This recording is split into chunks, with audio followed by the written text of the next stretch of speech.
Good evening, BCA. Good evening. We do have one person as a phone number. I'm not sure. Good evening, BCA. Oh, good evening. Can you hear me? Yes. Yeah. Okay, so we do have one member in here as a phone number. I'm not sure. We do have one person as a phone number. I'm not sure. Okay, Steve Bernard, is that you? Yes, I'm on. Can you hear me? One member in here. Okay, oh yeah, I see you, Steve. Thank you. Okay. Who's on the telephone number? Yes, I'm on. Can you hear me? Okay, oh yeah, I see you, Steve. Thank you. Who's on the telephone number? Deborah. Yeah, quickly because I'm getting ready to go on a Zoom meeting. Put myself. Who's on the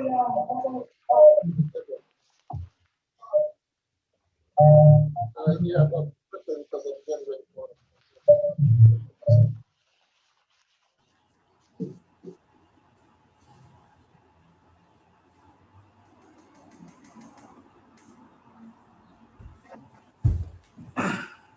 BCA, I don't believe that's one of our members yet. Is Brian on tonight? He's probably looking.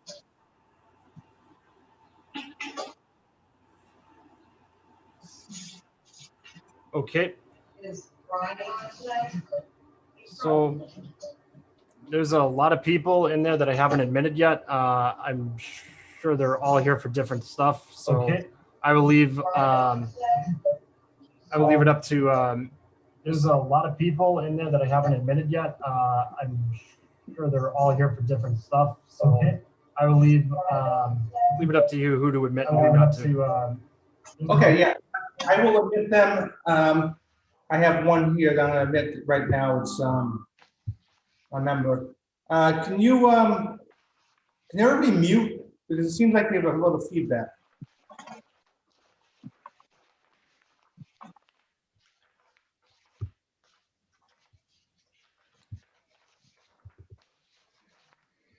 This is Steve Bernard. Can you hear me?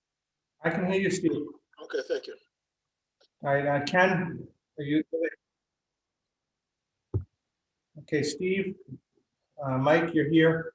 Do we have a member from the ZBA, the planning board here yet?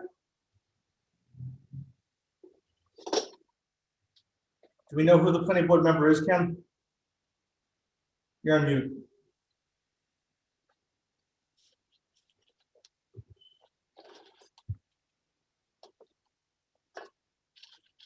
Can you hear me? I can hear you now. Okay, James Sweeney. James Sweeney, okay. All right, there we are. All right, I'm gonna admit him. Are you ready to admit everybody else?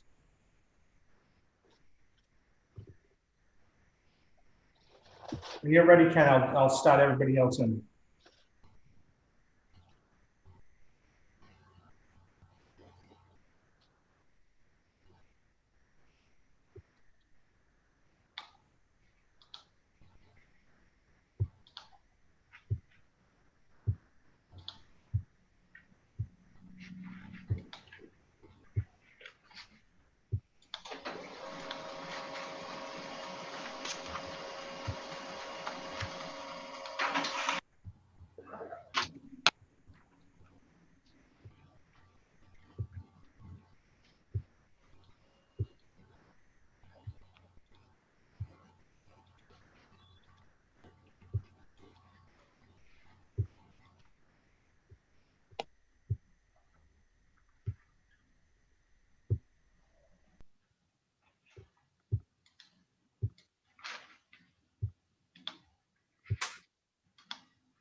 Okay, Mr. Chair, whenever you're ready, we can start.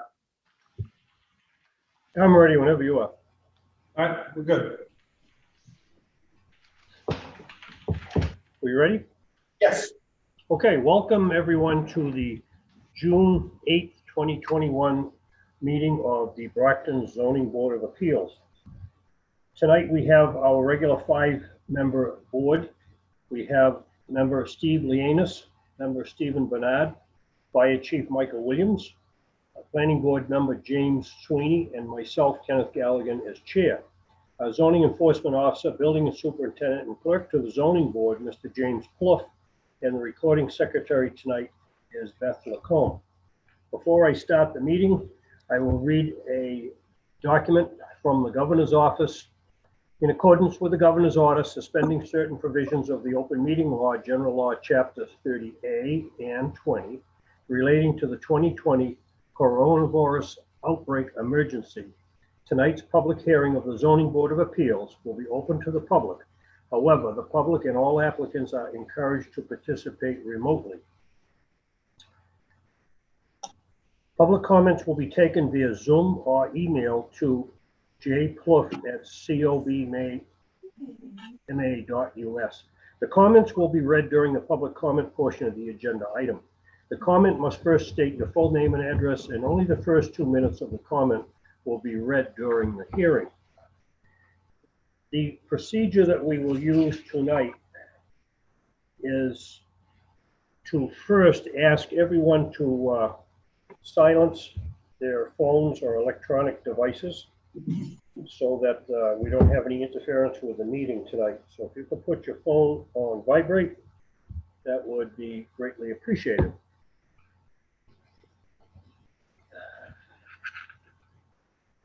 Prior to the start of the hearing tonight, if there are any applicants that are scheduled to be heard tonight that would like to withdraw prior to the start of the hearing without prejudice, this would be the time for that person or participant to withdraw. Do we have anyone here tonight that wants to withdraw?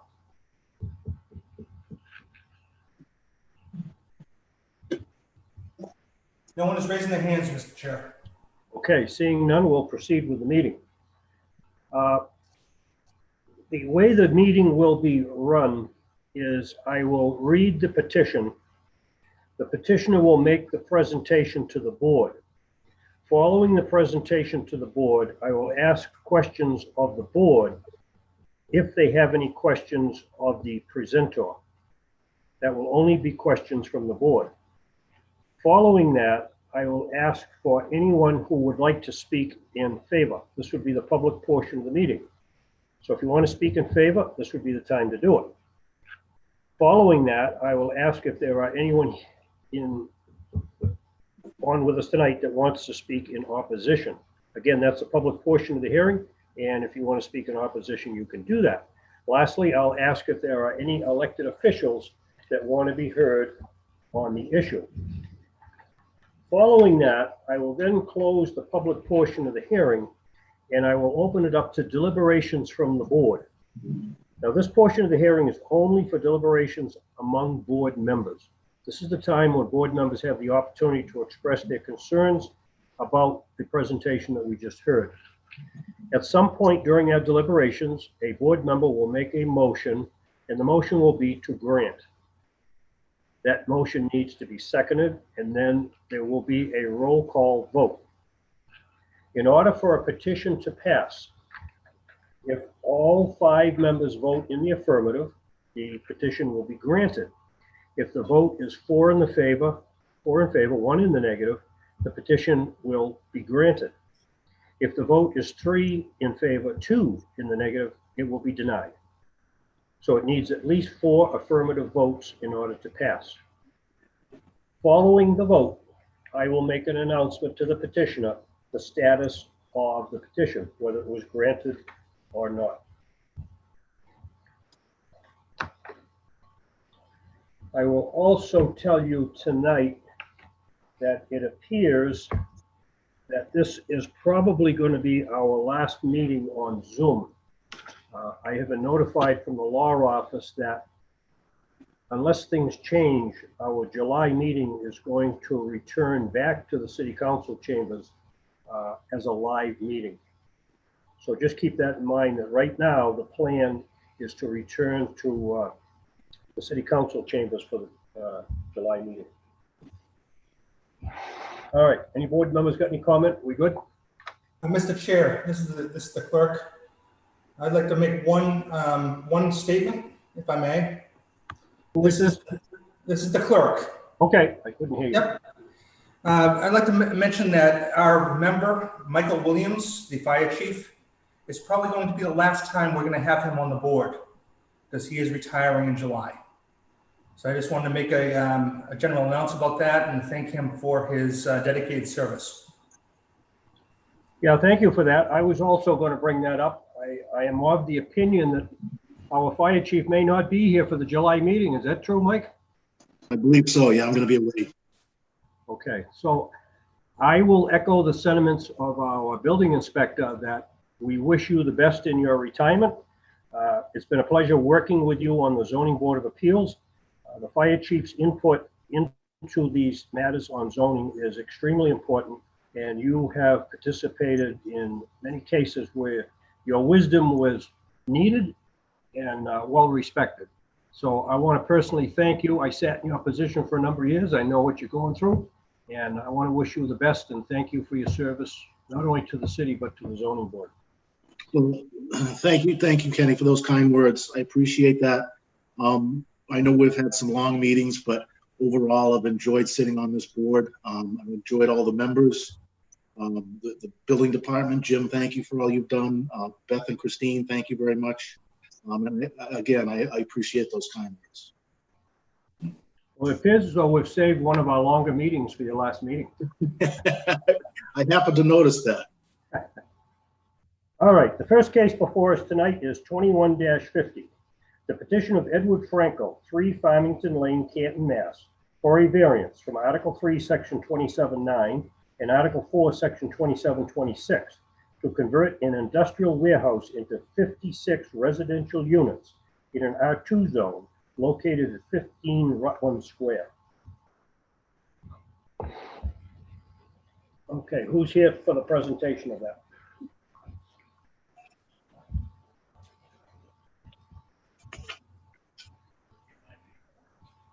Mr. Franco, are you going to do the presentation? He's muted. I am not doing the presentation. I am represented by counsel attorney Jay Creedon, and for some reason I don't see him on the board. Attorney Creedon's with Scott Farrier, and you're muted, Scott.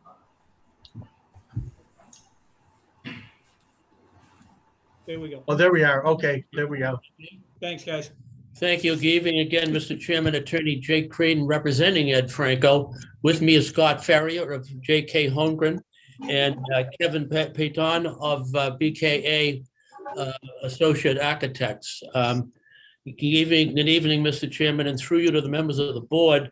Our request, of course, is to take a very old building that was built in 1878 and has been rather tired and an eyesore in the city for many years, I might add. It sits on 1.71 acres of land. The present status is that it has been used in the recent years as warehousing. The city assessors have classified this both as an industrial and a commercial use. We are requesting to convert it into 56 residential units, which would be apartments. We are also looking for the variances because it is basically a area that in our plans, as you can see, that is bordered by 4 streets, 2 of which are Rutland Square, Berkeley, and Market. I can tell you that, and I'm going to have Kevin after Scott finishes. He's going to tell you about the design and how we've designed the rooms. I can tell you for sure it's 3 floors with a basement.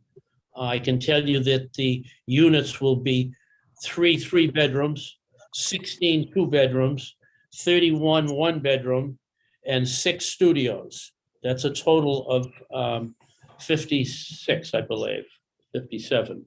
I can tell you that Scott will address, if you will, the actual parking breakdown, because we will be requesting a variance to actually cut in half the amount of spaces necessary for those units. He will tell you, and I can tell you that both our experiences in the last 5 years in projects like this, there is neither any need nor any evidence shows that 2 spaces are necessary. You is what. Can you still hear me okay, Mr. You're Chairman? very good. Okay. The lighting will be modern lighting, friendly use to the neighborhood, downward facing. Briefly, we will have cameras all around the property. It'll be a gated community in the sense that there'll be a T-ticket situation to gain entrance. But Kevin will tell you later that we are going to open that. Ed is willing to open that up to the public with proper notice and permit. Obviously, we're not going to allow any concerts or stuff like that, but that's down the road. The fire safety situation, again, Kevin and Scott will, mostly Kevin will address the fact that we have multiple egresses from very convenient areas in the building, including the basement. One of the great green space amenities we have here is in the center of this, as you can see from the plans, is a rather large, beautiful courtyard, which we suspect the persons that live in this situation will greatly enjoy many, many hours there. Again, we're going to exceed the green space because of that and what's now some perimeter planning.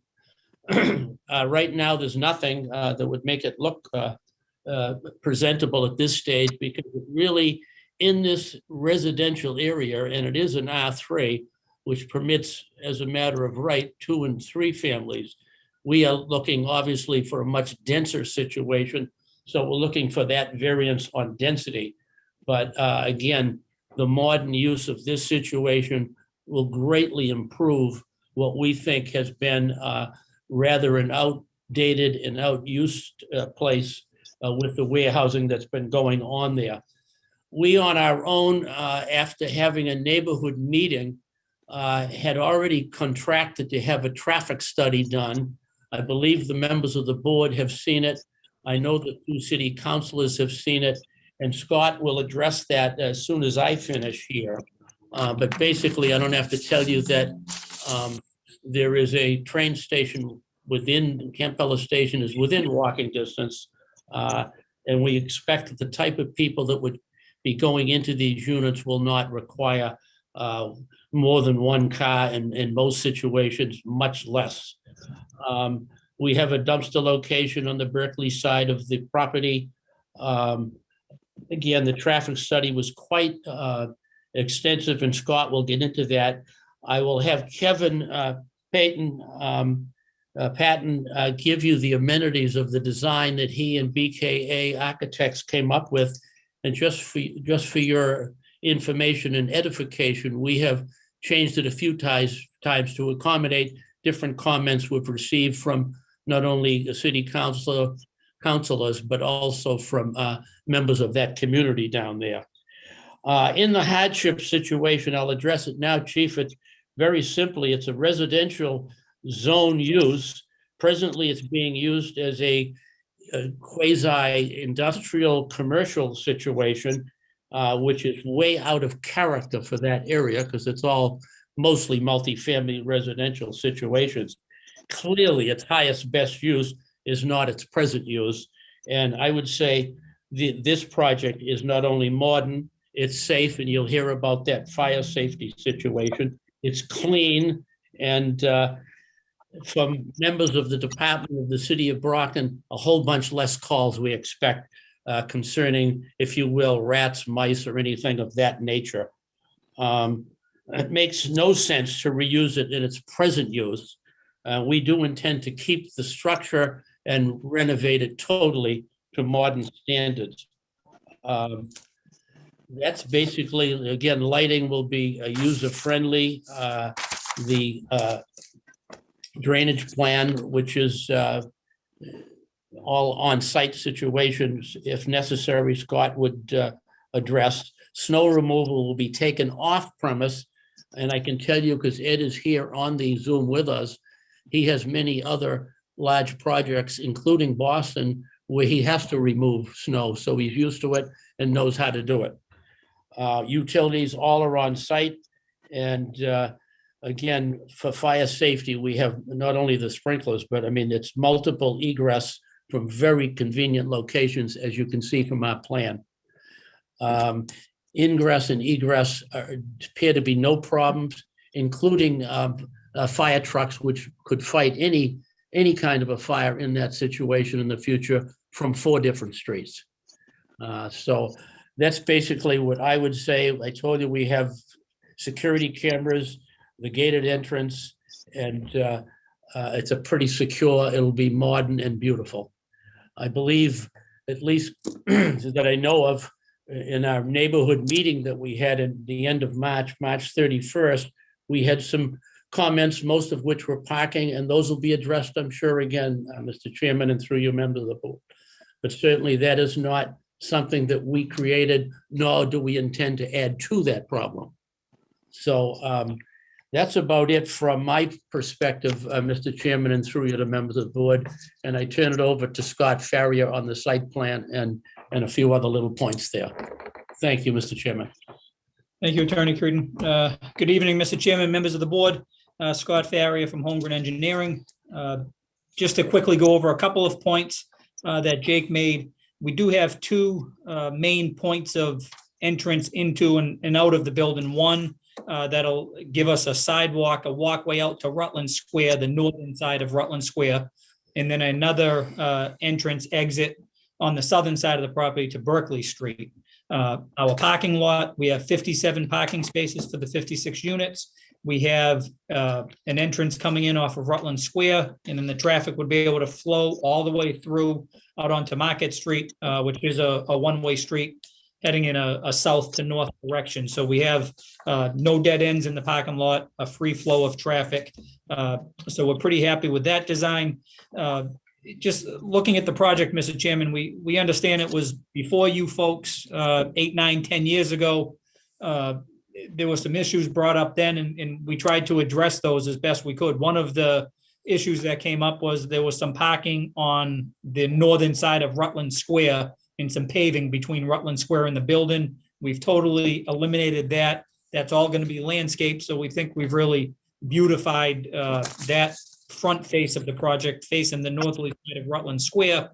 And the other big difference is, as Attorney Creedon said, we have 57 spaces for this 56 units.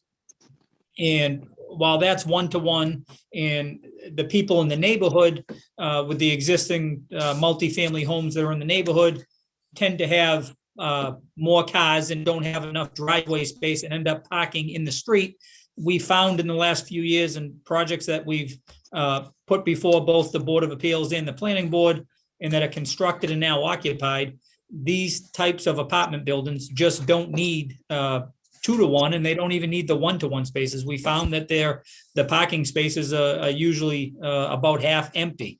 So we feel more than comfortable that the 57 spaces we have are more than enough for the 56 units. As Jake said, we did have a traffic report done by Van Ness. Obviously, it's a densely populated residential neighborhood. So there's tight streets, tight turns, a lot of cars on the street. The biggest thing that Vanessa said in their review is that our project will just increase the traffic flow by 1 vehicle every 2 to 3 minutes during the peak hours. So it isn't a great increase from the residential use around us, and it's certainly more in keeping with the neighborhood, getting rid of the industrial commercial traffic that could be coming in and out of that building and having it with the residential use. As Jake said, all utilities are on site. We'll have drainage on site where currently there really is no drainage.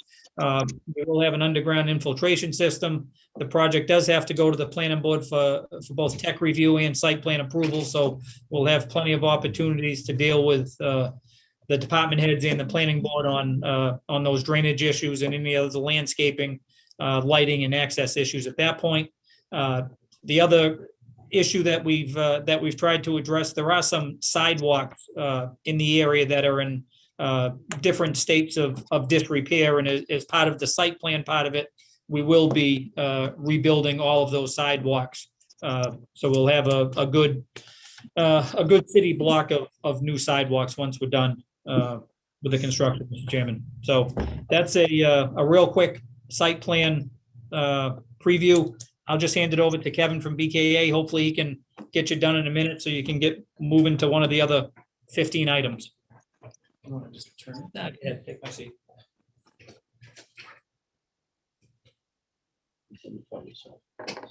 Good evening. My name is Kevin Patton. I'm the project architect, and I am with BKA Architects. And the project as proposed this evening constitutes 56 units. They're a mixture of 3 bedrooms, 2 bedrooms, 1 bedrooms, and studios. 3 bedrooms are 1,400 square feet. The 2 bedrooms range in size from 950 square feet to 1,100 square feet. 1 bedrooms from the smallest at 675 and go all the way up to 875 square feet. And the studios are approximately 500 square feet. The building will offer to its residents, as far as amenity spaces, basement storage, secured storage for each unit. On the ground floor, there is meeting space, there is a function area, and there's an exercise area. And then the courtyard will be renovated to allow for some both formal and informal gathering spaces, possibly barbecue area, and some large open activity spaces. The courtyard will be fully accessible. The building will offer 3 entrance exits, the northern Rutland Square side of the building, as well as 2 on the Berkeley side of the building.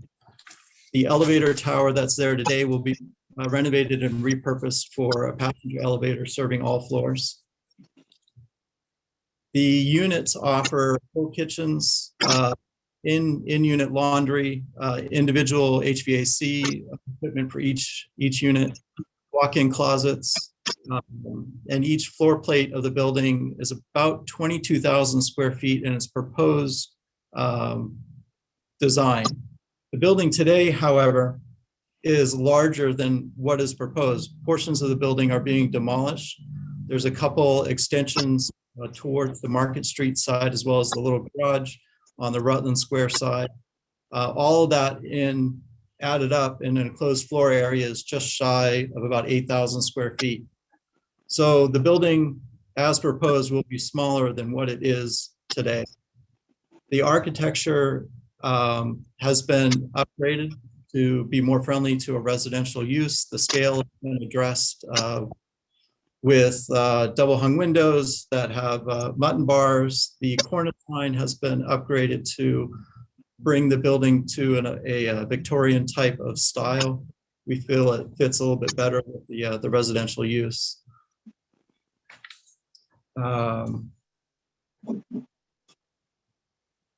That actually hit, unless I missed something. I think that was a quick overview. Yeah, the building is fully sprinkled today. Obviously, that would be modified for the residential unit. And of course, the building serves like gas and power. Is that it? Thank you, Kevin. Thank you. Any questions? I just have a comment that I'd like to make to the architect. Looking at your layout for parking on the entrance off of Rutland Square, as you come into the parking lot, the first stairway and entrance on your right-hand side where it says ENT, you see that on your plan? Yep. You should not allow parking in front of that door. What I did is I did recess the door so that when the door swings out, it does not obstruct the sidewalk. Okay, I understand that, but what I'm saying is you should not allow a car to be parked in a parking spot in front of that door. All right, so maybe we'll rearrange the landscape island.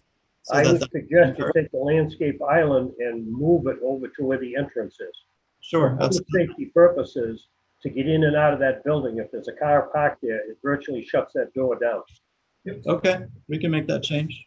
The other thing that you want to consider whenever you're parking cars up against the building is to make sure that you have bumpers for the cars. Because a car that pulls up and puts his wheels up against the curbstone, the car will be protruding over the sidewalk up against the building and physically shut the sidewalk down. Correct. Yeah, we will address that. So those are important points. So the other one on the other end by the elevator, you've got the same problem at that entrance with your handicap entrance. That has to be kept clear at all times also. So you've got two doors on that side where you probably are going to lose two parking places, but you're going to have to put that island out there to keep it clear. If you strike the parking lot, I'll guarantee you somebody will park there. What, if I could address that one, that's actually not, that's an at-grade entrance to the courtyard, not the primary building entrance. The primary building. You're correct. The courtyard, exactly. So Okay. the entrance into that courtyard needs to be kept wide open to the parking lot. Okay, we'll make some rearrangements to make sure that the striping is in front of that, so it stays Well, true. you can't. You're going to have to put some kind of an island out there. I'll tell you, this is going to be extremely important in case of an emergency in that courtyard.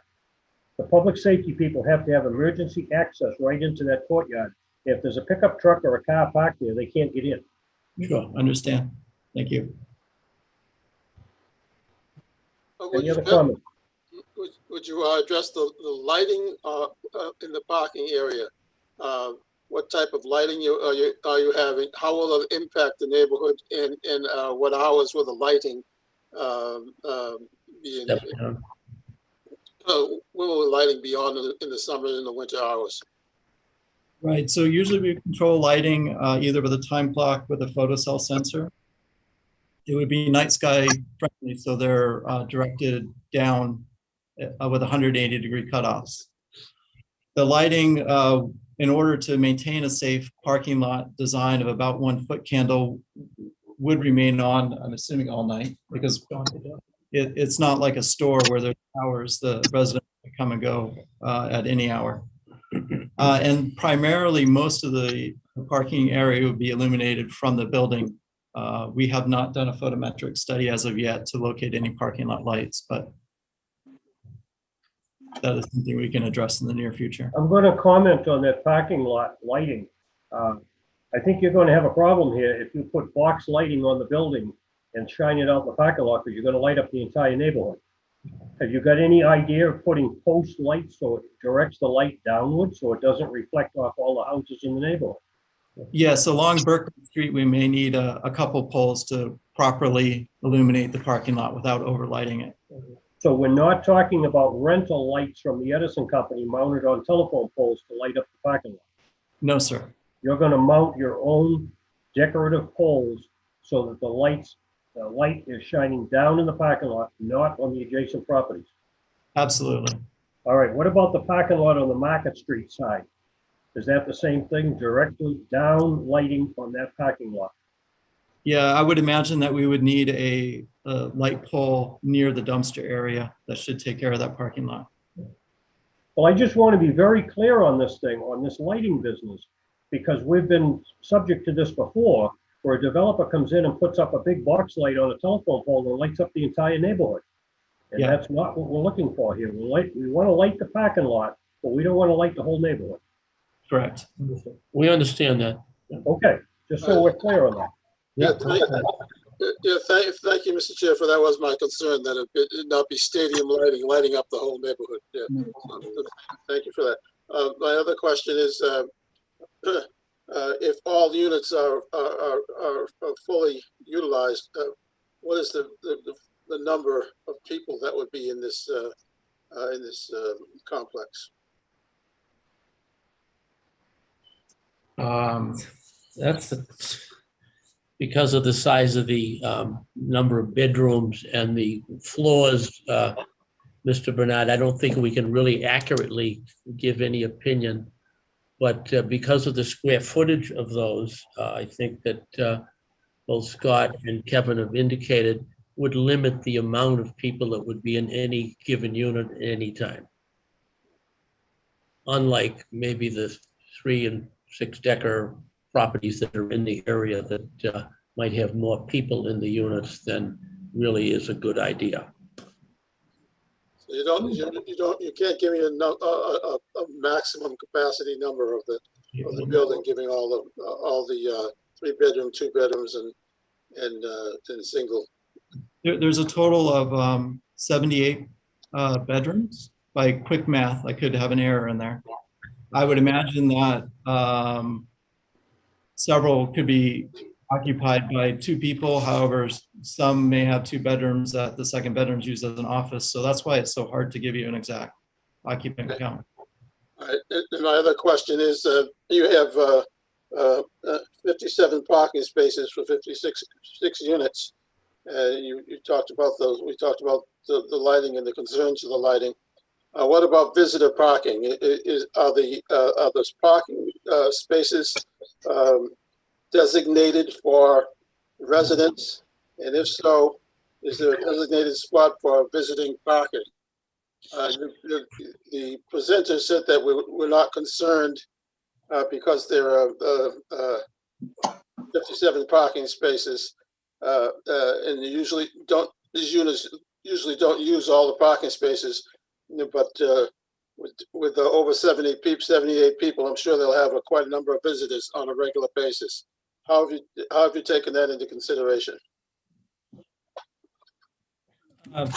If I may, Mr. Chair, the best way we take it under consideration is just knowing that there isn't going to be a need for 1 space per unit. So on any given time, the parking lot on any of these projects that we've worked on, if you drive by on a Friday night or a Saturday night, the parking lots are still half empty. There just isn't the need for that much parking. So the people that do want to come and visit that are driving, we're sure there'll be plenty of spaces available for them. And again, will the visitor parking spaces be designated and the resident parking spaces reserved? At this point, we don't anticipate designating specific spaces for specific units, again, just because they won't be in use by most of the units. As an example, Mr. Bernard, all I can suggest that I was involved as the lawyer in most of the living space situation across from Westgate. Some are nursing homes, so-called, some are assisted living. Anytime you go by any of those parking lots and they are filled, all of the units, there is almost a quarter of the spaces used. I can tell you that the nursing homes that I've done in Brockton, I've argued this before the zoning board, except for Christmas, Easter, and 4th of July, they don't get any visitors, their own families. It's a sad situation. So I don't think there's any better answer on that visiting parking situation other than we don't expect the number of people in those units to come close to filling up those spaces. Thank you for your answer. Thank you. Board all set? Can we close that portion of the hearing? I'm now going to. Oh, no. Hello. Hi. I live right across the street Hold on just a from, minute, ma'am. okay. I'm now going to open it up for anyone who wants to speak in favor. Public comment.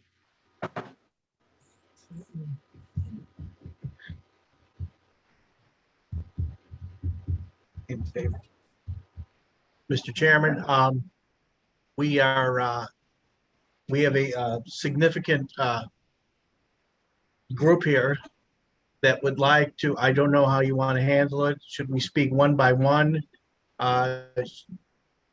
Should we, we'd like to take turns and come forward and show our support. Our individuals in this room would like to show their support for the project. If we may do this as quickly as possible, I would appreciate it. Well, the only thing I want to consider here is we have a long agenda tonight. And if you have a number of people that want to speak in favor and they all want to say the same thing, it would be great if there would be one spokesperson who could speak for the number of people that you have. You have any idea how many people are going to speak in favor? We have a head count here. Less than 50. 1, 2,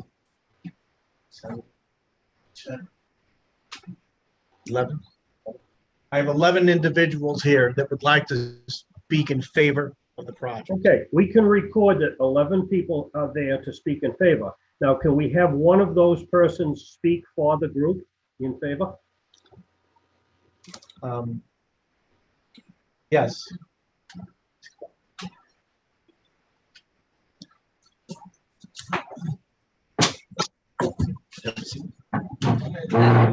Hello, everyone. Some of you guys know me, some of not. Please identify yourself. My name is Odeil Sumtik Shira. I'm homeowner of 1208, 1210, Warren F, Brockton, A. And I think this AP vacant spot is not good for City of Brockton, not good for the neighborhood. We are a favor of this project. I don't think it doesn't do any good for City of Brockton being a vacant a lot of this size. You know, we can have problem to cats, problem to gangster around here because it's vacant. You know, if it's not, I think it will be real good for City of Brockton have a development here. Okay, thank you. Thank you very much.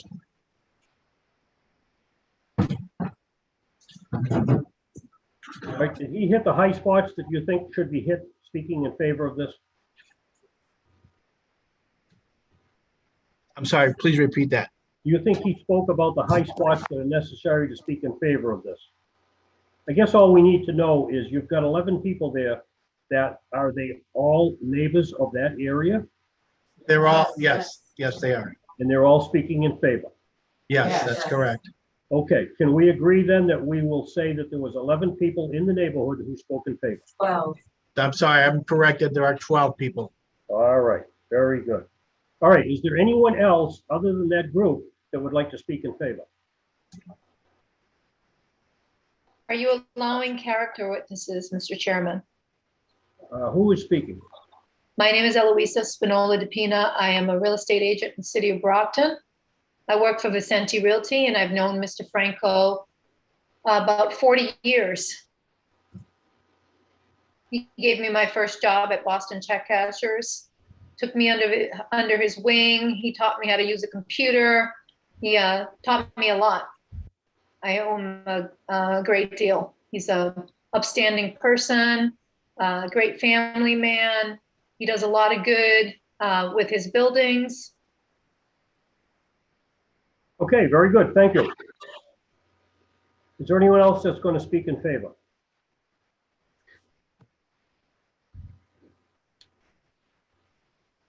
Mr. Clerk, is there anyone else? No, Mr. Chair, I don't see anyone else holding their hand up. Okay, I'm going to close that portion of the hearing, and now, is there anyone here that wants to speak in opposition? I do. Okay, please identify yourself. My name is Laurie Yerkowitz Smith. I live directly across at 44 Rutland Square from the factory. I honestly feel that this neighborhood cannot support that kind of traffic, that amount of people, and the fact that there is not going to be enough parking. The city made that rule for a reason, and that reason is so that there are enough parking spots for these developments. And I know the last time Mr. Farrier told me that people don't drive anymore. I don't know where he drives, because wherever I drive, I'm in traffic. There is so much traffic on this street, so many cars parked here. We can't support another 10 cars, never mind 56. And in the wintertime, everybody, it's a free-for-all because they're all multifamilies. Everybody has to find somewhere to park because you can't park on the street. So if you think you have enough parking spots, you're not, because in the winter, people in the neighborhood are taking your spots. That I know for a fact. This neighborhood cannot support that. If you had come in and said to me, we're going to put 26 apartments in this building and have 57 parking spots, I would have said, knock yourself out. And I would not have objected at all.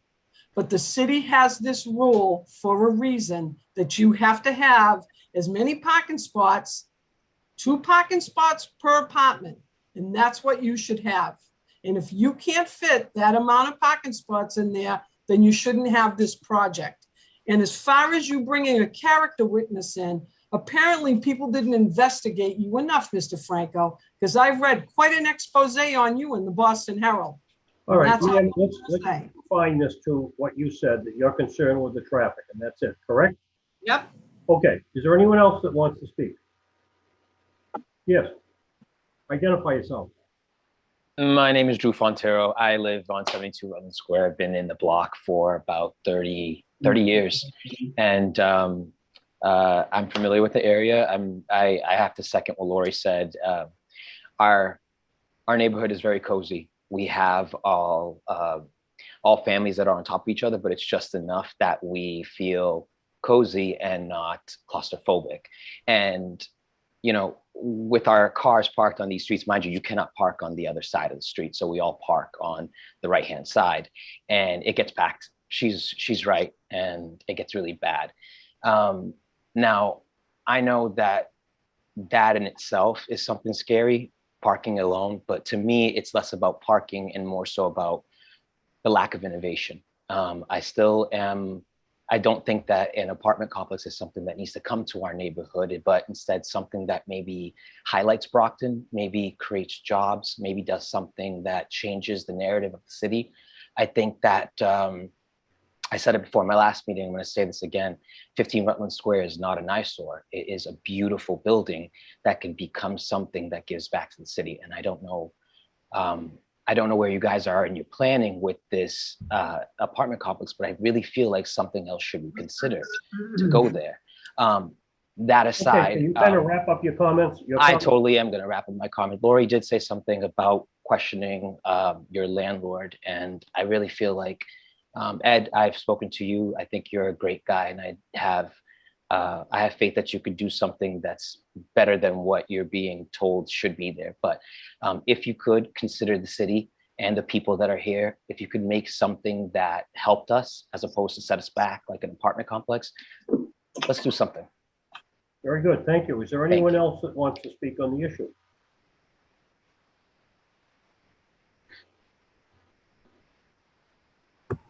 Mr. Chair, we have two unknown users that wish to raise their hands. I'm going to ask them to identify themselves. Mr. Zoom user, please identify yourself first. I'm here, you just can't see me. Dennis Aneri, City Councilor, Ward 3. Councilor Aneri, we're actually talking about opposition right now. Councilors will be in just a few seconds. I see two other hands raised right now for opposition. There's a 774-224-4491. Go ahead.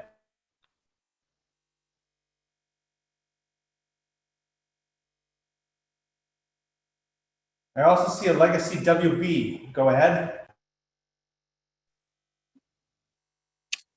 Hi, everyone. My name is Judith, and I live right across the street from the lot.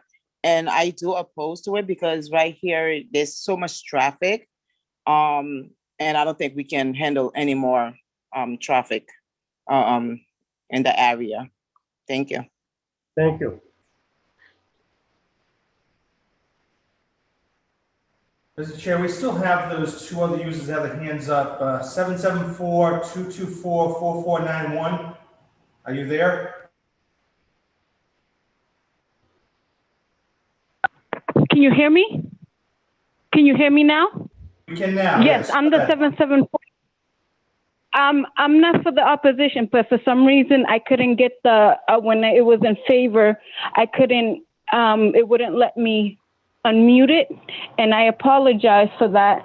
But I am a current resident of Mr. Franco, and I do have the history and actually the pleasure of working with Mr. Franco. So I could say that he does, I know, despite what you heard of the Herald, but you know, people change. And I currently live in Brockton that is owned and maintained by Mr. Franco. And he does, when it comes to maintenance, whether it's a maintenance issue or any other issue, he completes it in a timely manner. Okay, And- ma'am, I'm going to interrupt you. We're not looking for a situation with Mr. Franco. Do you have anything that you want to talk about relative to this project on Rutland Square? Right. But what I'm trying to say is because his maintaining this property, what makes you think that anything different will change Well, we with a don't know that, 56 ma'am. unit? We're specifically talking about this project. Exactly. So what I'm trying to say is that he completes everything in a timely manner and in a professional manner.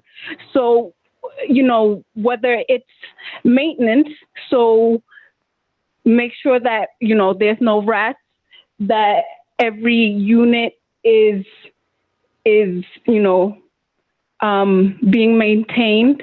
Not only that, that tenants are doing what they are supposed to be doing and ma'am, please, being I would responsible. totally appreciate it if you could cut your remarks short and say that you are in favor of this project. Is that true? Yes. Okay, thank you very much. Is there anyone else that wants to speak on the issue? Yes, I would. Please identify yourself. June Reynolds. I live right across from the factory next to Laurie, but on the other side of me is a house that Mr. Franco also owns, and I disagree. I think there's an awful lot of foot traffic up and down in that house next to me. But going towards the traffic, they did that car check traffic thing. I remember when it came in and it was there for a few days. There was no school. They're all remote. There was no school buses, no parents bringing kids to school. We got the Huntington School and we've got the South Junior High School. There is a lot of traffic on this road. Even this weekend, somebody was visiting somebody on the road.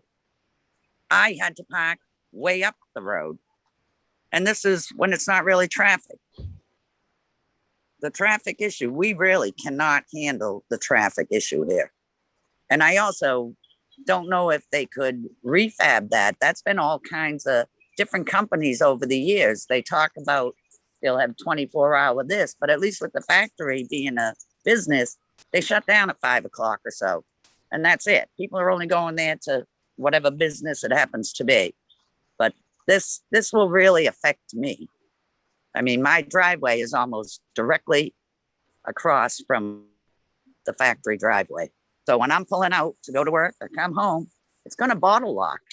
There was an accident up on Market and Warren Ave a couple of weeks ago coming home from work.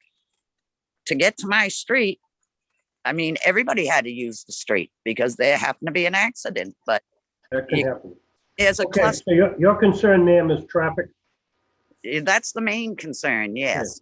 Okay. Thank you. They can't handle it. Is there anyone else that would like to speak on the issue?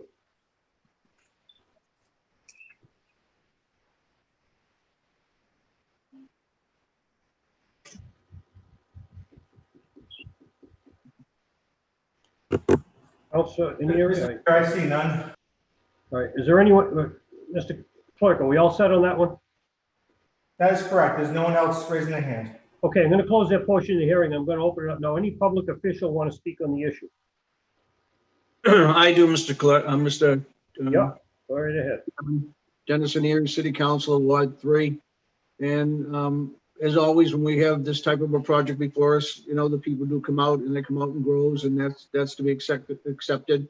We had it the same way 9 years ago. However, some of those people have passed on since, so it's a little different. The word of traffic's always going to be an issue, and you know that as well as I do. As somebody that I worked with very close with over the years as being a member of the Traffic Commission, it's always going to be a topic of traffic.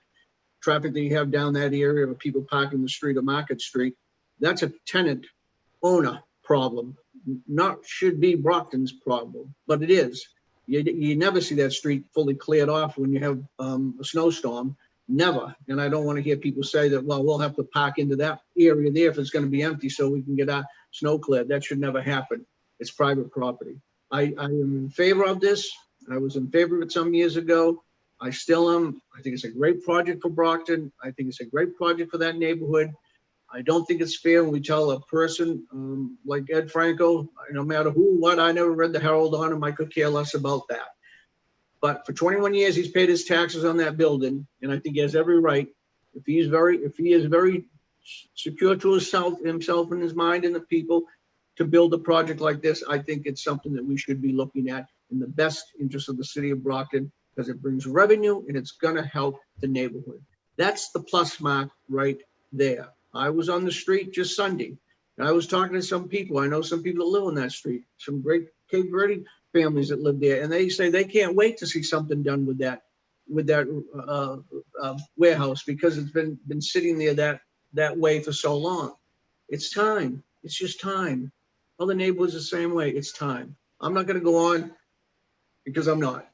As a counselor, I'm just a counselor. You people have to do what you have to do in the best interest of the city. But I am in favor of, and I hope that you'll take a hard look and let this happen this time. It didn't happen 8-9 years ago, and it was about 8 years ago, because my father was with me that night, and he's passed. It'll be 9 years this year, so I know to the clue. And we had same situation, same concerns. Thank you, Mr. Chairman. Thank you. Any other public official want to be heard on this issue?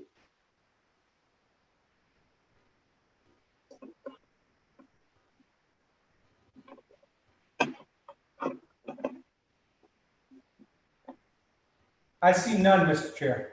Okay, very good. I'm going to close that portion of the hearing. I'm now going to open it up for deliberations among the board members. Well, I think it is an aggressive project, and it is a considerable amount of density to the neighborhood. However, I think it would be a significant improvement to the neighborhood. I'd love to see something done with that building, and this just might be the best use.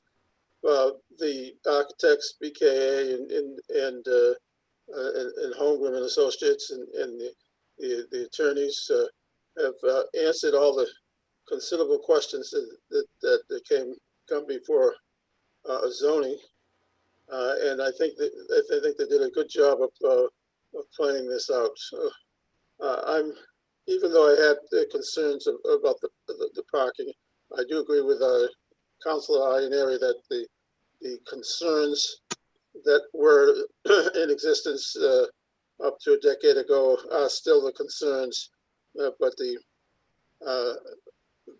doing something with this property will be a more of a significant benefit than a detriment. So I would be in favor.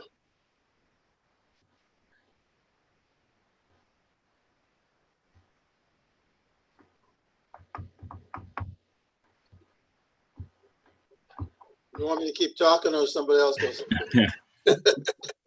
Mr. Chair, it's Jim Sweeney. I would echo those same thoughts. Basically, no matter what you put there, you're going to have a slight uptick in traffic. You're just going to have more people. It's going to be more dense. I think, seeing as the building has been surrounded by barbed wire for what, decades now. I do think it's positive interest of the city.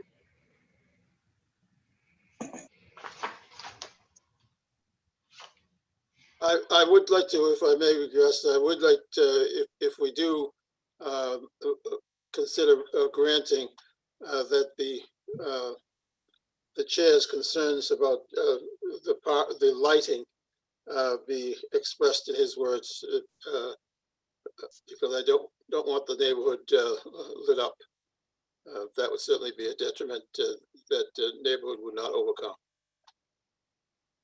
I would also put on there the stipulation about the parking situation in front of the entrance door and the tunnel that goes into the center courtyard. Those cannot be obstructed.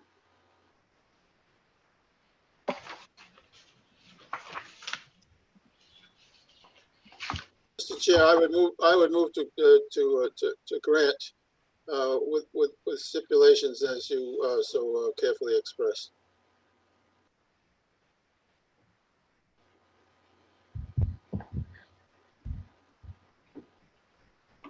Somebody want to second that? Second. Motion has been made to second to grant with those stipulations relative to parking and lighting. Will the clerk please call the roll? Chief Williams, Yes. Mr. Lanus, Yes. Mr. Bernard, yes, Mr. Sweeney, Yes. Chair Galligan. No. Mr. Chair, that's 4 in the affirmative, 1 in the negative. The vote is 4 in the affirmative, 1 in the negative. The petition is granted.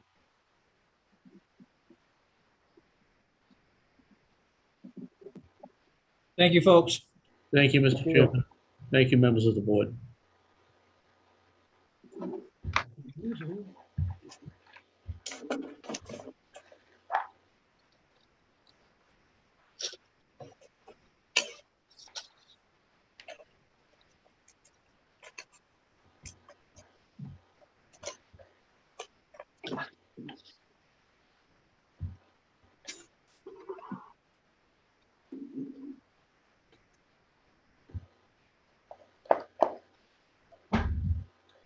The next petition is 2151, the petition of Marcelina Corlito of 11 Davis Avenue, Brockton, Mass. For permission to construct a front porch in an R1C zone located at 11 Davis Avenue. This is a variance request. Hi, All right, please identify yourself. my name is Marcelino Colito. I live in 11 Davis Avenue.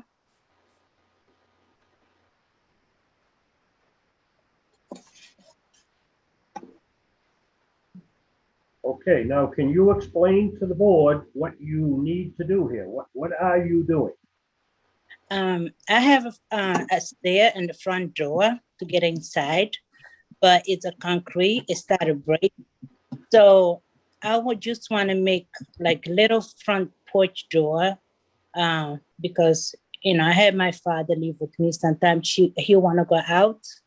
I don't have anything in the front. I have my daughter. Sometimes she play outside. I need to watch her, and I don't have any spot to sit down.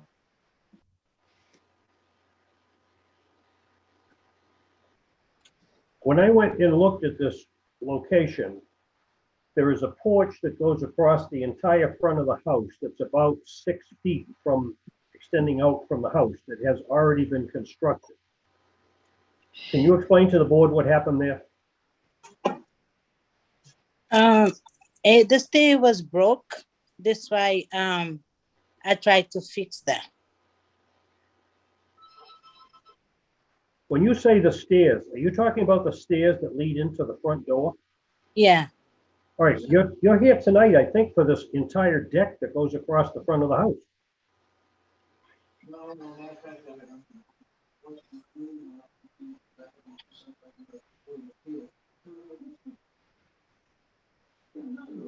Do you have a brand new deck that has been constructed across the front of your house? No, I started with the stair started broke. I was there about 10 days ago, and there was a brand new deck that had been constructed all the way across the front of the house. I was at 11 Davis Avenue off of Market Street, correct? Mm-hmm. Yes. All right, what you're describing is not certainly what I saw when I went there. I don't know if any other board member saw something here.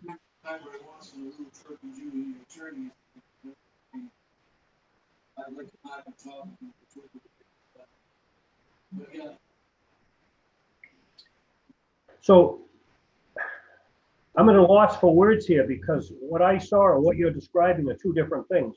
And I'm assuming here that you're asking for a variance because the porch that you have constructed is too close to the front property line. So your front yard setback is illegal.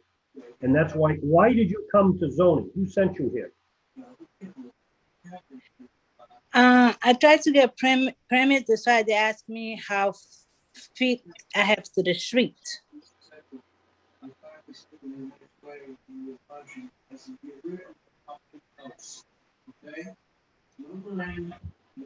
And what happened? Did you hire a contractor to build this? My friend did for me. Okay, so your son has built this deck across the front of the house. Yeah, my friend. Your friend. Mhm. Okay, so let's establish now that there has been a deck that has been built across the entire front of your house. It's 26 feet long and it's 6 feet wide. Is that correct? It's 5 feet. Is there somebody there that can explain what's going on with this deck? No, nobody there. I'm by myself. You're by yourself, okay. Mhm.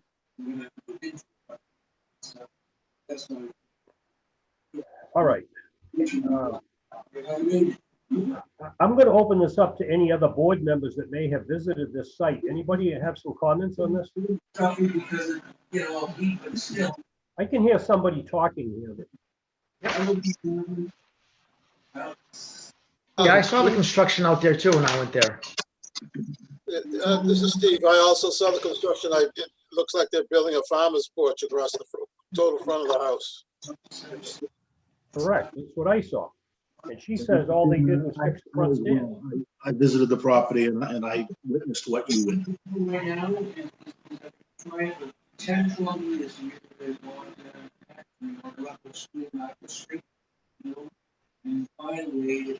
If somebody is speaking, I can't hear them.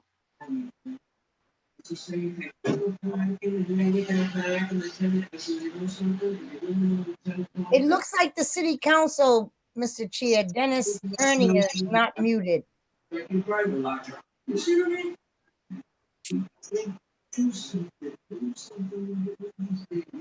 Clerk, do you see the counselor on there somewhere?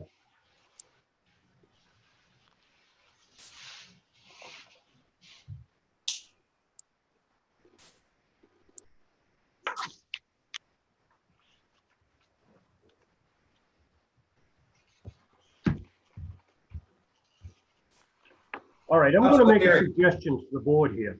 We have a situation where the petitioner that's before us has absolutely no indication of what she needs to do to come before the board. My suggestion would be to allow her to withdraw and put this in its proper form to come back before the board and explain to the board what is going on. That would be a suggestion that I would make out. I'll throw that out to the board members. Anybody want to have a discussion on that? How do you want to handle this? I would agree. I think that's very generous since the meeting has already started, but I would agree that that's the proper thing to do. With the understanding, making certain that the petitioner understands that she's to cease and desist any further activity until things are in order. Yeah, I think, Steve, that has been the case. If in fact we deny this, she's sitting on this for the next 2 years, and I hope that doesn't happen. No. So as a matter of courtesy, the board can vote to allow her to withdraw. So that's going to be my suggestion. I agree with that also. I think that's fair. As a matter of expediency, and so that the petitioner would not have to wait till the end of the hearing for a decision, I'd recommend, Mr. Chair, that we make a motion and cast a vote at this time. And if you do agree with that, I make a motion to allow the petitioner to withdraw. Okay. I'll second that. All right, the motion has been made and seconded, and on the petition, let me just explain to the petitioner what we are doing here. The petitioner needs to get information to this board to speak about what is going on with this deck. We are going to allow you tonight to withdraw from this hearing to get better prepared for the next hearing. If we do not do this and it's denied, you cannot come back before this board for 2 years. So we are actually trying to help you here to allow you to step back, get your story all in order, and then come back before this board. You understand what we're doing? Tonight, I have to come back. If we allow you to withdraw, that means that you can come back at a future date real soon. If we deny this, you cannot come back for 2 years. Okay. Okay. All right. So a motion has been made and seconded to allow the petitioner to withdraw. Will the clerk please call the roll? Chief Williams, Yes. Mr. Lanus, Yes. Mr. Bernard, Yes. Mr. Sweeney, Yes. Chair Gallagher. Yes. Mr. Chair, that's a 5 in the affirmative, 0 in the negative. Okay, the motion is 5 in the affirmative, 0 in the negative to allow the petitioner to withdraw and come back before this board with sufficient information to proceed. Thank you. The next petition, 5152, the petitioner Paul and Ashley Almeida, 38 Hobson Street, Brockton, Mass, for a residential kennel license to keep 5 dogs in an R1C zone located at 38 Hobson Street. Is the petitioner here? Yes, I'm here. This is Ashley Almeida at 38 Hobson Street.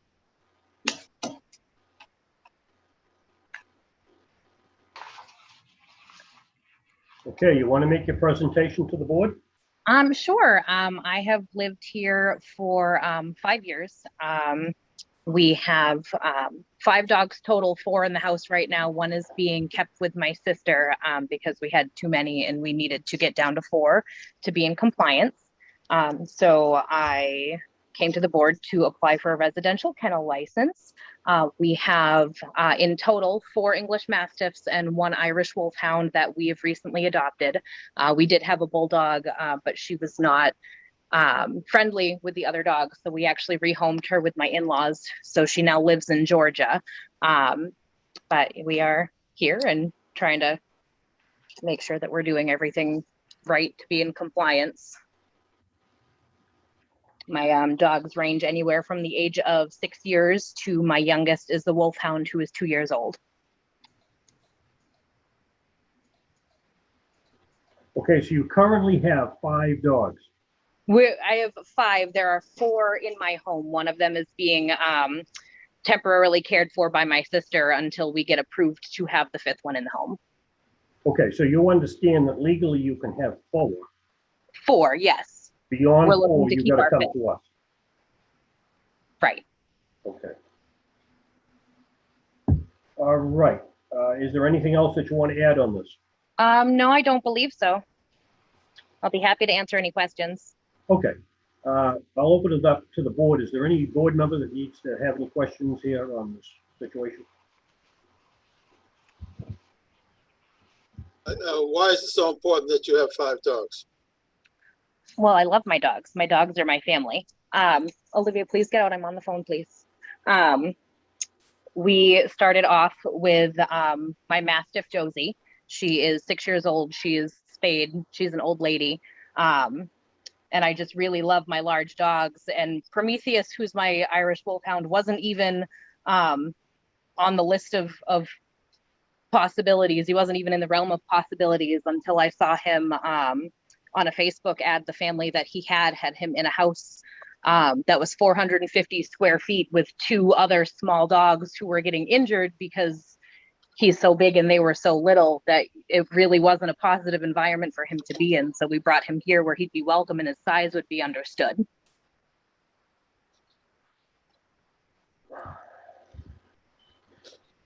Okay, any other board members have any questions? You do not sell or breed these dogs. We have not had a litter of puppies in a year. We have had 1 litter a year for the last 2 years, except for this current year.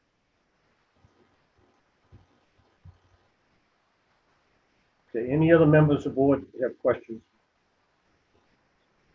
If not, I'm going to open up for public comment. Is there anyone here that wants to speak in favor?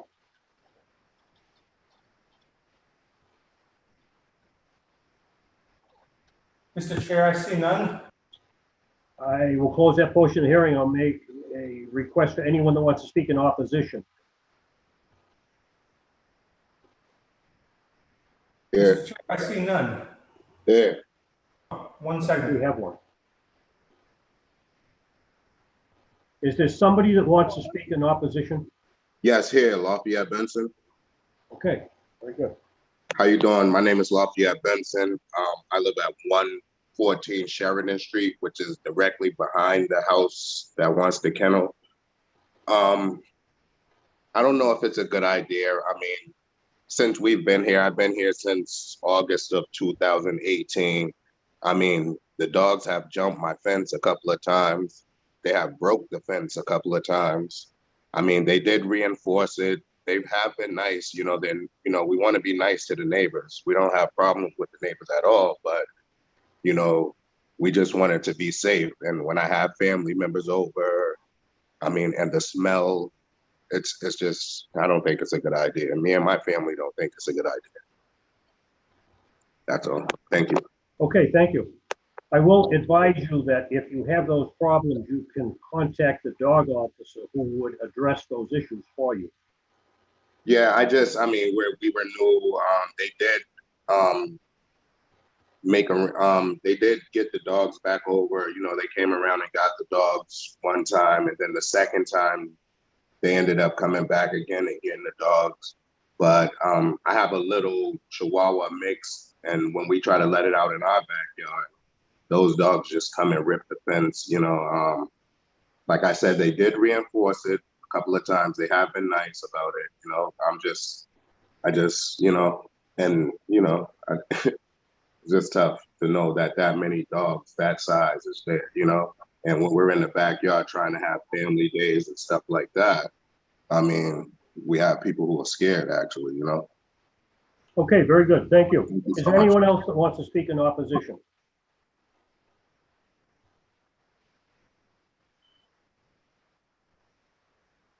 Mr. Chair, I see none. I'm going to close that portion of the hearing. Is there any public official that wants to be heard on this issue?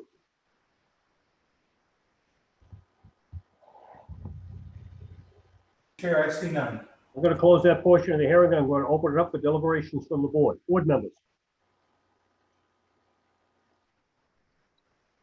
I can appreciate that the petitioner loves her dogs, but the city has set the limit at 4. I think it's a poor precedent to set that if someone wants to exceed beyond 4 because of their love for animals, that we should allow them to have a kennel license. This is a precedent that I don't think we should accept and open a can of worms. I would motion to grant with the hopes that it fails. Are you suggesting that your motion would be to limit the number of dogs to 4? Correct. Okay. Second. Did somebody second that? Chairman, if I may. Yes, sir. Yes, sir. So again, I echo the comments of Mr. Bernard. I mean, actually, nobody loves dogs more than I do, but I think 5 is just a little too much. We've denied these several times, so I hope you don't lose faith in us, but I have to agree with Mr. Bernard. I agree with both. I'm sorry, I did not catch what the chief said. Could you just repeat that again, chief? Sure. I just wanted to let Miss Almeida know that I'm a dog lover myself, but we have to set limits. We've had these cases before us many times, and she's not alone in being, if she is denied, she's not alone. We have to stick to the rules that we abide by. And again, I echo the comments of Member Bernard. Okay, Mr. Bernard, have you made a motion that the maximum number of dogs to be allowed at this location shall not exceed 4? Is that correct?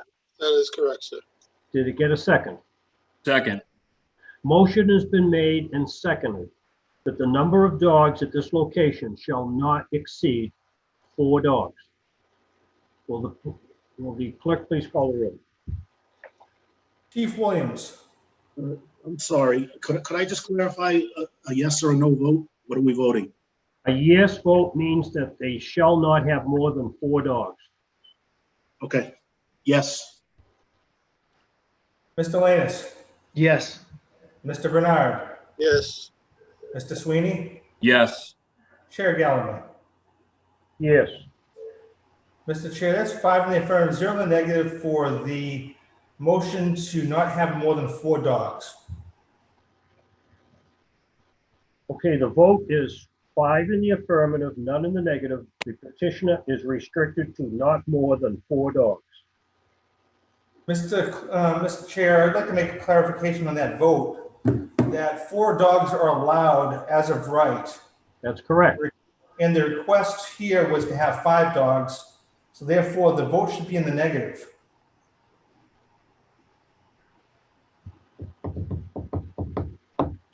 The way I see it is we are telling her that they cannot exceed 4 dogs.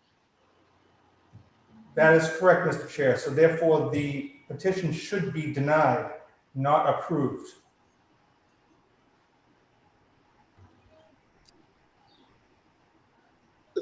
My intention of making the motion was to limit this location to 4. If Mr. Pluff is correct, then we have misrepresented the. Well, if there's a question on the vote, the way I called for the vote was that the board said that there shall not be more than 4 dogs allowed at this location. In the reverse, if they're asking for 5 dogs, we are denying the 5th dog, so they can only have not more than 4 dogs. So if the board wants to discuss this, we can discuss our vote. I think no matter what we do, it's a matter of semantics here. But the petition, the vote can be restated by Mr. Bernard. What was your request for the vote? That there shall not be more than 4 dogs, correct? That is correct. I want to limit the number of dogs at this location to 4. And I originally did think that that would be, in my original request was to grant with the hopes that it fails, if you recall. So it is my understanding that the way Mr. Pluff has suggested that we should be denying, not granting.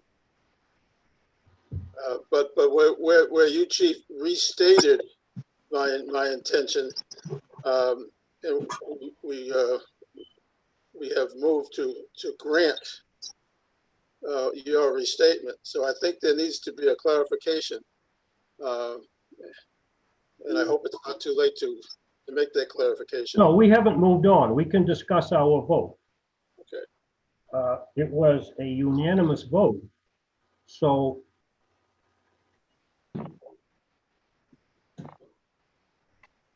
I guess the reverse of this would be to allow the petitioner to have 5 dogs with the hopes that it doesn't prevail.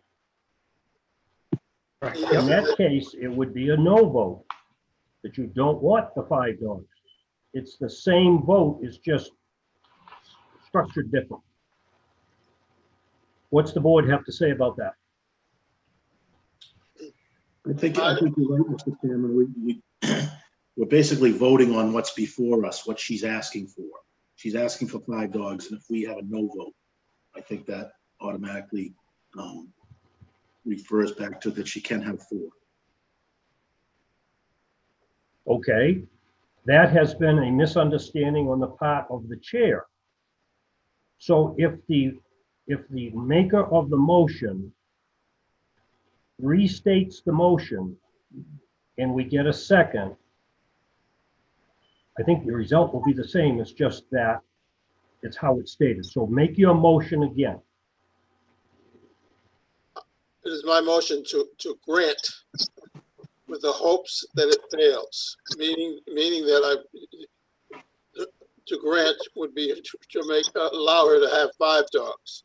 I'm hoping that fails. Okay, I understand exactly what you said. I will entertain that motion. Somebody want to second that? Second. Motion has been made to grant to allow for 5 dogs. The clerk, please call the roll. Chief Williams, No. Mr. Lannis, No. Mr. Bernard, No, Mr. Sweeney, No. Chair Gallagher. No. Mr. Chair, that's 0 in the affirmative, 5 in the negative. Okay, the vote is 0 in the negative. 0 in favor, 5 in the negative, I'm sorry. The request for the 5 dogs is denied. Thank you.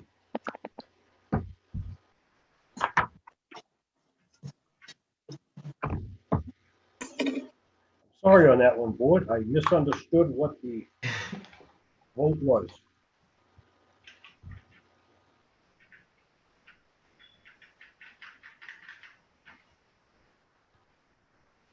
All right, the next petition, 2153, the petitioner Jaslyn Daniel Walker, Post Office Box 240080, Dorchester, Mass, for a special permit to open a sober house in an R3 zone located at 11 Fuller Street. Hi, good evening. Good evening. Please identify yourself. My name is Jaslyn Daniels Walker, the owner of 11 Fuller Street, Brockton. Okay, make your presentation to the board.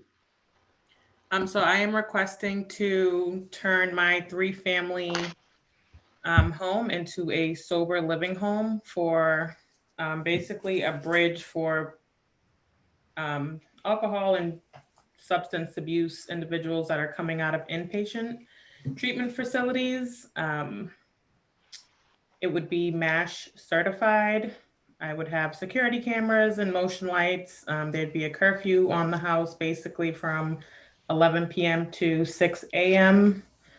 There would be random drug and alcohol testing to maintain the sober house being sober. And we would basically assist them with education and training, job searching, and permanent housing placement, as well as financial literacy and budgeting.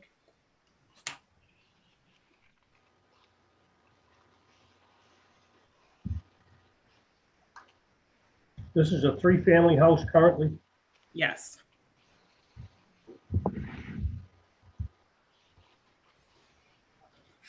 Questions from the board?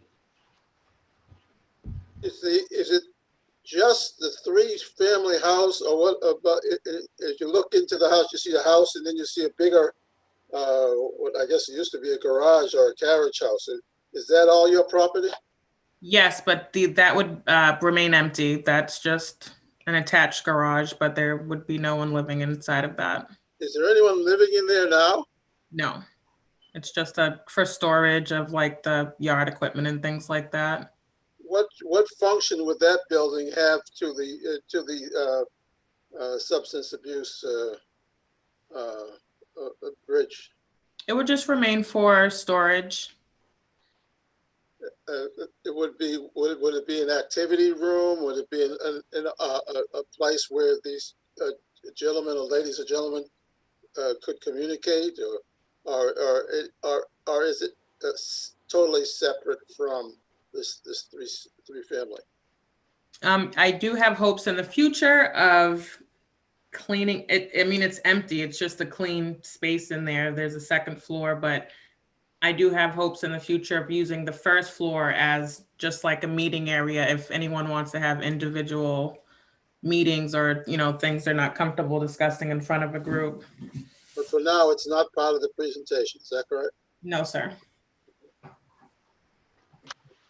What's the maximum number of tenants you'll have there? 15.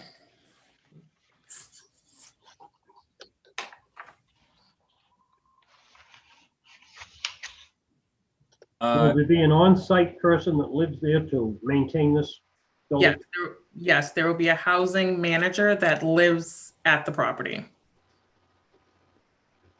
And there's a fenced-in backyard, so I don't want any like hanging out or smoking in the front. There will be designated setup areas in the back to smoke with tables and picnic tables, so it's not hanging going on in front of the property.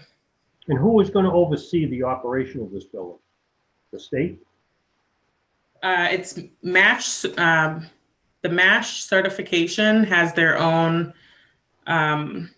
procedures and policies that have to be followed to make it MASH certified. So I would have to be in compliance with them, but I would be overseeing that all of the policies and procedures are in place and being upheld. Is there any state regulation or city regulation of this facility? MASH is a state regulation. Okay.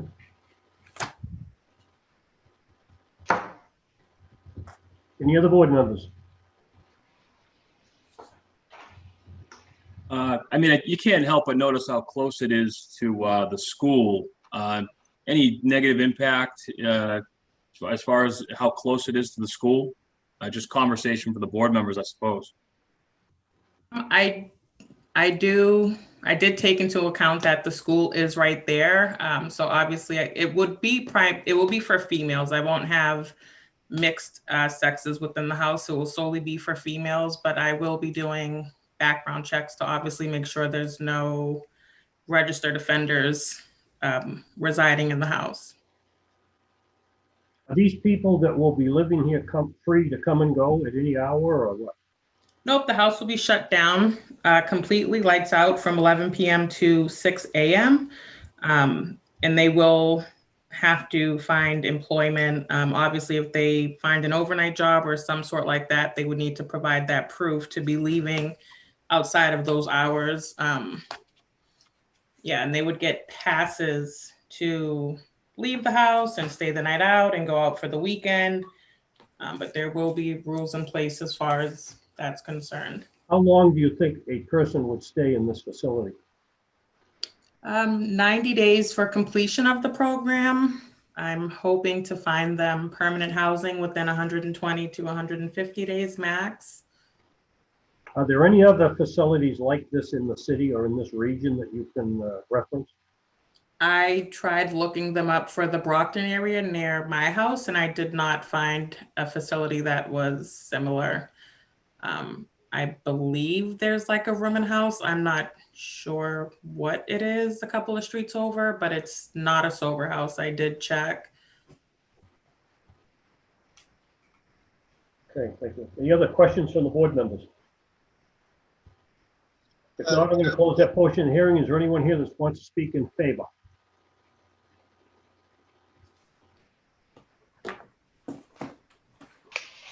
I see none, Mr. Chair. I'm going to close that portion of the hearing. Is there anyone here that wants to speak in opposition?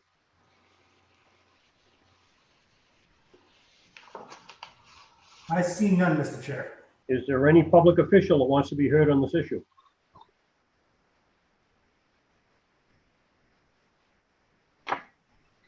None have raised their hand, Mr. Chair.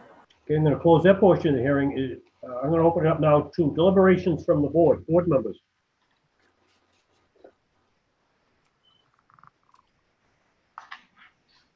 Mr. Chairman, if I may. A lot of times in cases like this, we get information that the neighbors have been notified. I don't see any of that information. Yeah, so, oh, sorry. Can I answer? I will let you answer that question. Okay.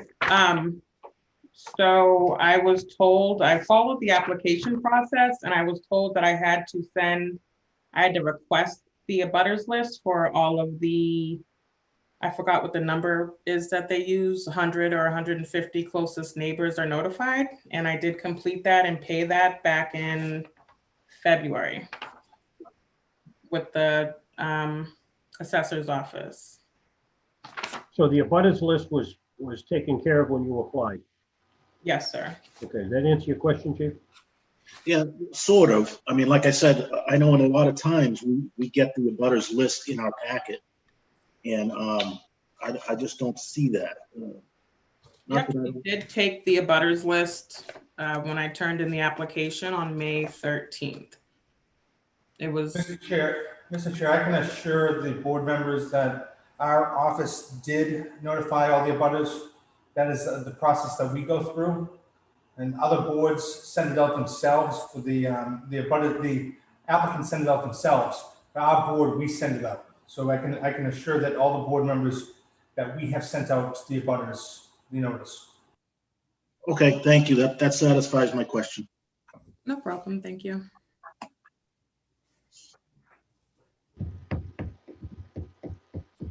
Are there any other such houses in sober houses in the city of Brockton? No, sir. I did try looking them up and I did not find any sober homes in Brockton or the vicinity of where my house is located. I know a couple of streets down, there is a rooming house. But I did check with the owner because I thought it was a sober home or some type of housing situation, and they said it was not.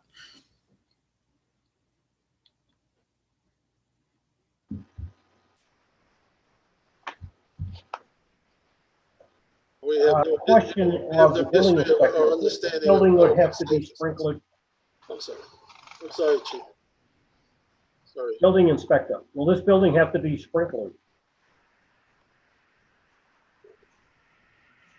If this building falls under a lodging house requirement, then the fire department will require it to be sprinkled, yes.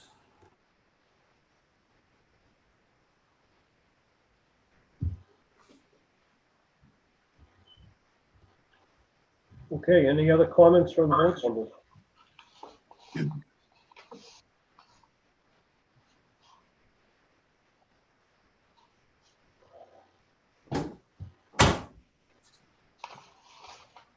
Relative to that question asked by another board member, being so close to a school, Mr. Plouffe, is there any regulation as the footage that such an establishment has to be from a school or a church?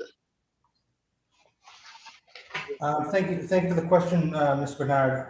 As far as the building department goes in zoning, there is not. Thank you.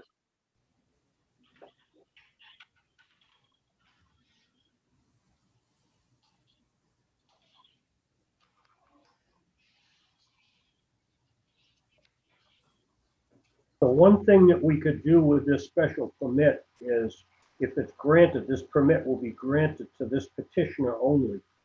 This is not a variance that goes with the location. This is a special permit for the use of that property. So we can put stipulations and restrictions on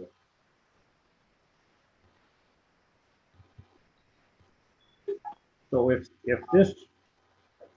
the location comes under a different ownership, the new owner would have to come back before us for another special permit. Is that correct, Mr. Building Inspector?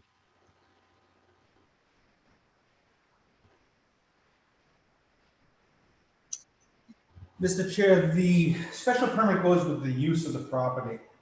So the use would have to cease before it was required to come back.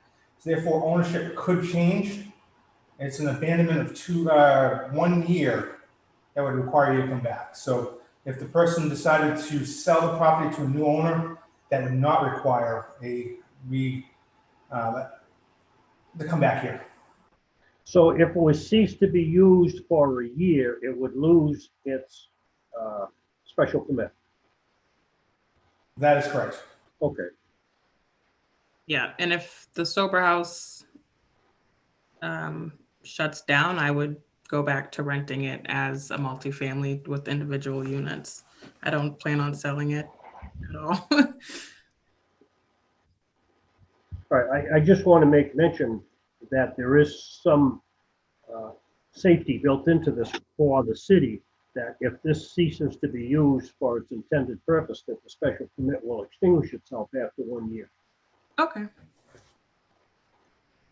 All right, any other discussion by board members? Yes. Is there any indication of what type of zoning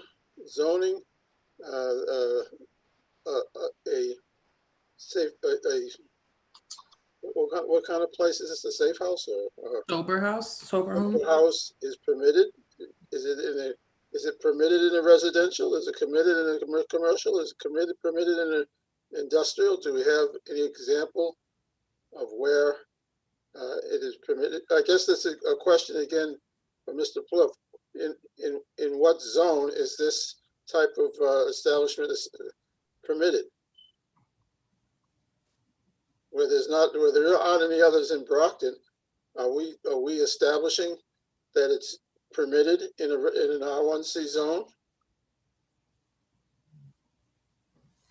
There are sober homes that are in the residential area. Sorry. That's from Mr. Plouffe. Yes, Mr. Bernard, that's a difficult question to answer at this very moment. There are other considerations to be played into that comment that would have to be discussed in executive session and with an attorney.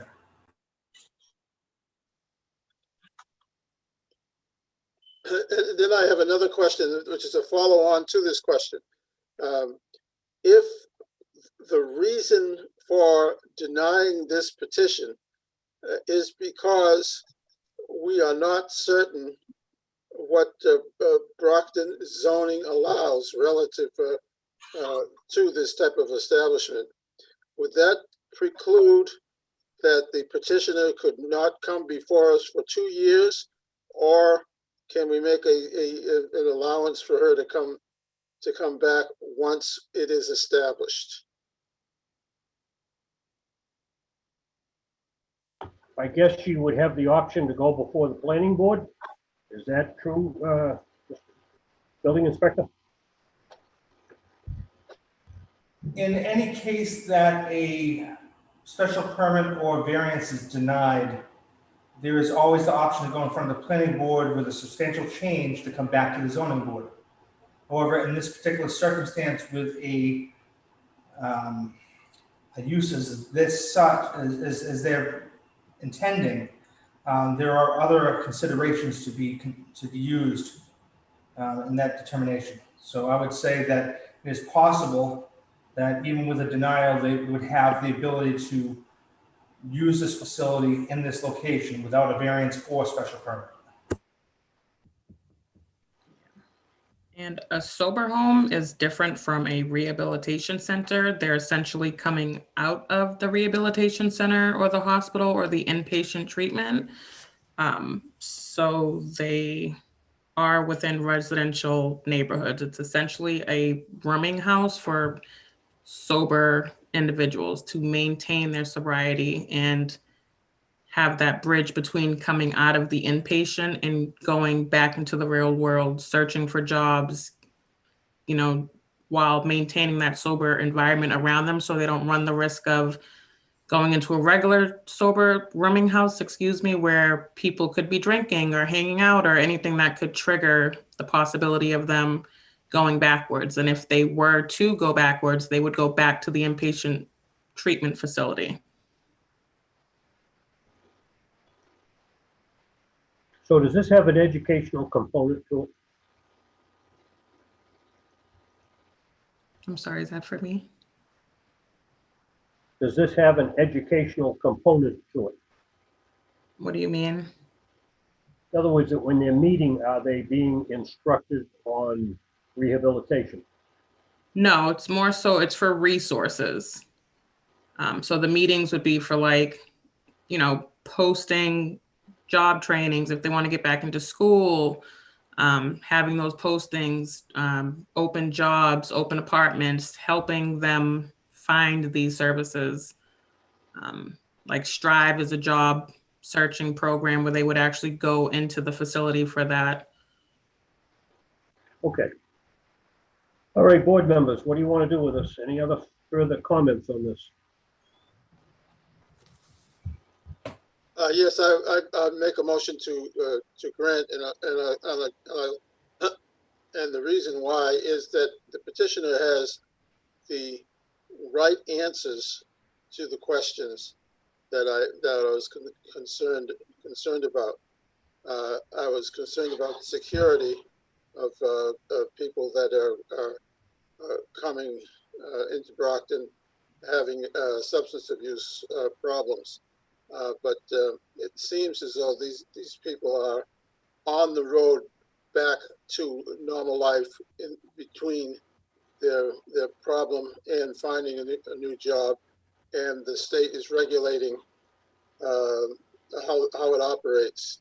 I do know that they exist in other communities, and I haven't a record to prove that it is not a good idea or a safe or an unsafe idea for Brockton or this neighborhood.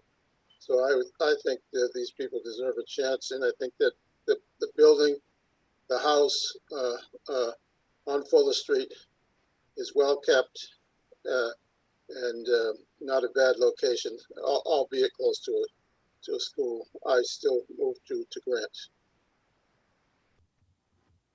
I'll second that. Motion's been made and seconded to grant. Will the clerk please call the roll?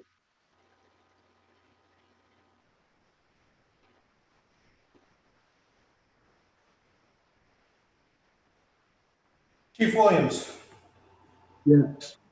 Mr. Lanus, Yes. Mr. Bernard, Yes. Mr. Sweeney, Yes. Chief Galligan, Chair Galligan. Yes. Mr. Chair, that's 5 in the affirmative, 0 in the negative. 5 in the affirmative, none in the negative. The petition is granted.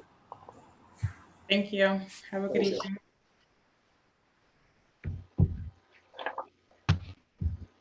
Before we move on to the next case, there is one case tonight that is not going to be heard. It has been brought to my attention, case number 2162. The petitioner Raul A. Pyrie, 643 North Main Street, Brockton, Mass. To construct exterior egress stairs in the C2 zone located 643 North Main Street, Brockton. That will not be heard tonight. The next case, 2154, the petitioner Thomas and Christine Taylor, 129 Grove Street, Brockton, Mass. From section 27-9 to build a 20 by 40 garage in the rear of their home in an R1C zone located at 129 Grove Street.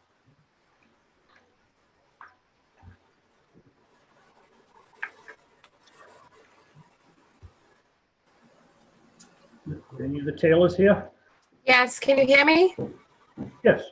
Okay, my camera's not, that's not me, that's a window. I don't know what's the matter, but I wasn't sure. I want to make sure the volume. I am here for the Just garage. identify yourself, please, ma'am.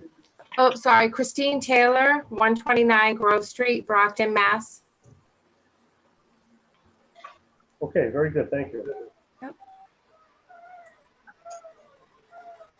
Good evening, board. My name's Carla DeRosa. I'm actually here with Raul. I'm interpreting for him. Just wanted to know how come his case is not being heard tonight. Who is this? My name's Carla DeRosa. I'm actually representing Raul Alves. I'm a cousin of his. He failed to pay the application fee to come before us tonight. Application fee. Huh? He made a check out to the planning, the zoning board. It was actually a check. Okay, I'll quickly answer your question and then I have to move on. The check that was written out to the City of Brockton Zoning Board was a defective check. He was notified earlier today about the situation and no response came from him. So we cannot hear that case tonight. So if he wants to reschedule it at a future date and square away with the City of Brockton Building Department, he can do that. All right, thank you. Thank you. All right, let's get back to Grove Street. Hi. My husband would like to have a garage in the back. As the property is, the way the house sits and the property lines, it would not really work on the side of the house or right there. So we figured the back of the yard would be the best spot for that, for the garage. Right now we have existing wooden sheds there, And the temporary garages were actually those carport styles. Those will be coming down on those.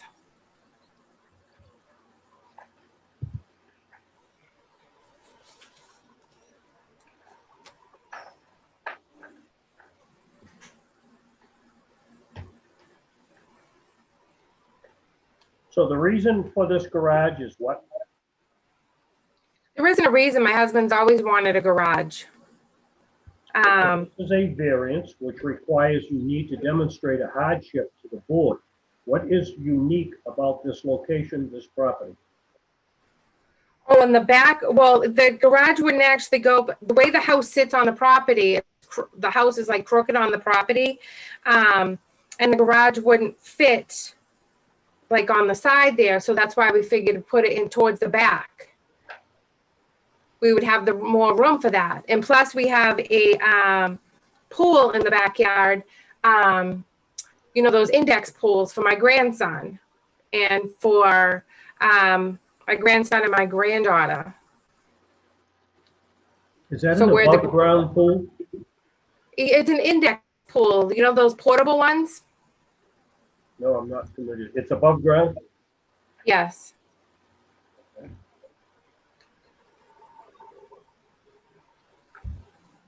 So the only reason you want this garage is for personal use and it's something your husband wants? It would be for personal use, yes. He restores cars. He does a lot of side jobs. He fixes our cars. We have our plow truck that will be in there. We have, I don't know how many Power Wheels. My grandsons, the grandchildren have, the bikes, all of that. So is your husband operating a business out of this location? No. You mentioned that he has a lot of side jobs and he's restoring cars. He's restored the cars for himself. Okay. Like the plow truck, he's taken that and cleaned that all up from the bottom up, but that's our plow truck.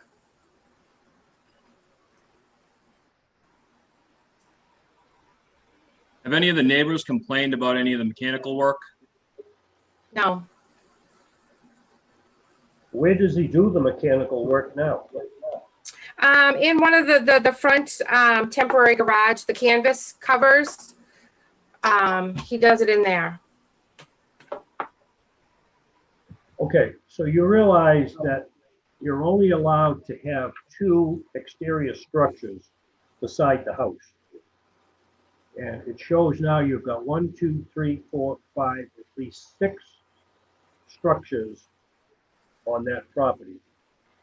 Our investigation indicated that no building permits will pull for any of the buildings that are there. The 2 in the middle, the existing garage, I don't know why they have it done as an existing garage. In the shed, that was there when we bought the house in 2020. I mean 2000. So we've been here for 20 years. Those 2 were there. Those other ones are those canvas ones. They're in the ground. They're poles and they're canvas. They're not wood or anything like that. Those are just canvas that has Power Wheels in there and stuff. If this garage is permitted, how many structures will be on the property? They're gonna, as you know, do you have a copy of the plan? It says the existing sheds and garages will be removed. Okay. On the plans that were submitted, those will be coming down. Okay, just so that we all understand where we're at here. Okay. One of the reasons that this is before us tonight is because of the potential size of this garage. Our code says that a garage cannot occupy more than 30% of the square footage of the main house. It appears your main house is 860 square feet and the garage is 800 square feet. It's almost as big as the house. Okay. So that's why it's not allowed. We have had experience with cases similar to this. In fact, we have been to Superior Court on these, and the determination of the size of the garage of 30% has been upheld. So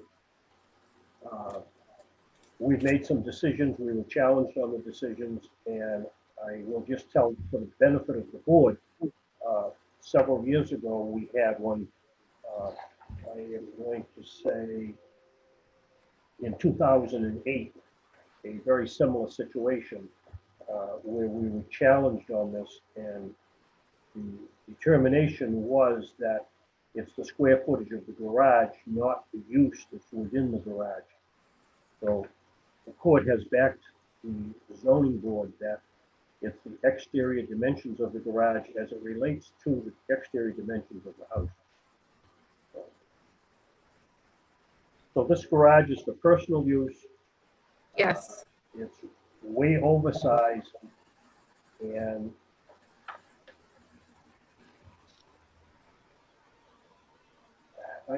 you're asking for relief from 27.9. Do you know what that is? What you're actually? What was that? I'm sorry. What are you actually requesting relief from on 27.9? That's what they said on the forms when we were doing that, to have the garage on there. See, he wants a longer garage because we can't go like a double-sized garage. So he was going longer. So by the time you put the plow truck in, you would have, say, another vehicle or so would be in there. So where would the garage door be on this building? It would be in the front of the, in the front. I also submitted a plan of the building from Boss Building. It was given to you. You would see in the front, that's where the garage door would be. That would be facing the house. Yes. So when I came out of my back, by looking in there, you would see that. Yes, it would be right there. Okay, any other questions from the board members? Not, I'm going to close that. Is there anyone here that wants to speak in favor?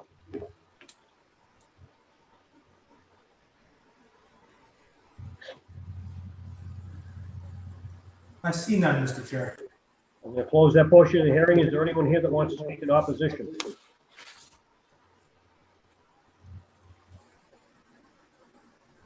I see none, Mr. Chair. I'm going to close that portion of the hearing. Is there any public officials that want to be heard on this issue?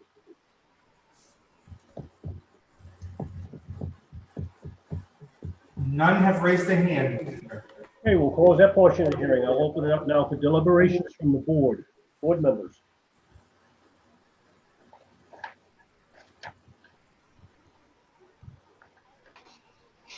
Yeah, I think that garage is too big. It appears to be, what, 60% of the size of the house?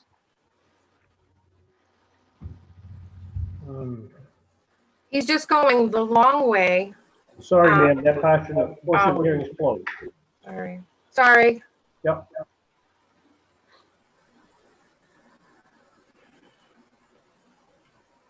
Yeah, it seems like, the usage doesn't conform to the R1C with the size in comparison to the house.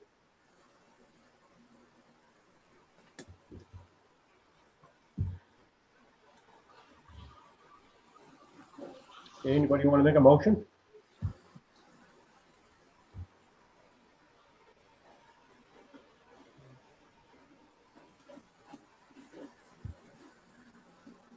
Motion to grant with hopes that it fails. I'll second. The motion has been made to grant with the hopes that it does not prevail. Clerk will please call the roll. Chief Williams. No. Mr. Lannis. No. Mr. Bernard. No. Mr. Sweeney. No. Chief Galligan. No. Mr. Chair, that's 0 in the affirmative, 5 in the negative. The vote is none in the affirmative, 5 in the negative. The petition is denied.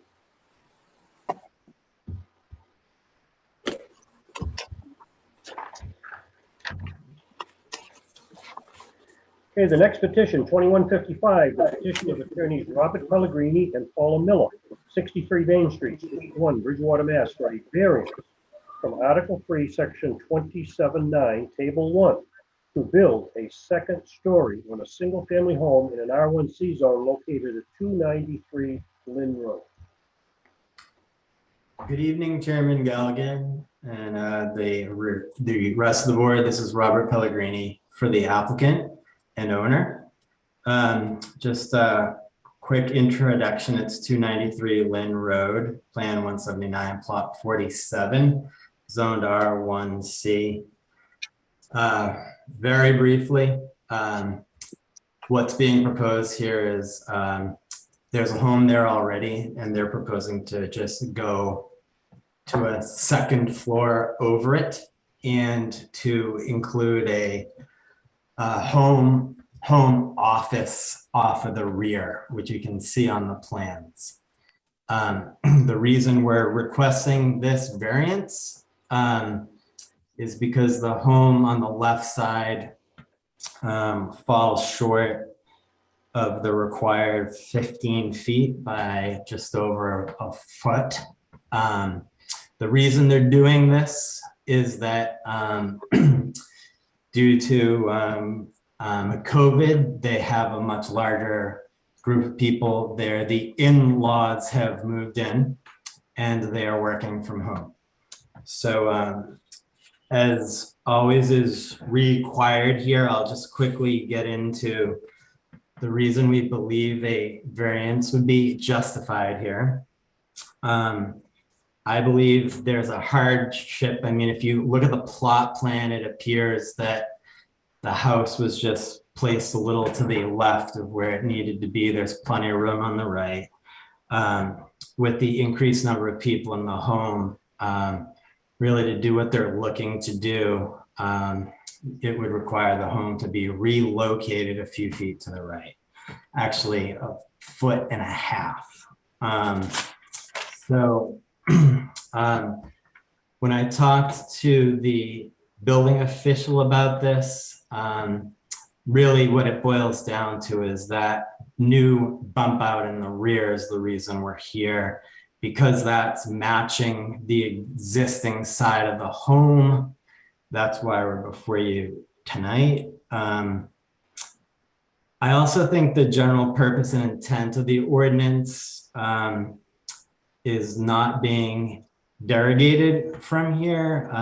Certainly there's going to be an increase in value to the property, and there's really no severe impact at all in the neighborhood or even anything that probably would be viewed as potentially negative.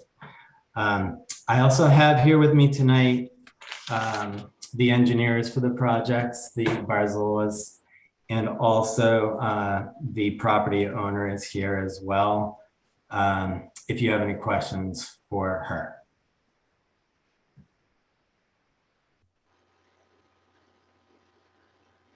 Mr. Chair, if I may. Yes. For the applicant, I see the plans for the for the expansion. Is there any consideration for parking? If I can just ask the engineer to address that question. I think that I saw them somewhere back here. I think they might be muted, but Laura? Hi, this is Laura Barzola. Can you hear me? Yes.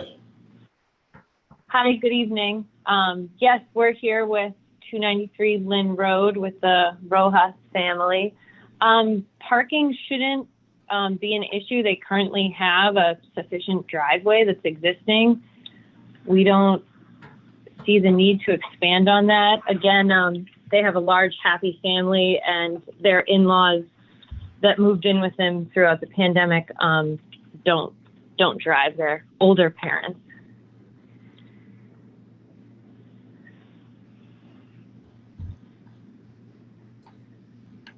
Does that answer your question? It does. Thank you. You're welcome.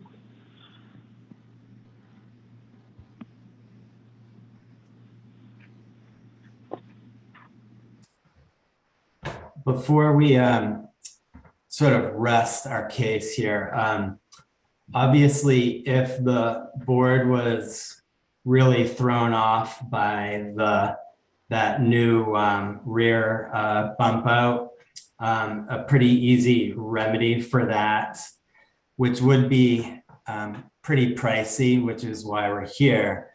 But if that was just moved a little bit sort of to the right, further from the property, it could meet the setbacks and probably alleviate the need for the variance. But as I'm sure you're pretty aware, structurally that would require a significant amount of more work. So that's why we're here. Okay, very good. Board members, any questions?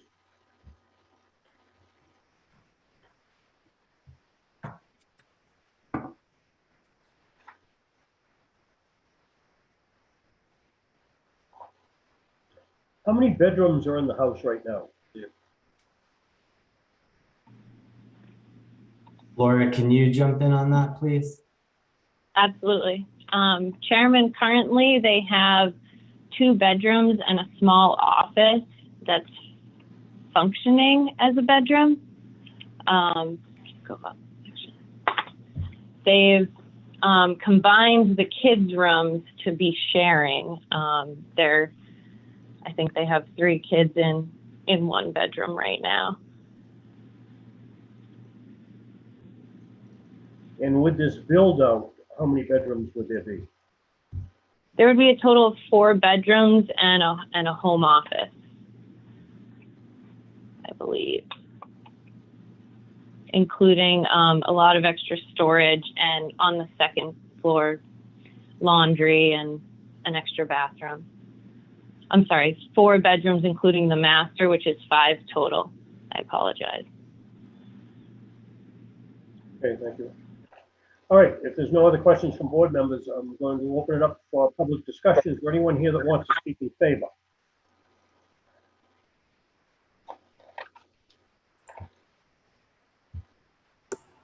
I see none, Mr. Chair. I'm going to close that portion of the hearing. Is there anyone here that wants to speak in opposition?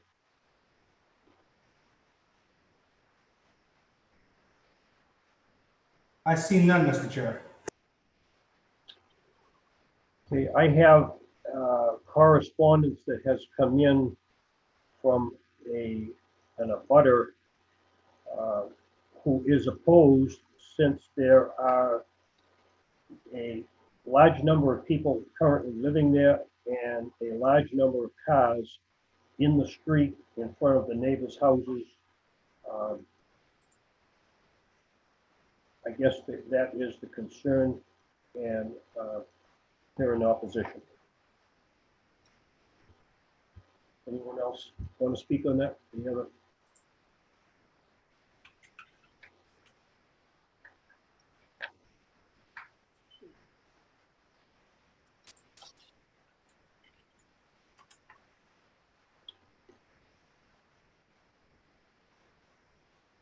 Mr. Clerk, anyone else? Negative, Mr. Chair. Okay, is there any public official that wants to speak on the issue?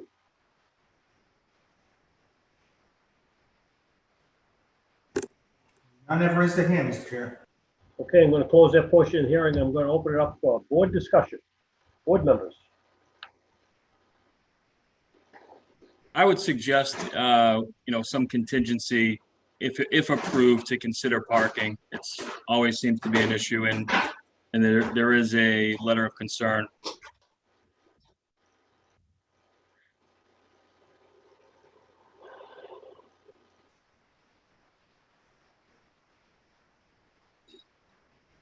It still remains a single family home. They're not building and they're not installing a kitchen on the 2nd floor, just expanding the number of bedrooms. When I went to see the property, I was concerned that the houses in the neighborhood are all ranch style, and they're all that one-story level. But I don't think that this will derogate much to the neighborhood. It may even it may even improve the value of the house quite a bit. So I'm really not opposed to it. I pulled up in the driveway. I think there is ample parking and ample space in the driveway, particularly where the older in-laws that don't drive. I would just comment that there is 3 outbuildings on this property, and one of the outbuildings apparently is over onto an adjacent property. I would believe that at some point they're going to have to address those problems also.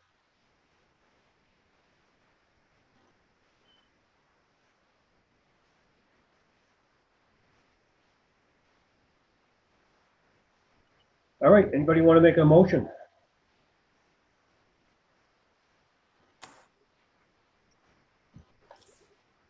Motion to grant. I'll second. Motion has been made and seconded, and what was the motion? I didn't catch it. Steve Bernard. I still didn't hear it. Mr. Bernard. And the motion is to grant? Yes, sir. Okay, I didn't catch that. All right. Motion has been made and seconded to grant. Will the clerk please call the roll? Chief Williams. Yes. Mr. Lanus. Yes. Mr. Bernard. Yes. Mr. Sweeney. Yes. Chair Galligan. No. Mr. Chair, that's 4 in the affirmative, 1 in the negative. The vote is 4 in the affirmative, 1 in the negative. The petition is granted. We appreciate everybody's time. Have a wonderful evening. Thank you. Thank you.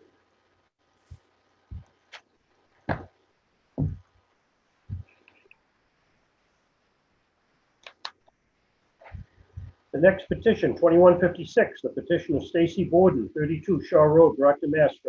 From section 27-9 to construct an addition in an R1C zone located at 32 Shaw Road.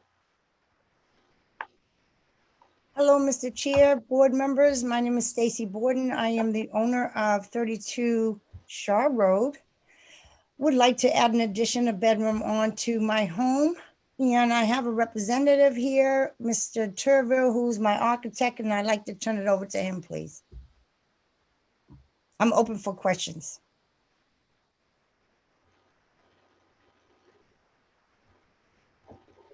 You are requesting an addition to the home, which is a variance, and you need to explain to the board what your hardship is with this. What is unique about this piece of property? Well, the unique part of this, Mr. Chair, is that I am in a cul-de-sac area and I'm down a long driveway and I'm in the back. My home is really facing or adjacent to the owner's property lawn, and I'm pretty private back here, but my home is very small. It's 725 square feet. I have a home office. I'm a business owner out of Boston.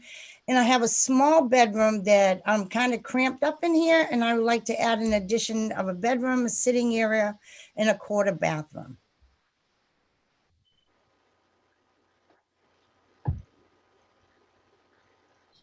Okay, I guess the question I have is, with this expansion, are you intending to bring any more people into this building? No, Mr. Chair, but I would like to say that I am a member of 12 siblings, and my parents have since deceased, and we are really a close-knit family, and I like to have the other bedroom that I currently sleep in as a guest room if my brothers and sisters come to town. Okay, thank you. Thank you. I'd like to add a little bit more to that, Mr. Chairman. My name is William Turville. I'm an architect. I live and work in Waltham. The main part of this petition really is for the hardship of having an amazingly undersized lot for this zone. I'd like to read just from a letter that I wrote to the board, if I might. This is a very undersized landlocked lot with a right-of-way driveway leading to a small fenced compound of the house, a large shed and 2 small sheds. There's a nice yard and parking for at least 3 cars. The house is in excellent shape, having had recent renovation work done, but it is very, very small. It is a legal non-conforming lot and house. The size of the lot is only about 20% of the required minimum for the R1C zoning district, and it only has about 1/3 of the frontage required by current zoning. But this is a legal non-conforming pre-zoning lot and house. It was built in 1963 and very close to the existing front property line. The main hardship here is that the lot is severely undersized. We submitted a chart summarizing some of the zoning issues, and we meet all of the zoning with the exception of the existing non-conforming pieces, which are not changing. The real question for this board is hopefully to approve the fact that we exceed the lot coverage percentage, mostly due to the fact that this is a very tiny lot, but it is also a very tiny house. The addition square footage is under 600 square feet. The house is about 700 square feet, but the lot is only 5,565 square feet in an R1C area where the single family lot size is supposed to be 30,000 square feet. So the lot is a very tiny lot. Therefore, even with a bedroom extension, the house exceeds the lot coverage.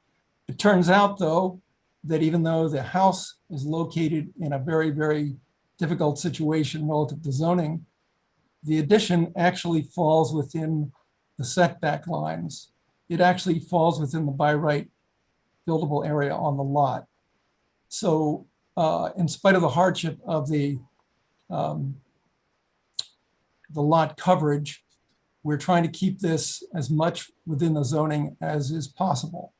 So therefore, we would like a variance based on the hardship of an undersized lot, and we'd like this approved for construction as being a reasonable approach to having this single level extra bedroom added to this single level house. Ms. Borden plans to live there as long as she possibly can, and this will be an excellent accommodation for her in this house. Okay, thank you. Any questions from the board members?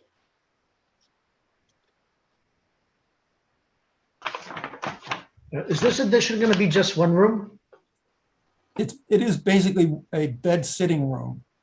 We've divided the sitting area from the bedroom area by sliding doors, but basically this is a bed sitting room.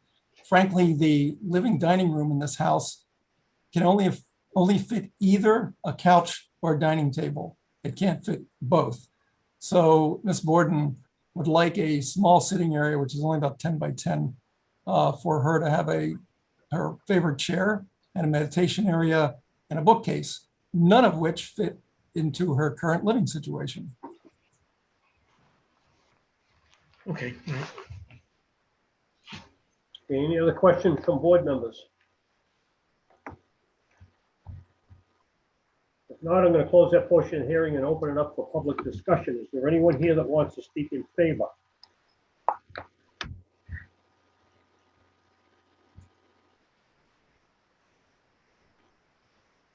I see none, Mr. Chair. I'm going to close that portion of the hearing. Is there anyone here that wants to speak in opposition?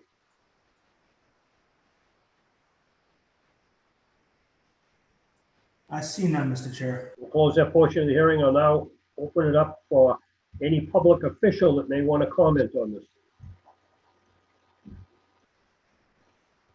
None have raised their hand, Mr. Chair. I'll close that portion of the hearing, and now I'll open it up for discussion from the board members. Board.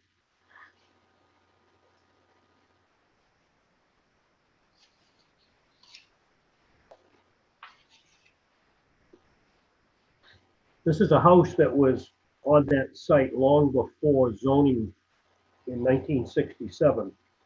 63. That's when it was there? Yeah. Yeah, zoning is 67, so it was prior to the current zoning that we have now.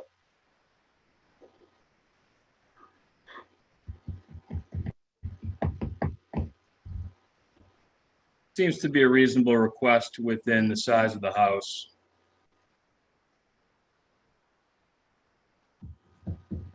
It's not going to change the side yard setbacks much.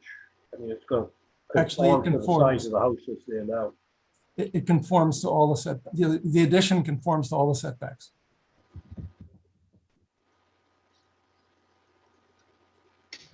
Yeah, I'll make a motion to grant. Second.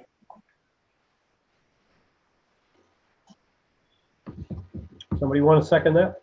Second. Motion has been made and seconded to grant. Will the clerk please call the roll? Chief Williams, Yes. Mr. Lanus, Yes. Mr. Bernard, Yes, Mr. Sweeney, Yes. Chair Galligan. Yes. Mr. Chair, that's 5 in the affirmative, 0 in the negative. 5 affirmative votes, no negative. The petition is granted. Thank you very much, Board and Good luck. Mr. Chairman. Thank you so much. Okay, the next petition is 2157, the Grand Flourish Collective LLC, 153 Manamet Street, Brockton, Mass, for relief from section 2729 and 2732, requesting a special permit and variance to open and operate a tattoo parlor in a C2 zone located at 826 Crescent Street.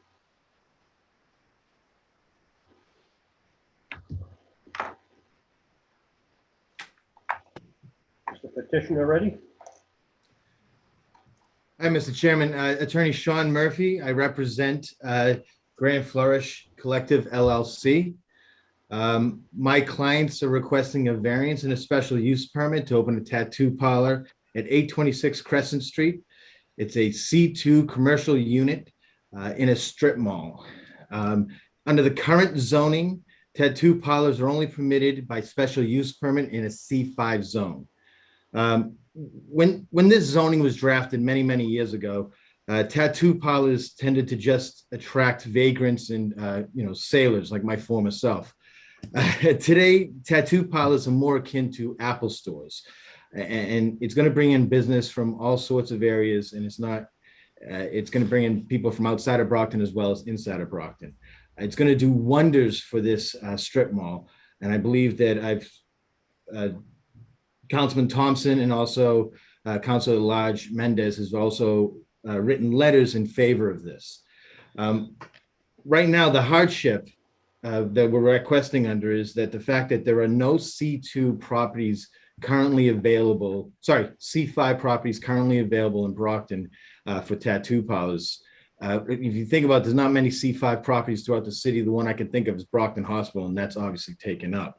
It's probably the reason why this board has granted similar relief to other tattoo parlors. Most notably, Brockton Ink Tattoo is in a C2 zone. K&M Tattoo is in a C1 zone. And incidentally, K&M Tattoo, I believe, when they came before this board the last time, was moving from a C2 or a C1. So none of them have been in C5. Granting this variance in special use will not substantially degrade from the public good. In fact, I think it will add to it. And it won't nullify or substantially degrade from the intent or purpose of the ordinance. As I said before, the purpose of the ordinance was to keep out a certain class of people, whereas that's not the clientele of this business anymore. This business blends well with the neighborhood. I know my clients are working with Mary Waldron over at Old Colony Planning Council. They have the support of both, like I said, Councilman Thompson and also Councilwoman Mendez. This is exactly the type of business that Brockton needs. If we don't allow them to go in, we're just going to have another vacant property in Brockton, and it's going to be an attractive nuisance. So I'm asking that the board approve this, and any questions about the layout of the property, my clients are here to answer, and I think they've rendered some absolutely wonderful drawings. It's not the type of tattoo parlor that I got my tattoos when I was in the Navy. This is much more high tech these days. Very good, thank you. Any questions from any of the board members? Yeah, I have a question. Just, I see some inside plans. Is there anything on the outside or the exterior of the property that's going to be upgraded? Just out of curiosity. There will be a wheelchair ramp added outside of the door for handicap accessibility. And also landscaping to beautify the outdoor space. Okay, thank you very much.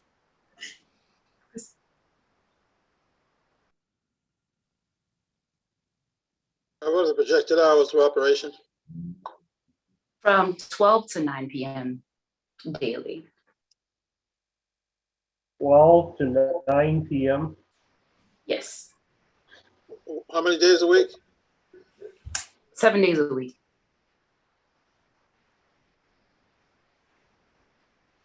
Through the attorney, is this regulated through the License Commission? So the licensing for the tattoo parlor is through the Board of Health. It's Board of Health. What's that? Okay, Board of Health, that's what I thought. Right. So in order to get that license, they have to get the variance first. Correct, right. So I'm just considering setting hours here. Probably that should be in our bailiwick here rather than somebody else. Agreed. So they're asking for 12 noon till 9 p.m., correct? Correct. 7 days a week. Correct. Okay. Board members, any other questions? I'm going to close that portion of the hearing. Is there anyone here that wants to speak in favor? I do. So I've been working with Grand Flourish. Please state your name, please, for the record. I'm sorry, Marcy Venezia. I actually live in Easton, Mass. I've been working with Grand Flourish Collective for a couple of months now. They have done a lot of good work. They are really raising the status of tattoo shops in the artistic capabilities that they have, and they have thought through a lot of great details. I think they'll be an asset to the community. Thank you. Is there anyone else that wants to speak in favor? I would like to speak in favor. My name is Dr. Abe Abdul. I had the privilege of visiting Derek, the owner of the practice. And as you folks know, I'm a healthcare provider, so infection control is critical. Having visited them and looking at the work they do, I'm very much confident that they would be able to maintain a healthy and quality service to the community. Not to mention that property 820, 826, unfortunately, for the longest period of time, has been an eyesore. It's been dilapidated. And I think the addition of this business would not only be beneficial to the community, but it'll be also beneficial to Brockton as a whole as well. Thank you. Is this business going to be located on the first floor or the second floor? It's the first floor. It's first floor. Anyone else that wants to speak in favor? Chief, just to give you an idea, it's the old Mary Lou's coffee shop. Oh, okay. I was looking toward the other big building. Okay, all right, I got you now. Yep.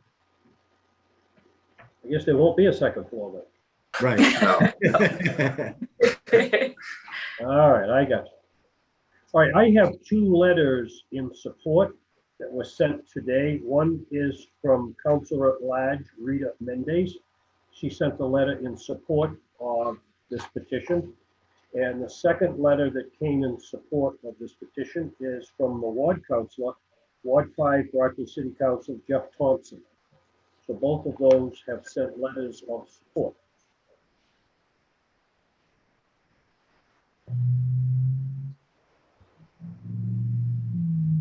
Anyone else, Mr. Clerk?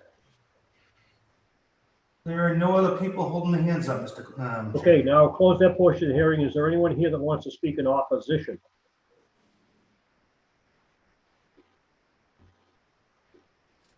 I see none, Mr. Chair. I'll close that portion of the hearing. Is there any public official that wants to be heard on the issue? other than the two letters that I just read from the two city councilors. And none of the hands raised, Mr. Chair.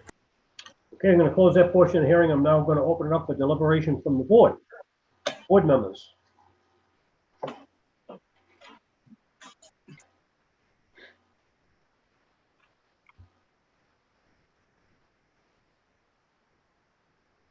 I don't see any negative connotation to what the request is. We have allowed these outside of the allowed zone for various reasons. And as he mentioned, apparently right now, the availability of space is a problem. And it certainly sounds like from the testimony that we heard tonight that they are a pretty reputable organization. I'll make a motion to grant. Second. Motion has been made and seconded to grant with, before we do this on the motion, they talked about the hours of operation from noon, 12 noon till 9 p.m., 7 days a week. Are we okay with those stipulations? The grantor of the motion, you okay with that? Yes. Okay. All right, clerk, please call the roll. Chief Williams. Yes. Mr. Lannis. Mr. Lannis, you're. Yes. Mr. Bernard. Yes. Mr. Sweeney. Yes. Chair Galligan. Yes. Chair, that's 5 in the affirmative, 0 in the negative. 5 in the affirmative, none in the negative. The petition is granted. Thank you, Mr. Chairman. Thank you. What? I appreciate it. Mr. Chairman, if Kevin, one moment, Mike, I just wanted to say congratulations on your retirement. And you're always a pleasure to work with. And if I don't get to see you, I don't see you as much these days. I just wanted to say congratulations. You're one of the best, and Brockton will miss you. Thank you, Sean. I appreciate that.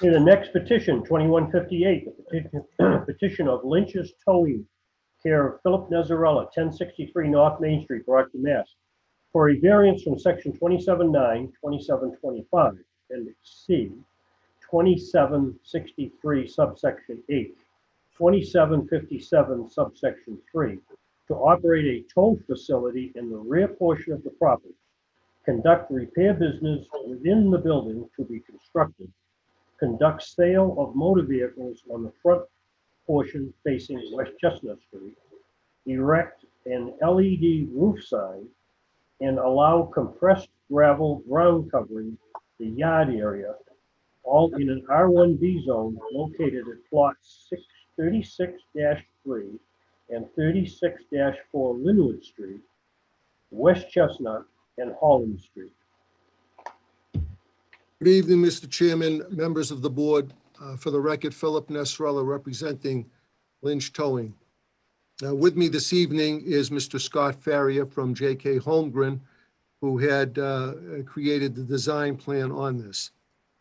So just by way of background, Lynch's Towing is known by most individuals in Brockton. It's been because the company has been an integral part of the city of Brockton for several decades, involved in the daily opening of our roadways from disabled motor vehicles each morning, which can hold up traffic, whether it be from the city center or Route 24.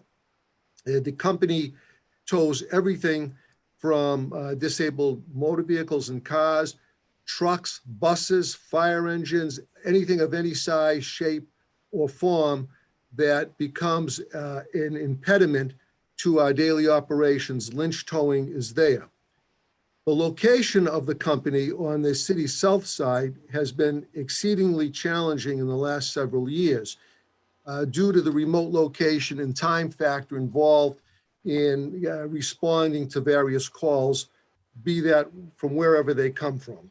Each call Lynch gets is an emergency call, and the time to arrive and resolve an issue is critical and paramount to its performance. The city some time ago had an interest in seeing a development where Mr. Lynch currently is at 1200 Montello Street in Brockton.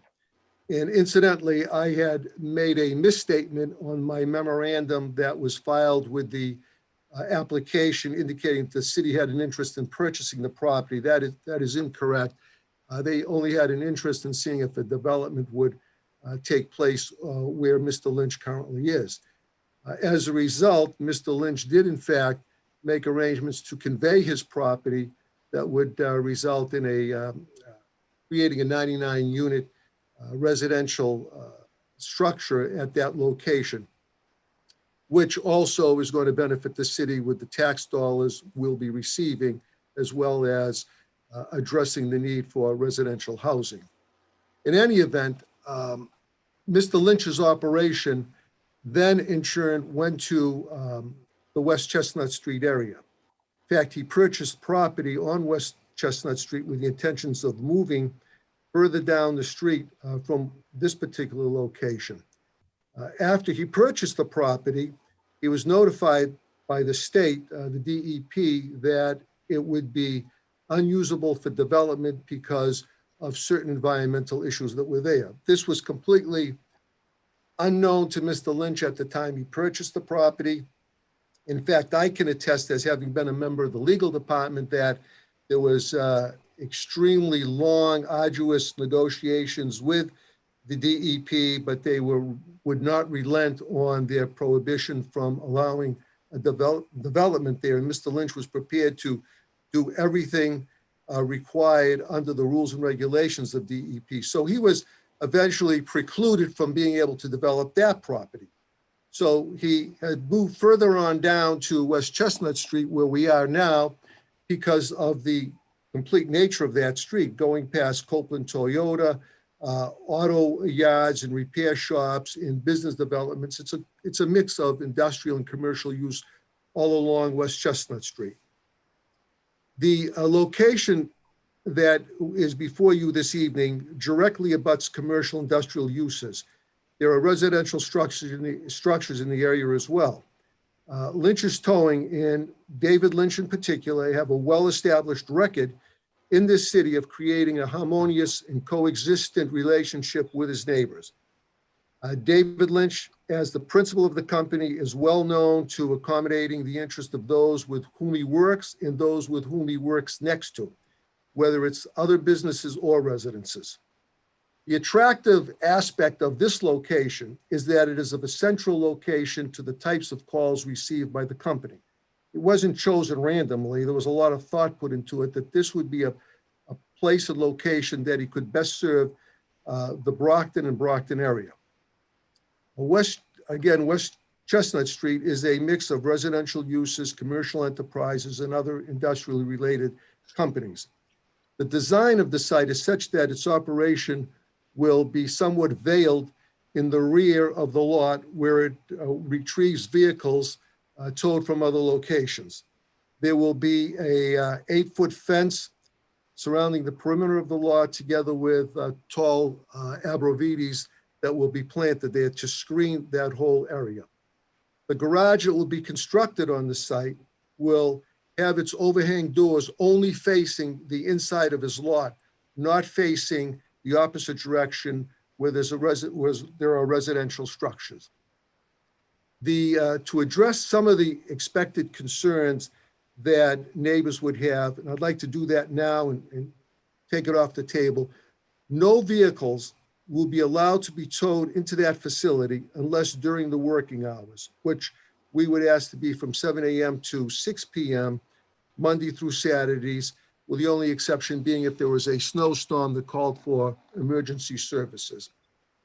Secondly, the business has a salvage license, but only for the purposes of buying auto parts. They do not intend on having a salvage business on that property, and they would be acceptable to making that a condition of a grant. Thirdly, the company has engaged a lighting engineer that will ensure the LED lighting will not shine on the location of the neighbors, nor will it be a nuisance or disrupt their quiet enjoyment of their space. Fourthly, the vehicles of Mr. Lynch's company will only be allowed to enter the property via Holland Street. They will not be going down Ramsdale Road at all, which is the one between the businesses, his business, Ramsdale Street, and the neighbors. So there will be no vehicles going up and down that street from Mr. Lynch's company. Relief is sought in the rear parking lot, and we're asking the relief be allowed to have compressed gravel in that it withstands the type of traffic and weight of those trucks more so than asphalt. And rather than digging up and repairing asphalt on a periodic basis, this compressed material is normally used in these type of enterprises. To address, Mr. Chairman and members of the board, some of the elements to satisfy the statutory requirement for a variance, allow me to point to the following if I could. There is approximately 8 acres on that land, that compose that land. 5 acres will be used for the business. The rear of the parcel has a significant drop in the topography, which would require a substantial amount of fill if they wanted to create residential structures on their property. And due to that topographical issue, it makes it more akin to having a commercial nature there than trying to construct any type of residential facilities. There would also be cost prohibitive if one attempted to do that. The cost of construction for residential use would obligate the developer to install granite curbings on both sides of a street, and that type of street being approximately 600 foot of roadway could run close to $800,000 just for the street, let alone trying to build the structures. And I would not expect that one could build more than 3 residential structures on that type of street and within that area. So I don't see a developer doing anything of that nature because, again, it would be cost prohibitive. We would not be able to comply with the 175-foot frontage that the residential uses would require. And we are trying to be cognizant of all of those factors and find that because of all of the other mixed uses in that area, this type of use would be most harmonious with the area. And I believe I can speak very confidently that, again, Mr. Lynch, being cognizant of his relationship with a community, with a neighborhood, with the residents, has always been such that he is immediately responsive to whatever needs or concerns any of those entities from city or neighborhood has in response to them directly. There is enough parking in this area whereby the front would house the vehicles for sale, and the deep rear part would be where the towing would take place. The garage would have closed doors during its working hours. And again, the doorways are not facing any of the neighbors. They're facing within the inside of the lot. With that being stated, I would ask Mr. Farrier if he has any comments he wants to make on the overall design of the property. Sure. Thank you, Attorney Nazarella. Good evening again, Mr. Chairman, board members. Just a couple quick things to hit on. If you look at the colored plan that we submitted as part of our application process, it kind of more clearly shows the difference between the bituminous paving and the processed gravel. So the bituminous paving in the front from West Chestnut Street back around the building is kind of an orange color. And then the processed gravel, the rear tow yard portion of the property is more of a gray, I guess, color.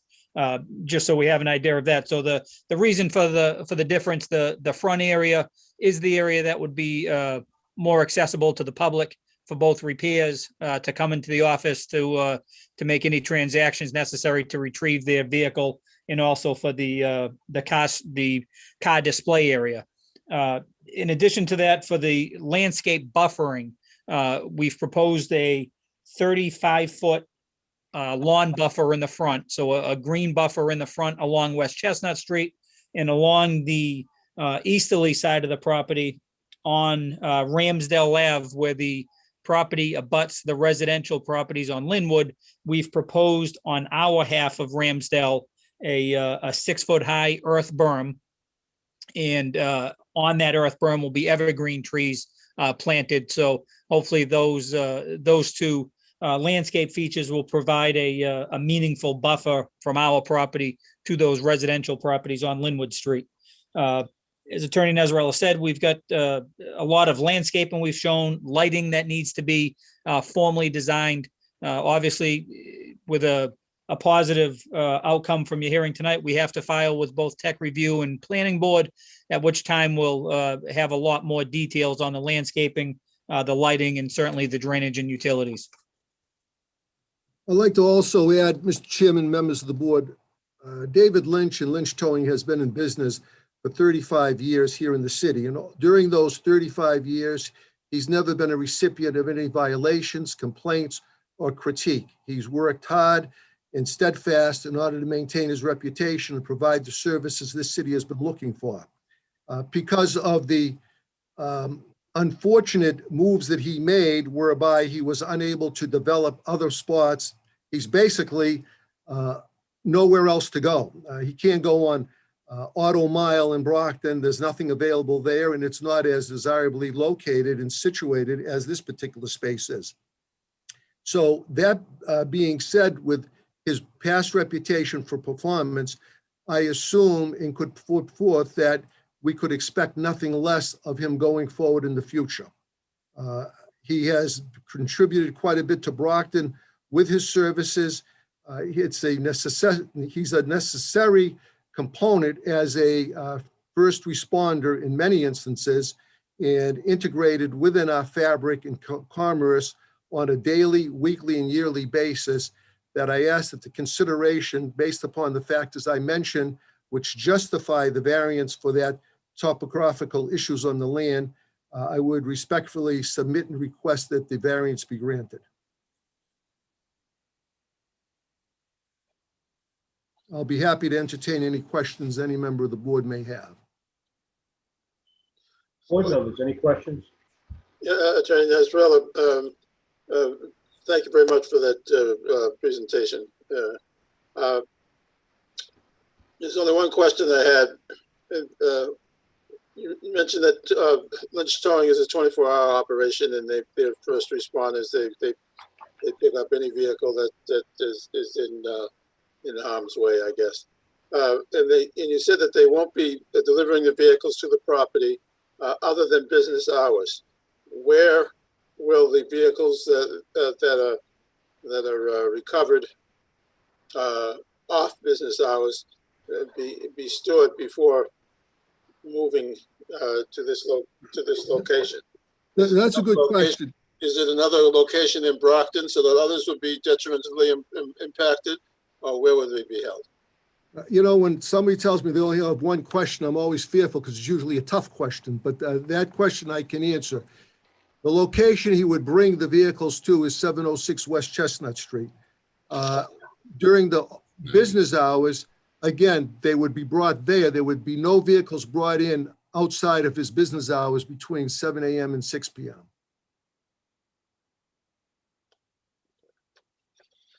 Attorney Nezarella, Jim Sweeney, thank you for that presentation. My question for you is that blinking yellow right there on the corner is almost impossible at certain times during the day. Is there any information how that will impact it, make it worse or make it better? The blinking light? I'm not clear on the question. There's a blinking yellow light, Right. West Chestnut, Linwood. Correct. I don't see how that will impact our operation, nor will our operation affect the fact that that light exists there. And in fact, it probably will help because it serves as a cautionary notice for motorists going up and down that street. So I guess my concern is it's already a dangerous light if you're trying to cross from Linwood. If you've tried it, you know. No, I've been up and down that street many a times. But I don't see how the introduction of this business makes that area any less safe than it already is. Well, that's my question.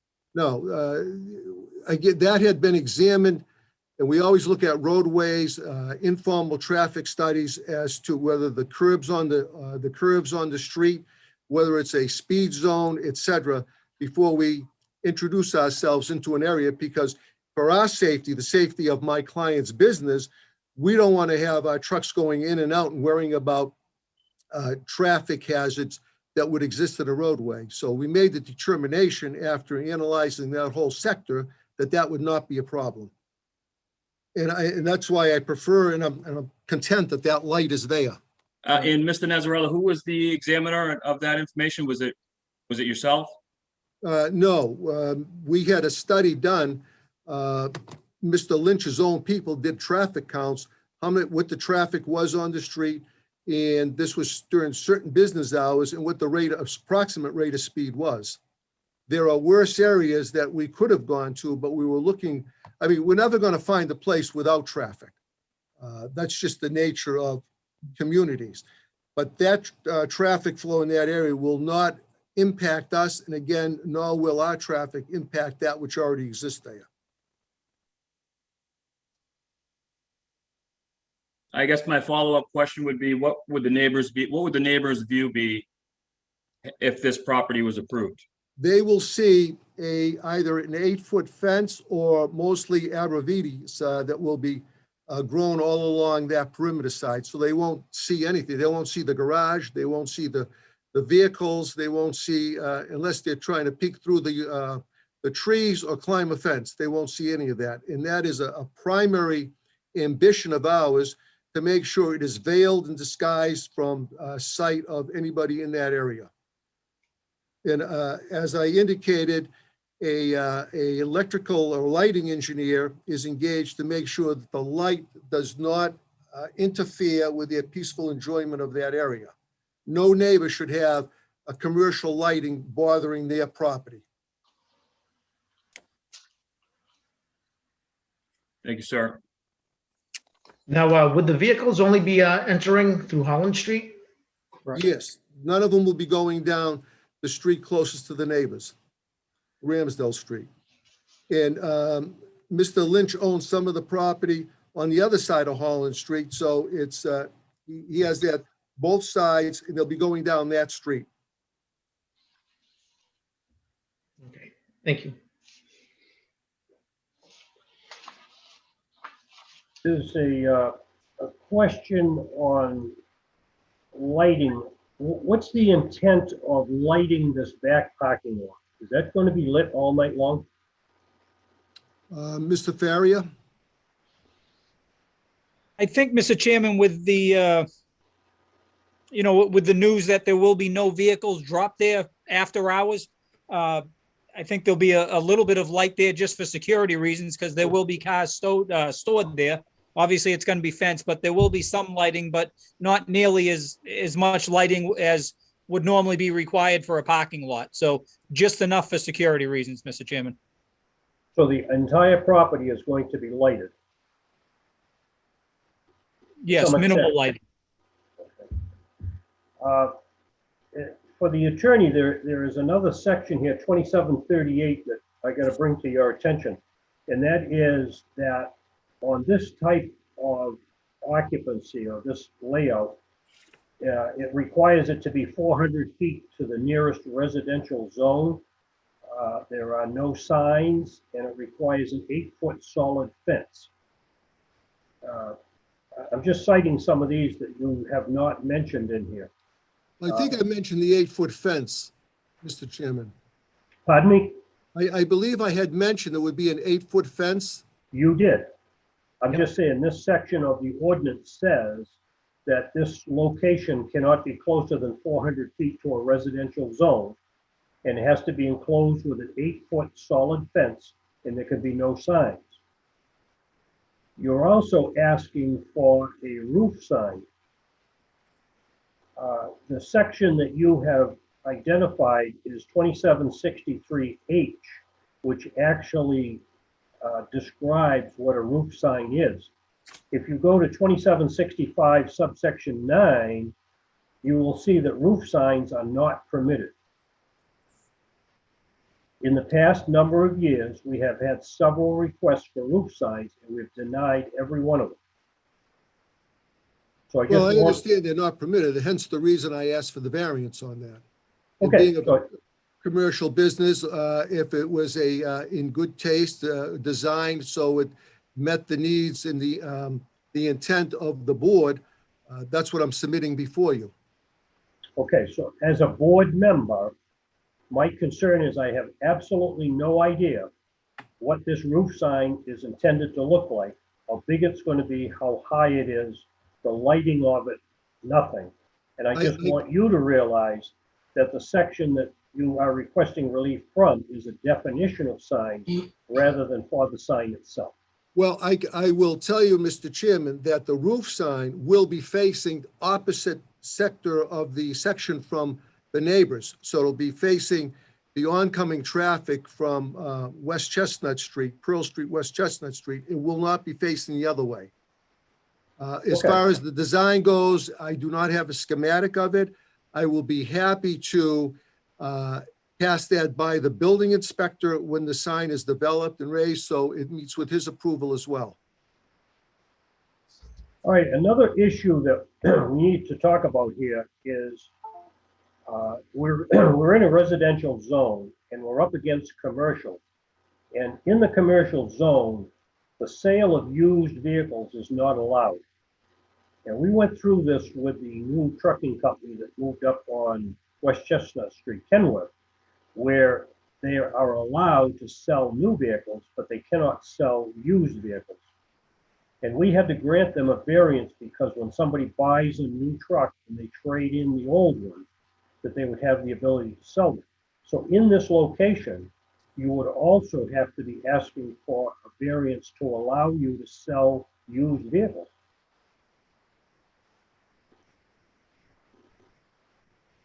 And on this lineup that I see in the front, there seems to be a double row of vehicles. Can you explain to us what that is? Is that trucks and cars, or what is that?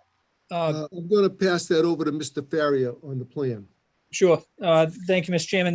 That very front row, we have it labeled proposed 30, a 30-foot display area. That would be for cars for sale in that area, for show. So if they were to be moved, you would have to move the car that's behind it and slide that car out, typical to a car lot. Okay. So they're oversized spaces just for display purposes. So what is the total number of cars that you anticipate are going to be parked at this location? I saw that number somewhere. What is it? 400 and something? 413 parking spaces. 413 spaces. Correct. Can you explain to the board why you need 413 spaces? Well, I believe some of that answer would involve the amount of vehicles that are towed in. You know, we can't tell how many cars are going to be towed in to that particular lot, depending on the demands and requirements of the city. Okay, I guess what I was looking for is an explanation. It's very difficult to pick an arbitrary number. What amount of spots should be laid out or parking spaces? I don't know if it's going to be 50% of that used, 25% or 75%. So we put down the maximum based upon the amount of land that we have available, and then we go from there. So the number of cars that are parked here was determined based upon the size of the property. Well, we also anticipate that because of the district attorney's office, there are police and state seizures that require those vehicles to be taken to that spot.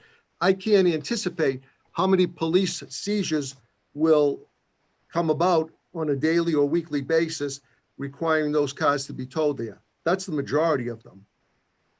Would it be safe to say that all of the vehicles that will be towed to this yard would be operable vehicles? Yes, not junk vehicles. None of these would be We do there not for want to make park. this into a junkyard. That is not the intent. That's not going to happen there. These would be operable vehicles.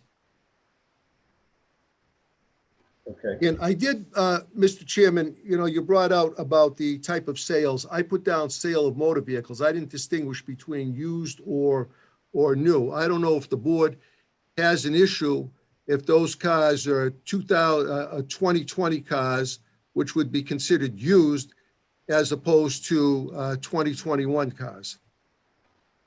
No, I think what I was referring to is a new car that's sold by a dealer that sells new vehicles. We have the same issue further up the street. That's why I'm bringing it up, that it's not allowed. It has to be asked for. Right. Well, that's what was asked for in the application. Okay, any other questions from the board members?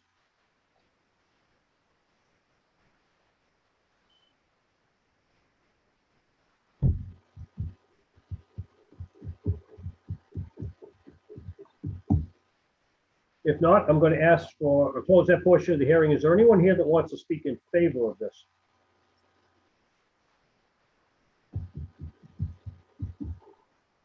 Mr. Chair, I see none. Did I hear somebody? Yes, Mr. Chair, I see none. Oh, okay, I'm sorry. I'm having trouble hearing here.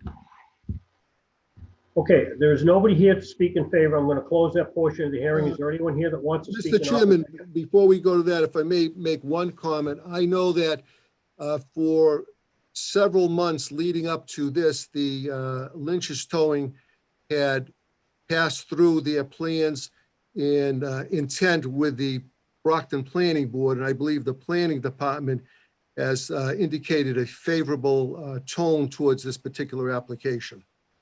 They have. Thank you. Last question, please. Mr. Nasrallah, Lynch Towing, after hearing this presentation, Lynch Towing is much more than just a towing company as the I see. Could you list for me all as many of the businesses that Lynch Towing is in? Well, because we have auto sales, we have auto repair, we have towing, we have storage, we have. Well, no. First of all, it's only a collateral business. That's repair of his own vehicles. He's not a repair garage, and it's to sell vehicles in the front, new or old, but the rest is towing. There's no others. There's not a numerous layout of businesses. And these are basically under the umbrella of Lynch Towing, are there any other subsidiaries? No, there are not. Okay, there are not. Okay. And under any tax consequences, are there other businesses of which let's say the IRS categorizes other than towing? It's the same question, just asked in different manners. If the answer might be the same, but I want you to get I think the answer is the same. Answer is the Mr. same. Lynch? Yeah, no, it's Lynch's Auto Sales because we do the work for the city and the state, federal government, sheriff's department. So repair their cars during the day. So it's Lynch's Towing, Auto Sales and Service. So yes, but I'm a DBA. It's all under one name, under myself. And one tax ID number. Yes, sir. This is not repair, Mr. Bernard, to the public. You know, people don't bring in their cars to get repaired. These are the vehicles that are brought in. Okay. Thank you. That's helpful. Thank you very much. Thank you, sir. Okay, one question as a follow-up. This piece of property that we're dealing with tonight, is Mr. Lynch the owner of this property? Mr. Lynch, you want to answer that? He has a vested interest. He's under an agreement to purchase the property. Correct. That is correct. Okay, the reason I asked that, we do not have an attestation letter from the owner that we would normally receive, allowing him to come before the board to talk about this piece of property? Well, I can represent as an officer of the court that there is a signed, sealed purchase and sale agreement, which is a contract binding Mr. Lynch. Yes, Okay, thank you. yes, Chief. Chief, may I say one thing when you asked about the vehicles in the back? All right, I'll let you make a comment. Sorry, sir. What it is when you asked about the vehicles, if they're going to be whole vehicles, sir, it's kind of sad for me to say it, but these vehicles get held for court cases, for seizures, whatever the state, the federal government, and the city have us hold. Every day it's a different scenario. They want it secured, and that's why I'm the caretaker, I guess you would call it, of the vehicles. But we're not selling parts off them, sir. They come back, they come in, they get held by us until either the DA's office, the state, sheriff's department, et cetera, who tells us when it gets done with a case, whether it be Plymouth County, whatever it's going to be. I cover everything for Plymouth County. That's why the need for such a large storage yard. Okay, I understand that. Thank you. Thank you, sir, very much. All right, so we were at the point of, was there anyone here that wants to speak in favor? And Mr. Clerk? Mr. Chair, we have a Christina Sterling has her hand up. I don't know if she's in favor or opposed. I'm sorry, opposed. I see no hands up for in favor, Mr. Chair. And there was a letter from the planning department in support of this request. Okay, I'm going to close that portion of the hearing. Is there anyone here that wants to speak in opposition? We have one, Miss Christina Sterling.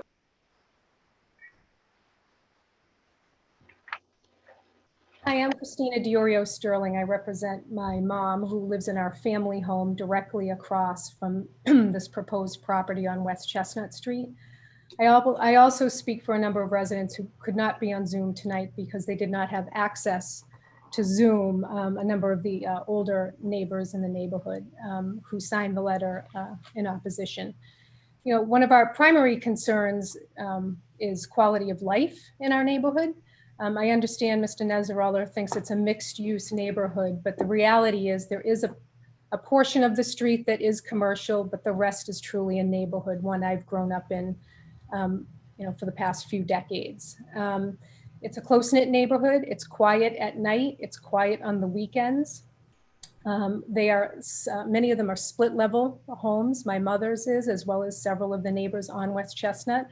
And so when we talk about fences and arborvitaes, that's all great, but from our second floor living rooms and kitchens, we can see directly into the lot regardless of whatever barrier is put up. Having said that, the proposed barriers don't go across the front. That's actually where they want to sell the cars, the used cars, from my understanding. And I don't know how many spots there were. I counted, you know, over 20 at least for used cars.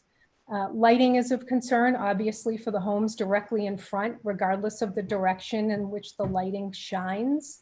There will be lighting all night across 5 acres. And, you know, it makes sense to me that they would want to light it well for security. But regardless of the direction of the lighting, that entire parcel, both parcels, will be lit 24/7. You know, sound and noise is an obvious one. We can now hear Mr. Lynch's tow trucks when they back up, you know, a few doors down, and that's part of his business. And but this would be directly across the street, obviously. When we asked about the timing of the business, I asked if they would be towing at night or on weekends and holidays, and I was told there was no guarantee. I suspect that's probably true, but regardless, it does impact our quality of life. My mother will open her front window and front door. It will be directly in front of her home, as well as the 4 residences next door, as well as the one across the street and the abutters in the front and the back. Many of these families purchased these homes because they were across from farmland. The Bertarellis have been good neighbors. They have farmed there for many years. And so the expectation was that if it was not farmland, that it certainly would not turn into a tow yard. Mr. Nezzarella made the point that it's a very large-scale business. It sounds like it is. I don't know Mr. Lynch, but it sounds like they have a pretty good size, lucrative business.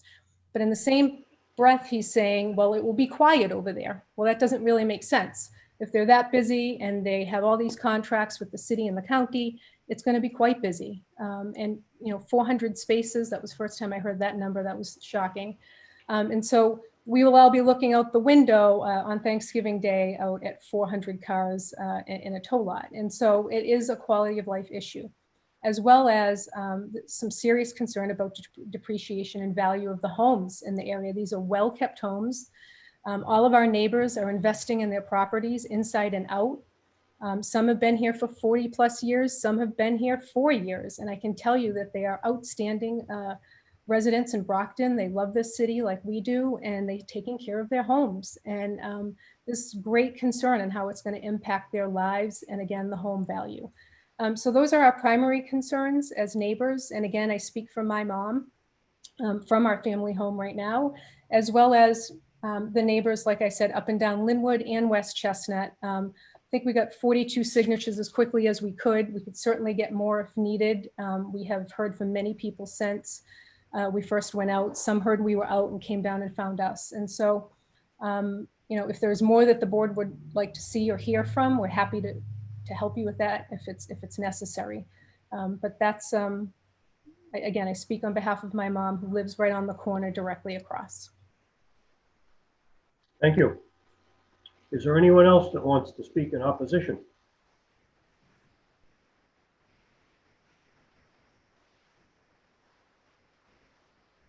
We have a Ms. Vial. Go ahead. Yes. You're going to have to speak up. I can't hear you. Vial.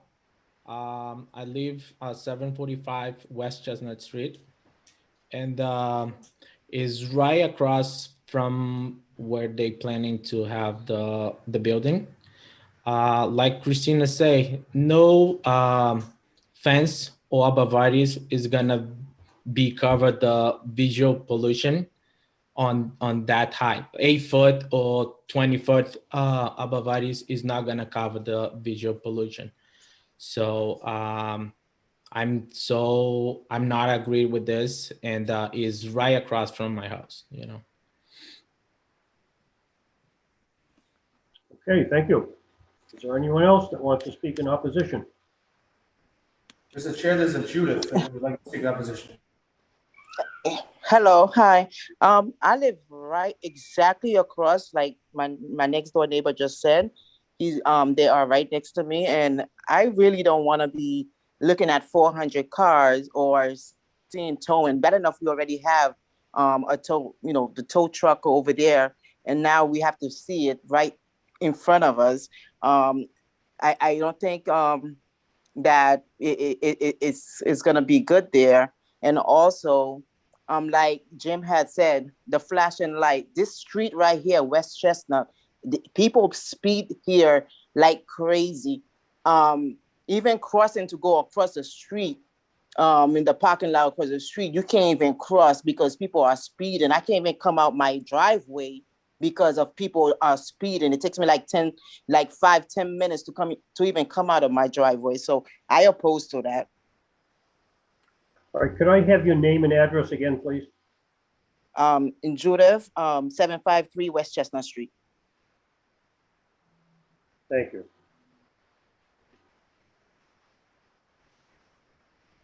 Is there anyone else that wants to speak on this issue? Hi. Can you hear me? Hi, I'm Meridina Cruz. I live at 369 Linwood Street. Everything that Christina had mentioned, pretty much she is speaking on behalf of all the residents here at Linwood Street. I oppose this business going in place already on Holland Street, which is not directly behind my house, but whatever business is at the end of the driveway there, at the end of that street, sorry, they have lights on 24/7. And I can see it from my daughter's second floor bedroom. So I don't think that no matter what they put up is going to keep lights from coming into the neighborhood. And also, there's no way that they're going to stop the noise. And it is very quiet, like Christina said. I moved here because I have 2 small children. I like it quiet on the weekends. I don't need the tow trucks coming and going. And it's my first time today hearing that there's going to be about 400 cars. So it sounds busy.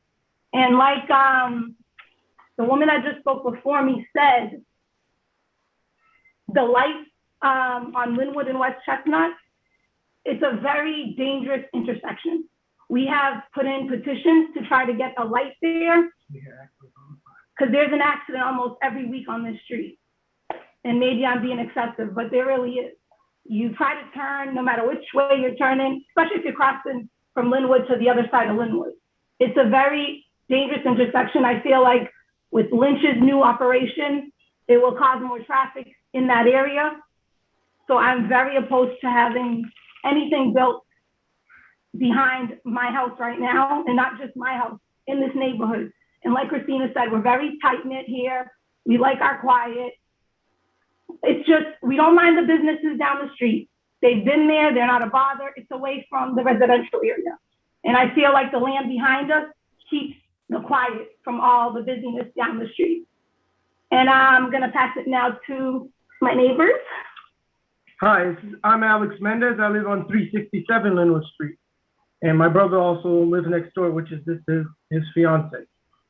And we have the same concern with everything else, with all these cars and chemicals. We have well water here, so we're concerned about if that's going to contaminate with these cars, oil leaking, cars being crashed and towed in with fluid, hazardous waste leaking onto the streets, onto the sewage here.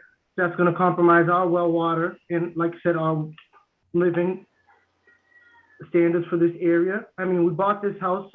My parents here bought this house in 2015 because of the area, because of the farmland, because of the separation from that area. And we're on Linwood Street, which is quiet. And one of the main concerns, as she mentioned, we have here is the yellow flashing light here. I mean, you hear cars squeaking and beeping horns all through the day and evening, cars cutting each other off and, trying to get through and over that intersection. And when Lynch adding another business here with used cars and people slowing down to look, that's just going to cause another hazard. People slowing down to look at what's there, what's at Lynch's, and it's just going to be another distraction for that intersection. And like you said, they sound like a big business dealing with government cars and all this other stuff and not knowing how long cars are going to be stored here, what kind of cars are being stored there, and why they're being stored there, what hazards they're causing is just a concern for everybody in this neighborhood and for my parents also. And they're very well, concerned. They came here, they're about to retire in a couple of years, and they came here to be in a nice, quieter area out of the inner city. I think we've understood that. I think we understand what your concern is there about where you bought the house and the traffic. Is there anything different than what we've heard so far? What's the lot? What's wrong with their lot now? I mean, what's wrong with the current lot they have now that they have to expand so much to come butt to in the residential area? That's okay. Is that it? Let me see. I wrote some notes here. Already ran. Yeah, I think that's about it on my behalf. Thank you. Okay, thank you very much. Is there anyone who else wants to speak on this issue? Mr. Chairman, if I can make a brief rebuttal, because there's a lot that's been said. No. Not yet. It appears, Mr. Chair, that all people have been accounted for. Pardon me, I didn't catch what you said. There are no additional people. Okay, I have several letters that have been submitted to the board. Don't forget me, Mr. Chairman, the counselor. Then you can speak about your letters that you have on your, in front of your desk. Oh, I'm sorry. I didn't hear you. I'll be glad when we go back to City Hall because this has become ridiculous, as the city council has already said once before. Okay, Counselor, go right ahead. I'm sorry. Thank you, Mr. Chairman, because I do want to address the issue here. I have been listening, and as always, and as some know, I get a little frustrated when I listen to some of the same complaints that we as councils hear and ward councils hear every time we're trying to do something to make a difference in the city, because the people come forth and it's like, we don't want it, stop it, that's enough. Well, let me just say this. I met with both parties and all parties involved in this, and the mayor and I both did. And the mayor and I are both in support of what, is trying to be done here. I just want to highlight a couple of things if I just might be able to. Again, another person that's done business in this city for 35, 40 years with his father, to be truthful with you, this is how it all begun. And here he is trying to move his location from another spot to be with his already location, which is going to be in a commercial industrial zone area. That's where it's going to be. Attorney Nazarella made one point. If it isn't going to be in the commercial industrial point area, remember, we have a residential spot. Maybe we need to put 80 houses there. I don't know. It could happen, but I don't want that to happen. I don't want that to happen. I think what we all do here is get excited about traffic and all the things that are going to transpire. And I still drive that road every day. I lived on it for 18 years. Linwood and West Chestnut Street, it's a common sense way of driving that intersection. Believe it or not, the people that have come to me over the years, and Chief, you've been on the Traffic Commission for a long time, that the biggest concern people have is Ash Street and West Chestnut for a traffic light. Ash Street and West Chestnut. They never tell me nothing about Linwood or West Chestnut because everybody knows how to drive it. The people that are talking that live on Linwood Street, I understand their situation. In their backyards may see, but they're not going to see a whole heck of a lot. They're really not. They're going to see, as one just mentioned, farmland. That's right, farmland. So what they're trying to do, and I think they're trying to work with the people, everyone here. I mean, it's not my fault, as I've been council for 18 years, that those houses across the street, those 4 houses end up in a commercial industrial zone area. I don't know who the heck was on the zoning board when that ever happened, because that's always been commercial industrial zone area. And that's what this is going to be. So I just want to rattle and say that I am in favor of it. And even again, the mayor and I discussed it. It's great for Brockton. It's revenue.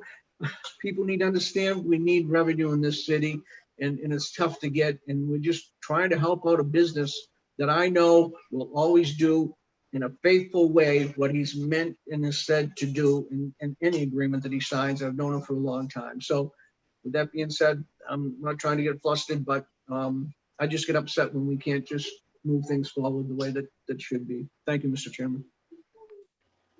Thank you.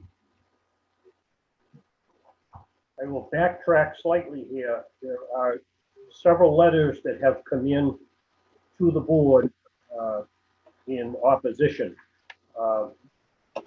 There's one from Councilor Farwell in opposition.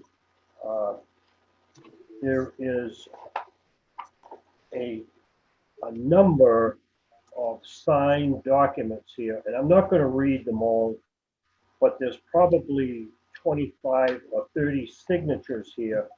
A lot of them, most of them seem to be in the neighborhood in opposition.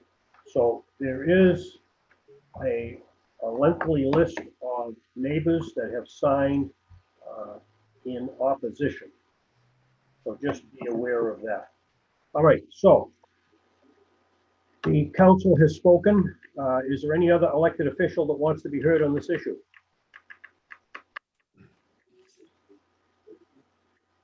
None have made them known. I'm going to close that portion of the hearing. I'm now going to open it up for deliberation from the board members.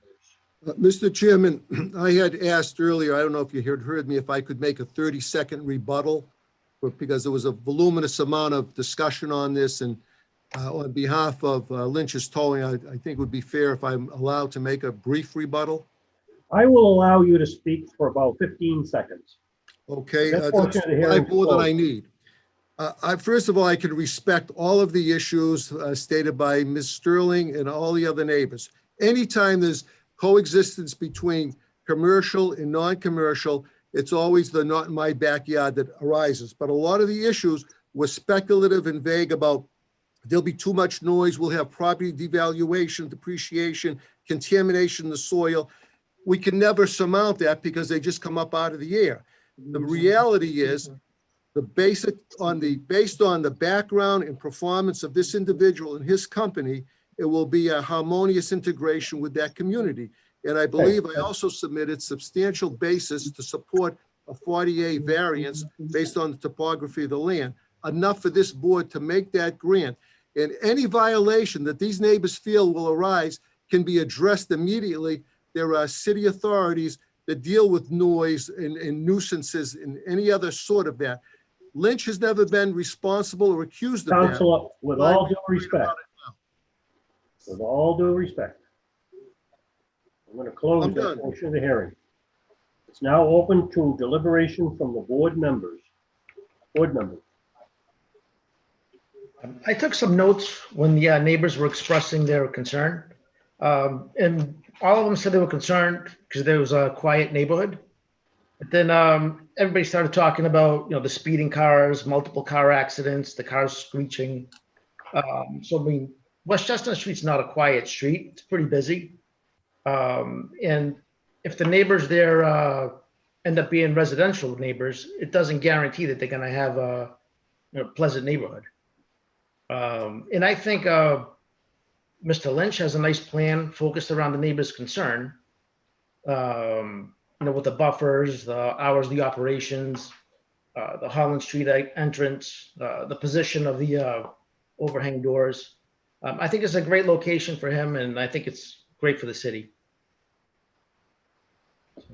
I guess I would add that, there's no doubt that Mr. Lynch has built a good business over the years. If you're from Brockton, or if you've even been here a month, you know who tows the cars. I don't think that's not the issue. What the issue is a large business on the corner of an already troubled intersection.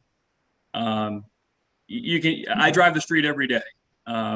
So it's one of those where you can't deny that, that needs a light, first of all. Second of all is the integrity of the zoning. So that's my piece. Mr. Chairman, if I may. Yes. I would just like to echo the comments of Attorney Nezzarella and Councilor Ianieri.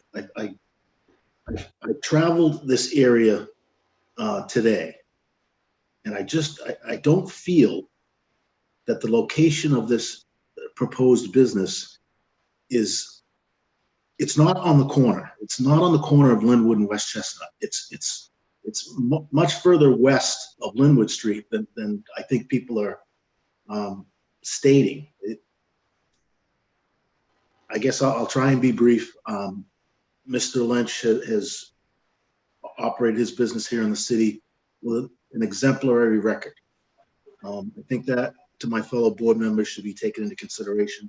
He runs nothing but a top-notch operation, whether it was on North Carey Street years ago, since he's been on Montello Street, and his new operation on West Chestnut. Nothing but a class operation. So I hope you all take that into consideration.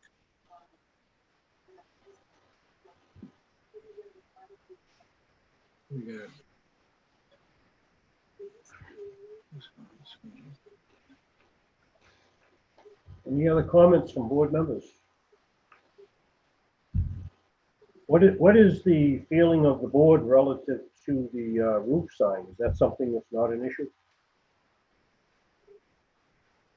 No, I think personally, I think Attorney Nezzarella mentioned that it's going to be facing west, which really should not affect the neighborhood in the area of Linwood and West Chestnut.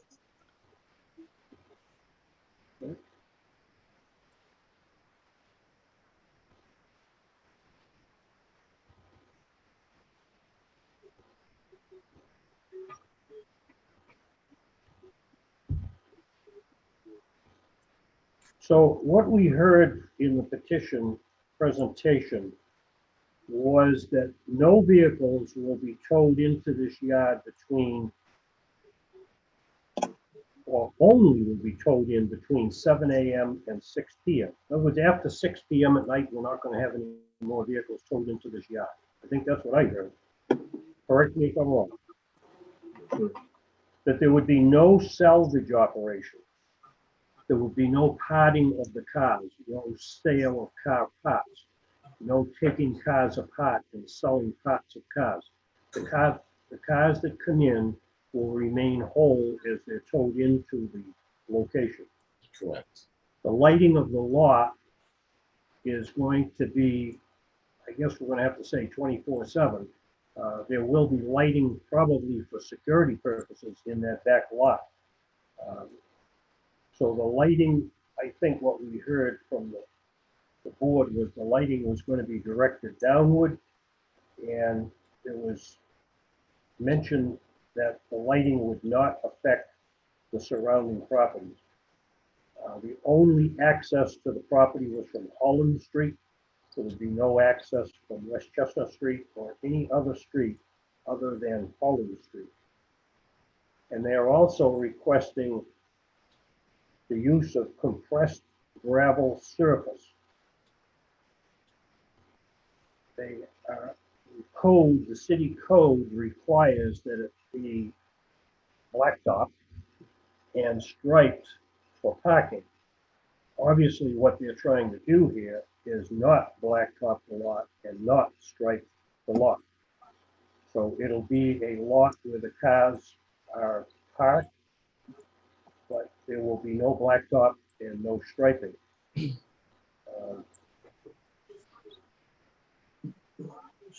Those are the issues that I heard, unless you've got something else that you want to add to this thing.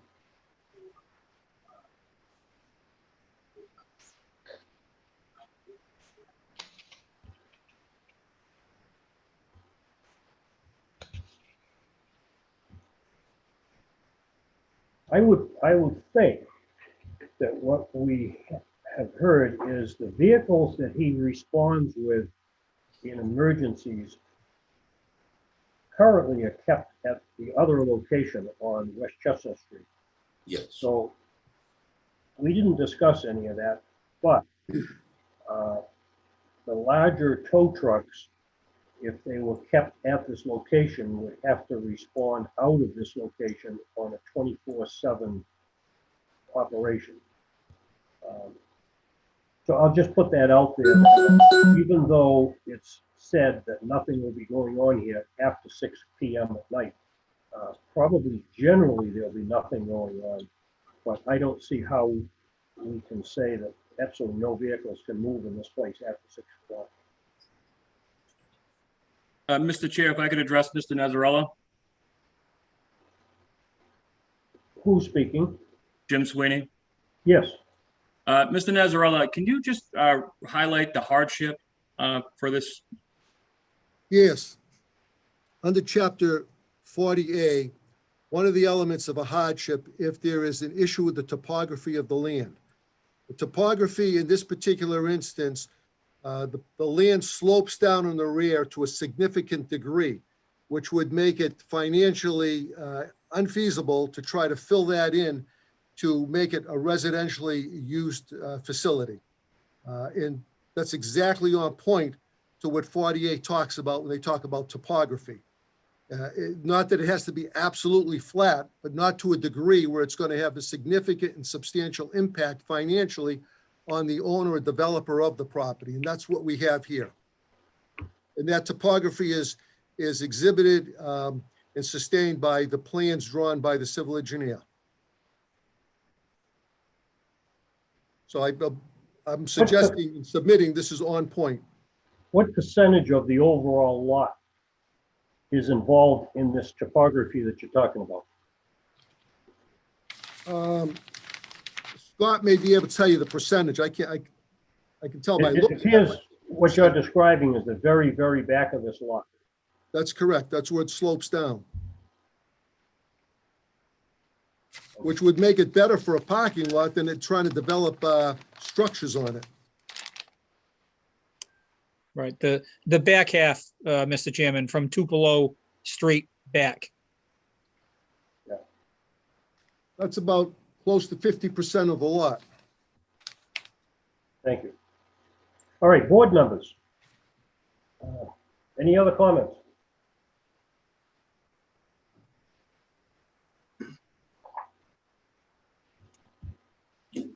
With no other comments, Mr. Chairman, I'll make a motion to grant. I'll second that. Motion has been made and seconded to grant. Will the clerk please call the roll? Chief Williams.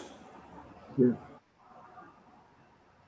Can you repeat, please? Yes. Mr. Lanus. Yes. Mr. Bernard. Yes. Mr. Sweeney. No. Chair Galligan. No. Mr. Chair, that's 3 in the affirmative, 2 in the negative. The motion, 3 in the affirmative, 2 in the negative, the petition is not granted.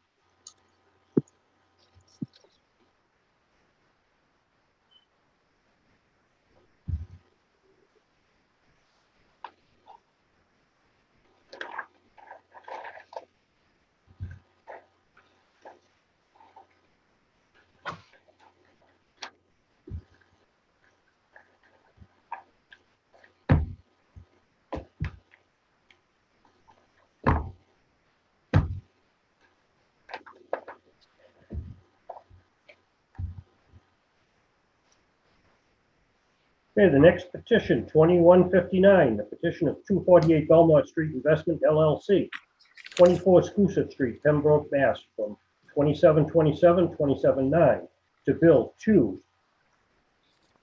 two-story with 8 units total, with 4 units on each floor in an R3C zone located at 248 Belmont Street. Good evening, Mr. Chairman. Again, for the record, Philip Nesrella, representing 248 Belmont Street LLC, together with Mr. Farrier from JK Engineering. What we have before us this evening is rather a unique situation where we have 3 major parcels of property.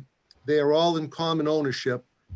The parcel in question is of a unique shape whereby you have a entranceway and roadway leading into the deep rear of the property. And it almost looks like a panhandle type of shape. That lot has been vacant for several years.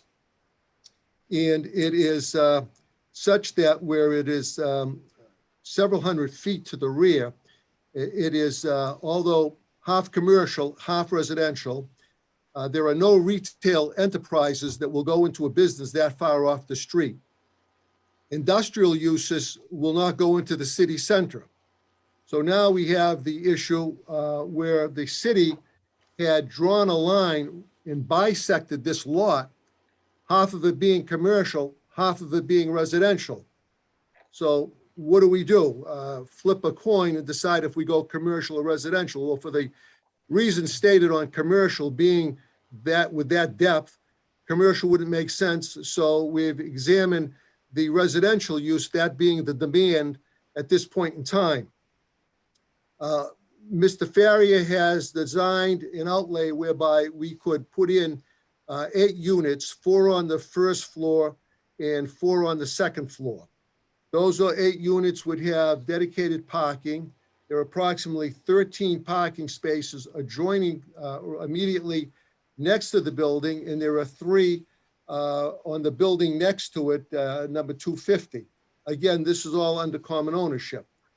The roadway would go from 2 feet to over 23.5 feet. Because it's in common ownership, clearly we cannot, the law does not allow us to grant an easement to ourselves. I would suggest that as a condition to a grant, that the board would consider making that part as a condition, and also it could be a recorded at the registry and perhaps incorporated in a deed, so that if at any time in the future, any one of these parcels were to be conveyed, that condition would arise whereby this particular lot, plot 135R, would have access to that, the whole width of that entranceway, thereby allowing free access and free egress.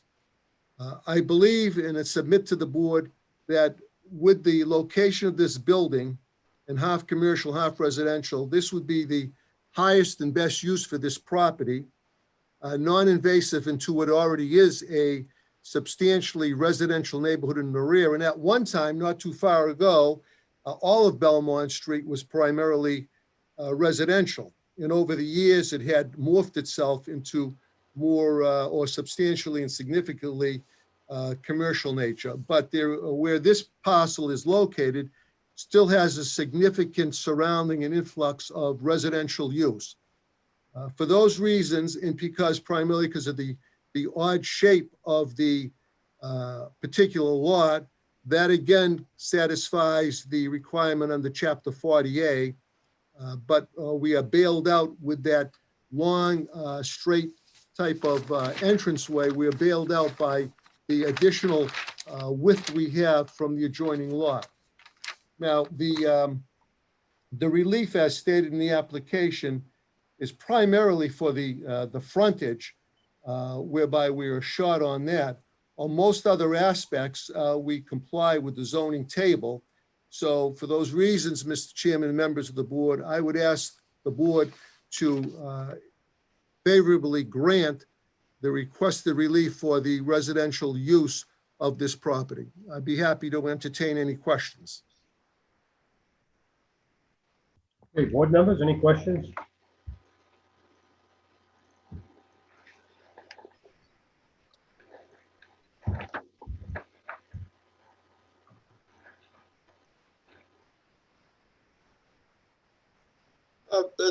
What would isn't there a structure or a house on the front of this lot? And if I'm not mistaken, and if so, what would happen to it? Would it stay or in the 2 years? My memory doesn't serve me as recalling a house there. I'll defer to Mr. Faria. Right. Thank you, Attorney Nezarello. Right. The building up in front, house number 248, looks like a house. It's an older house. It's currently being used as an office, but it is resembles a dwelling right up on the front on Belmont Street. That'll remain. The buildings in the back, the office and the warehouse in the back, those are also intended to remain in use. Oh, I see. Okay. Thank you.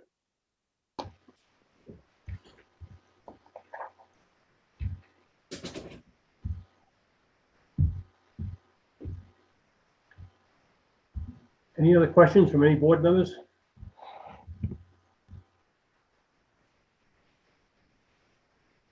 If not, I'll close that portion of the hearing. Is there anyone here that wants to speak in favor?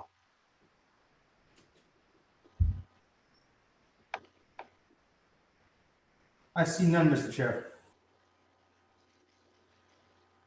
All right, I'll close that portion of the hearing. Is there anyone here that wants to speak in opposition?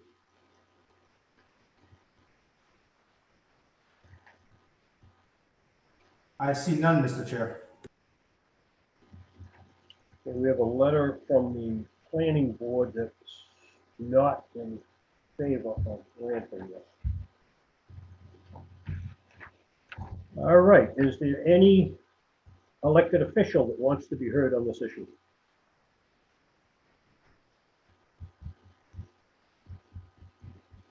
None have raised their hand, Mr. Chair. Yeah, I'll close that portion of the hearing. I'll now open it up for deliberation from the board. Board members.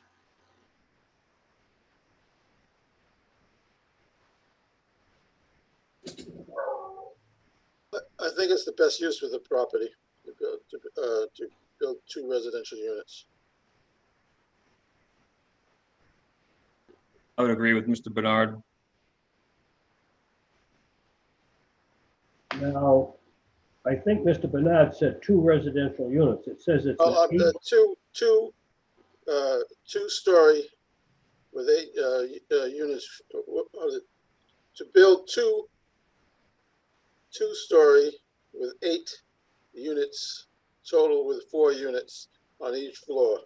I think that is the best use for this property.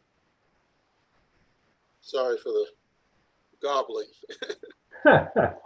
All right. I just want to make sure that we understand that there's 8 units proposed to go in this building. Yes. And the frontage that we have on Belmont Street right now is listed as 2 feet. Parking will be on another parcel, but both parcels are owned by the same entity at the current time.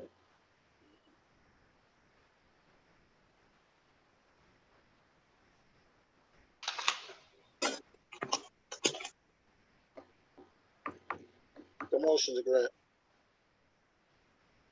Second. Motion has been made and seconded to grant. Will the clerk please call the roll?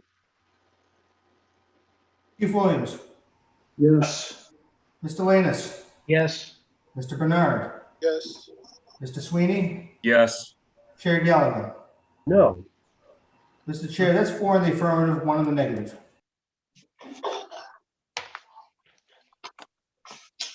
The vote is 4 in the affirmative, 1 in the negative. The petition is granted. Thank you, folks.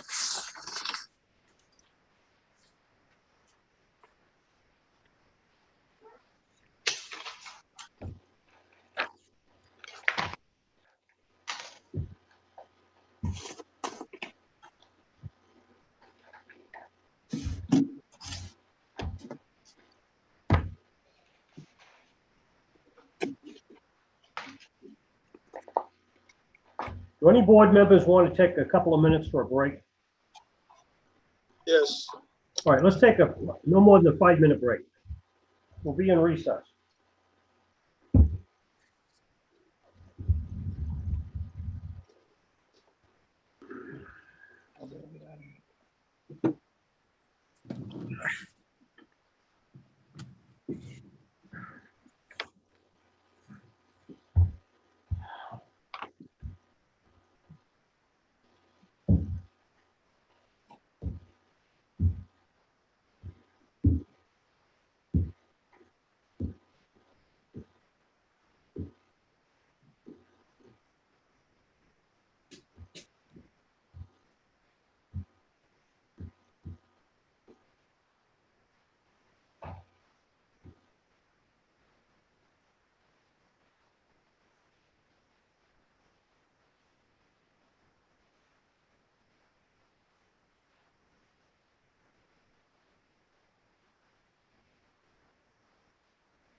Well, you know, they kept talking about the lighting, the number of cars,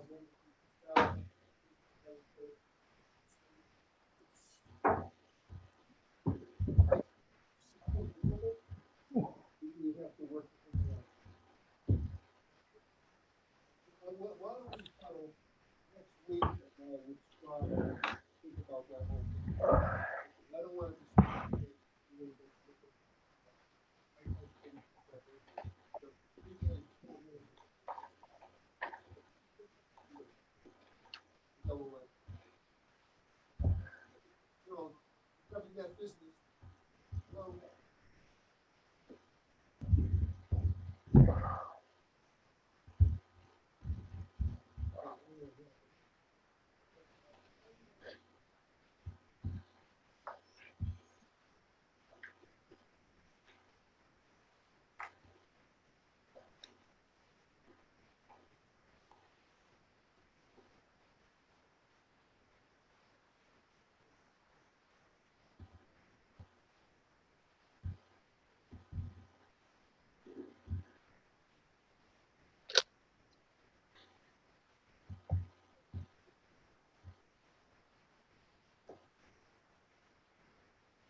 Mr. Clerk, are you there?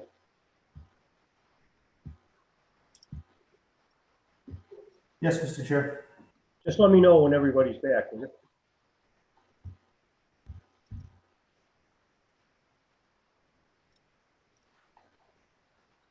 I will. At the moment, it looks only like two of you.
Mr. Chair, we're just waiting upon Chief Williams.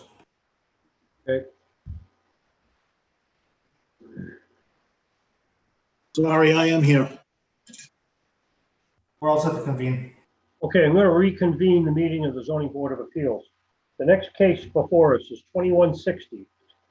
The petition of Domingos Lopes, 50 Farrington Street, Brockton, Mass. For a variance from section 27.9 to construct a multifamily residence in an R2 zone located at 50 Farrington Street. Good evening, Mr. Chairman, members of the board. Philip Nesrella representing Domingos Lopes, who is the vested interest in 50 Farrington Street and is looking to divide his lot. And I think for basically relatively apparent and obvious reasons. I had inserted with my application to the board the assessors map. And on that map, it was highlighted to show the significant difference in the lot size on Farrington Street from all of the other lots up and down the street. In particular, the lot adjacent to the left is 0.13 acres. This particular lot is 0.36 acres. The one to the right is 0.15 acres. Again, this is 0.36. So in most instances, Mr. Lopes's lot is double or triple the size of all of the other lots, and he's paying a greater real estate tax on land that he cannot use. So considering, if you will, the tenor in language of Chapter 48 when we talk about variances, which is to give desirable relief, to grant it without a substantial detriment to the public good or without nullifying the orderly development of a neighborhood. Well, the orderly development of this neighborhood was to have 0.13, 0.14, 15 acres, not triple the size as Mr. Lopes has. So Mr. Lopes can't do much else with this property. He can't use it. All he's doing is paying taxes on it. I believe it would certainly be within the province of this board, and it would be rather reasonable to consider allowing the division of this property so that he can use the additional lot as well. And you will see that the relief sought is both for the existing lot as well as the adjacent lot. I'm going to pass this over to Mr. Farrier to talk about the layout, then I'll respond and close it out after he speaks. Mr. Farrier? Thank you, Attorney Nazarella. Good evening again, Mr. Chairman, members of the board. Scott Farrier, Holmgren Engineering. As Attorney Nezarella said, we have an existing three-family home on Lot A. As a three-family, we've laid out 6 parking spaces to the rear of the existing house. Right now, there's an existing driveway to the left of the house, and they pretty much use that, and that's about the extent of the.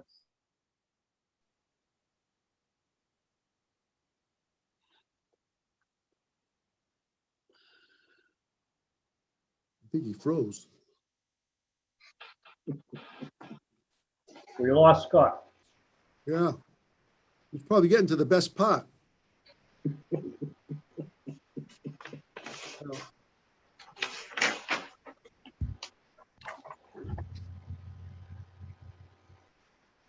Actually, Mr. Chairman, picking up, there is minimal relief that's being sought. The required minimum lot size is 5,000 square feet. Here on both lots, we have over 7,000 square feet. We're short on the frontage, as well as every other lot on that street, which requires 100 foot. This is a little over 70 foot for the frontage. The setbacks for front setback and side setback are acceptable and fall within the code. So we're looking for minimal relief in those areas. We're just seeking for this board to grant allowance to divide this lot in half. And again, if it does so, it will be more in conformity with the surrounding lots in that neighborhood, and therefore will not derogate from the intent of the zoning ordinances. You know how long Mr. Lopes has owned this property? He's been there about 20 years, 25 years. He has not owned it until recently, though. Mr. Burke has owned it, and Mr. Lopes has been living there. I see. So the planning board has the authority to divide the lot, not the zoning board. My information is that this did come before planning, and planning allowed them to proceed to where they are now with us as zoning. But this will go back to planning for final approval. That's correct.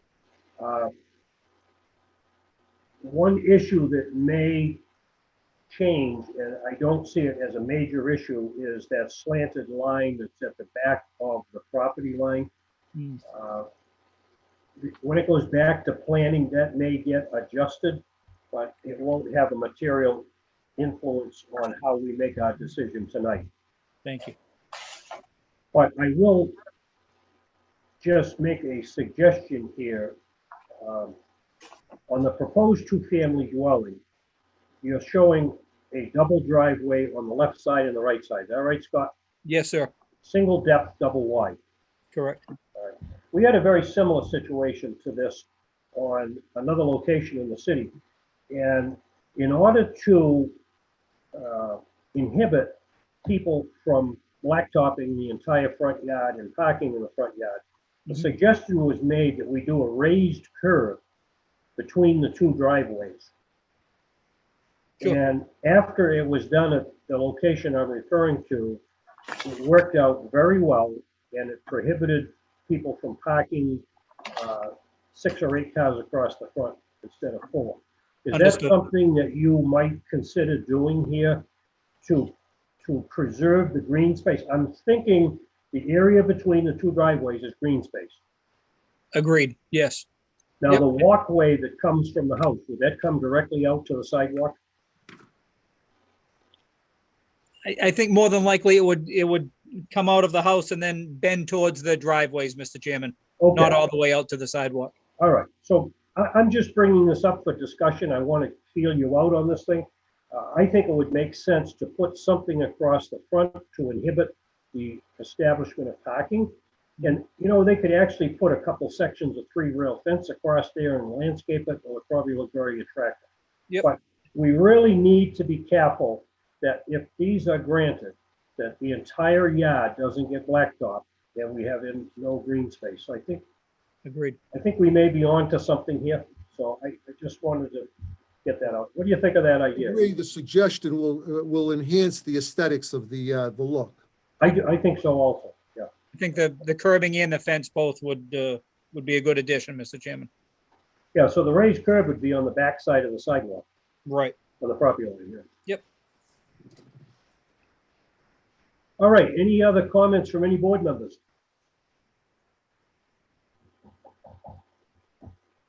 If not, I'm going to close that portion of the hearing. Is there anyone here that wants to speak in favor?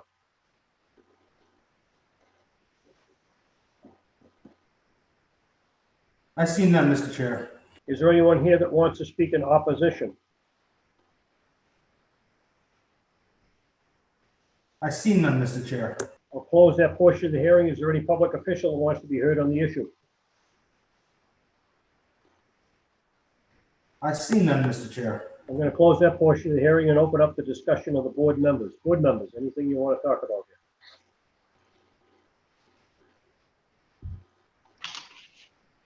With the stipulation of the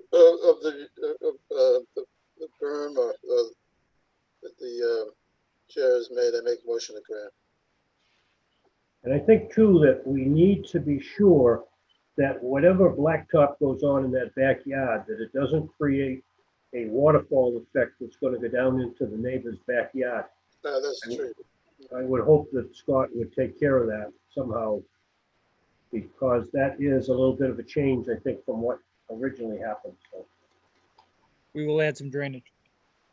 so Steve, did you make a motion? I did, but I certainly didn't want to prevent other board members from making comments before the motion. So I'll withdraw the motion for the time being. All right, what I would suggest is in the motion, we put that there shall be a raised curb type structure at the front property line between the proposed driveways at the new proposed two-family dwelling. And that water from the newly established blacktop back parking lot will not exacerbate water runoff onto the adjacent property. But I would make a motion to grant with the aforementioned stipulations by the chair. I'll second. Motion has been made and seconded to grant with those stipulations. Will the clerk please call the roll? Chief Williams, Yes. Mr. Landis, Yes. Mr. Bernard, Yes. Mr. Sweeney, Yes. Chair Galligan. Yes. Mr. Chair, that's 5 in the affirmative, 0 in the negative. Thank you, folks. The vote is 5 in the affirmative, none in the negative. The petition is granted.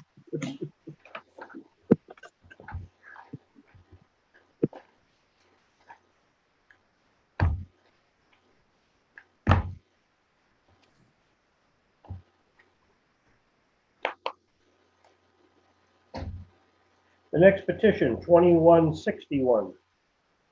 The petition of Maria Flores, 19 Howland Circle, Stoughton, for variance from section 2726 to use a pre-existing second apartment. The owner, in compliance with planning board request, owner will construct 2 separate outdoor stairs from second floor as egress in an R2 zone located at 598 North Main Street. Mr. Chairman, members of the board, Philip Nesrella representing Ms. Flores in this particular petition. She was intending on being online, but her daughter was involved in a car accident around 5 o'clock and called me and cannot be online. So I will drive it solo. This is a rather unusual situation, Mr. Chairman, whereby in March of 2019, she appeared before the board without counsel, and she requested a variance. In looking at this application in the surrounding facts, I don't think that's the way I would have presented it or the way it should have gone. And the reason are as follows. The property in question was built about 1920. It's about 100 years old. When she bought it in 1995, it was purchased with the understanding that it was a 2-family and has always been used as a 2-family. In fact, the records in the assessor's office indicate it's a 2-family. That's separately metered, separate utilities. And as they say, if it looks like a duck and walks like a duck, that's what it probably is. And therein lies some of the dichotomy and issues in the city. People go into City Hall, they rely on the records of the people that they first have contact with, which is the assessor or the tax collector. Now, I had this discussion with Mr. Plouffe at one time, and we acknowledged there's sometimes a contradiction in records, and I know the city is working on that. But the layperson doesn't go and check the building department, realizing that's the ultimate authority, or look at a map inside the city clerks. They deal with whom they deal with, which is the assessor's office. So when she bought the property, based upon the representations of the realtor and the fact that it was inhabited in 1995 with 2 separate apartments, she continued using it for over renting it out for over 24 years, until such time she appeared before the building department seeking permission to do some work in there. And they said, you know, you're not supposed to be using it as a 2-family, and they gave her a cease and desist, and she stopped using it. It's been vacant ever since. And as you know, the first floor has always been commercial. And again, she had two apartments on the second floor. She went before the planning board at one time, and they recommended to her that in order to have a consent to this, they would need 2 separate means of egress and access. And she had a plan prepared showing 2 separate stairwells going out from the second floor. When she came to me, I indicated to her it's actually been over 2 years since her last appearance at the zoning board. She need not go and reappear before the planning board, but I suggested she agree to abide by the plan laid out by the planning board, because it was reasonable to have each unit on the second floor have a separate egress. So again, it is my contention, it is really more of a Section 6 application, seeking the establishment that it is a continuation of a prior non-conforming use. I suggest that's what it is, based on the history of this in the decades and decades of use as a 2-family. So I'm submitting before the board this evening that the board grant her the use of the property as a 2-family based upon the plans submitted and based upon the prior history with this property dating back well before 1995. I will concede to the board, I myself went to seek the records from the various utility companies, and much to my shocking surprise, they tell me they don't maintain records over 5 years. Now, with today's technology in computers, et cetera, for the utility companies to tell me they only have records from 3 to 5 years and not be able to go back 50 years was a surprise to me, but I got stuck at that point. So I asked the board to rely on their own circumstantial inferences you would rely upon to realize this has been in use since a building since 1920, and that second floor has always been laid out as 2 apartments. So again, I respectfully submit and request of the board to issue a grant to this woman that she can continue to use that second floor based upon these new plans as a 2-family or 2 apartments. And again, I will be happy to respond to any questions. Board members, questions?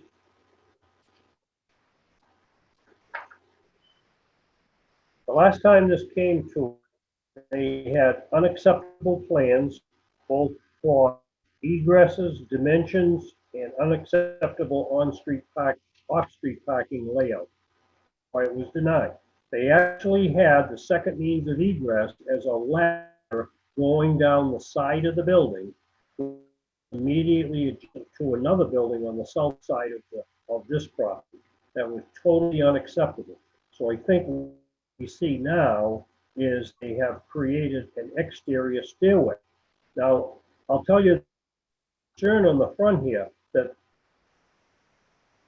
Farley has said she will build a stairway in the front. However, it's not there. We don't see it, obviously. And where that stairway is proposed to be located, it's from a window in a bedroom.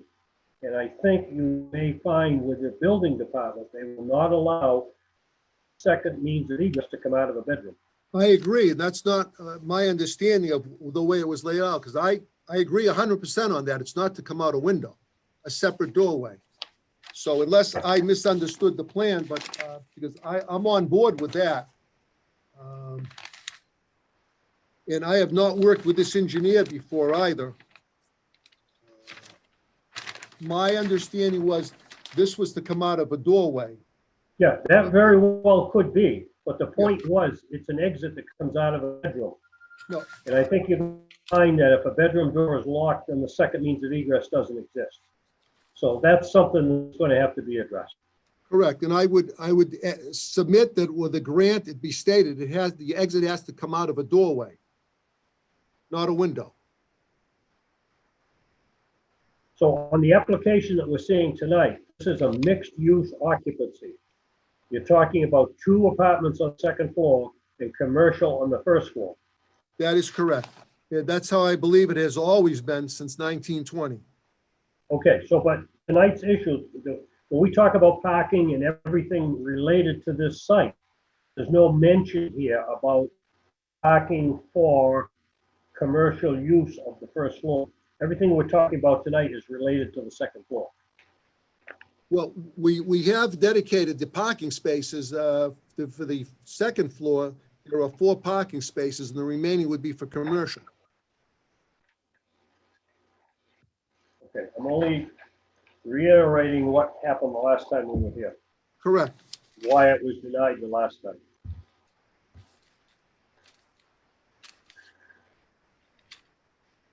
So just to make it clear, her intention is to have 2 apartments on the second floor and some kind of a commercial establishment on the first floor. That is correct. A small commercial establishment like a bike store or something of that nature. The building will not support a very large commercial endeavor on the first floor. No, no, I agree. Okay, board members, any comments from board members?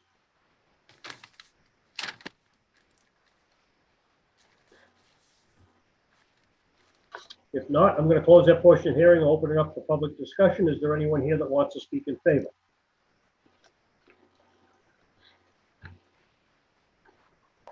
I see none, Mr. Chair. Close that portion of the hearing. Is there anyone here that wants to speak in opposition? I see none, Mr. Chair. Is there any public official that wants to be heard on the issue?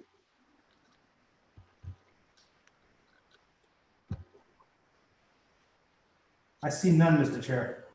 I'll close that portion of the hearing and now open it up for deliberations from the board. Board members.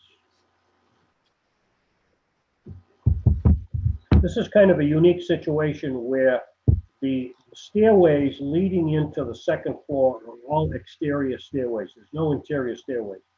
So I would think that what we want to do as a board is to stipulate that all exits from the building shall be in conformance with applicable building code requirements. This is pretty different than what we've been used to.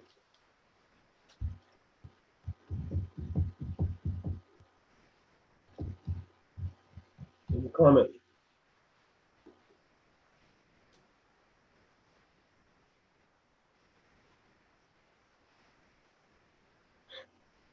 I have one question that I want to throw back at Attorney Nezrella.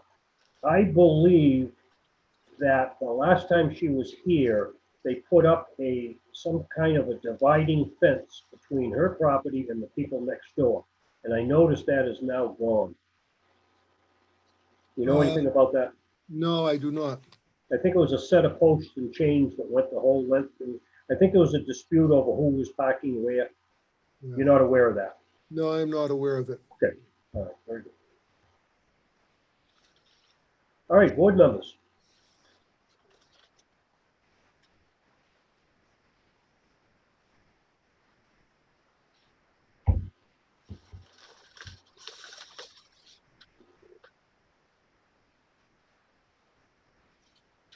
You want to make a motion?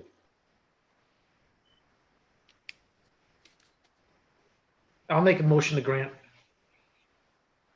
With the stipulations that. With the stipulations, yes. Relative to the exits. With the exit, yes. Second. Motion has been made and seconded to grant with the stipulations that the exit shall be in conformance with applicable building codes. Will the clerk please call the roll? Chief Williams, Yes. Mr. Lanus, Yes. Mr. Bernard, Yes. Mr. Sweeney, Yes. Chair Gallagher. Yes. Mr. Chair, that's 5 in the affirmative, 0 in the negative. Mr. Chairman, The Mr. Chair, if I vote may, is 5 in the affirmative, none in the negative. The petition is granted. thank you. May I have 5 seconds of personal privilege? Certainly. I simply would like to extend my best wishes to retiring chief, and also indicate that he's a person that Chief Williams has always conducted his profession with a great deal of class and professionalism, and I wish him the best. And I think his only challenge now will be trying to join the retired Brockton Chiefs Association. He'll have to deal with you on that. Other than that, my best wishes to you, Chief. I'm trying to keep him on the zoning board. I'd love to do that. Love to see that. Well, Attorney Nazarella, thank you so much. We've had a long past, whether it was you as the city solicitor when I first started. We had a lot of great times together, and I appreciate all you did for me. And I look forward to seeing you in the future. Thank you for the time. I'm sure we will. Thank you. And thank you, Mr. Chairman, for that privilege. Yeah, thanks for the kind words. All right, the next petition, 2163, the petition of Calm Hospitality LLC, 421 Stillman Road, Linfield, Mass, for a special permit from Section 2729, C2 zone, General Commercial Zone, subsection 3H, a variance under Section 2724, fencing and planting, subsection 3A, to construct a new 82-room hotel and a variance to allow a 0-foot lot line buffer between the locust property and the adjacent DW Fields Park in a C2 zone located at plot 550 Westgate Drive.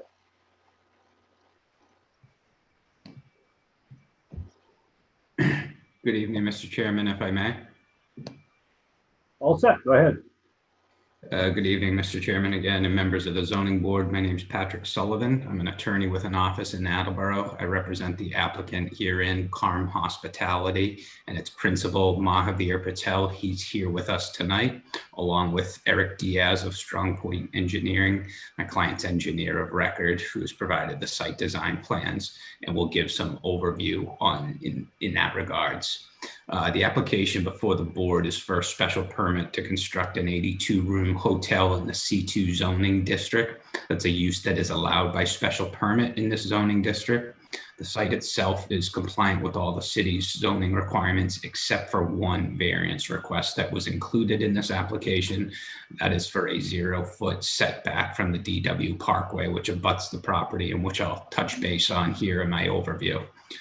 Overall, we believe this is a good use for the approximate, I believe it's a 1.5 acre site in the C2 zoning district, surrounded by all commercial uses, including the Westgate Mall, which is across the street, doesn't abut any residential properties either. The site as it currently sits is mostly vacant. It's actually somewhat of an open meadow, except for some parking spaces that currently serve the adjacent property of Shields MRI. Shields MRI also owns this property where we're proposing a hotel, and my client has an agreement to purchase this property subject to our permitting. His proposal to build the hotel here, while it will eliminate their parking spaces on this site, Shields will still be able to retain their parking spaces on their adjacent property, and the loss of any parking here is not going to create any nonconformity there. I believe Shields, don't quote me on it, but I believe they will still have close to double the required parking on their site. Regarding the variance request, the city's ordinance requires either a 100-foot natural vegetated buffer or a 50-foot landscaped or dense planting buffer is the way I believe the ordinance terms it. As you can see from the site layout plan, the setback cuts across a large portion of this site, which would pose a financial hardship both to the adjacent owner, the current owner, and my client, which would basically render the site close to unusable. As you can see on the site layout plans, where the tree line is, it pretty much hugs the property line. So it's not as if we're clearing this site of any vegetated buffer. It's going to remain pretty much where it is. Eric's going to be able to speak a little bit more to that. He has some of the site layout and pictures showing that buffer, but we believe that it's pretty sufficient for those purposes. I'm not certain if it has made it into the record, and I don't want to put it out there if it has not, but I believe you may have received either a letter or multiple letters of support from some other city officials. And I'd only comment and request that if you have received those, we'd like to hear that tonight, or if it could be read into the record, or just any comment. I also wanted to make a procedural administrative comment as an aside. As I was looking through the document package, it might have been an oversight or perhaps mistake on my end, which was, well, we included all the correct, accurate site plans in the delivery of our initial filing, and for which you should have a copy in front of you. There was a mistaken inclusion in the digital copy that gets followed up with the building department that Christine Brophy requests. I noted that a earlier stage design plan, which we weren't going forward on, was included in that digital package. If questions in that regard, I'd be happy to answer those, but that was a mistake on my end. I want to make sure that it's accurate, that we have the initial plans that we filed with you is our intention for the design plan here. So I'd be happy to follow up with that.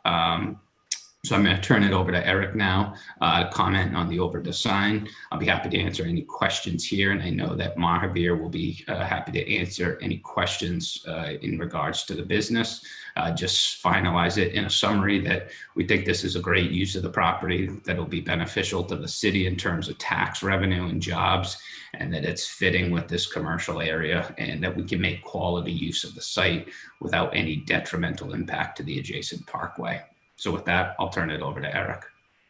Great. Thank you, Patrick. For the record, Eric Dias, registered professional engineer with Strong Point Engineering Solutions, here tonight representing Carm Properties.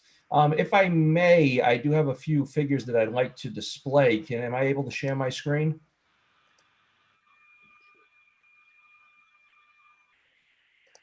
I believe I can, although it says the host has disabled participant screen sharing. Is there any way to be able to share the screen? That'll be up to the chair. Does the chair would you want to share screens, or is that off time?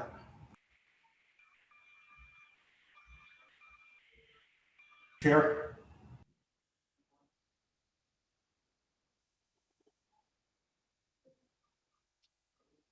Chair Galligan? Yes. Do you wish to have him share his screen, or is that off tonight? No, if there's a reason why he wants to share it, I don't have a problem. Sure. We have all That'll the be good. plans sitting in front of us, so. I have a few aerial photos that I thought might help serve the purpose when it comes to talking about the variance, just to kind of give a lay of the land that I'd like to share, if that's possible. Okay, so if you can kind of move along on it. I'll be very quick. I know you guys have had a long meeting.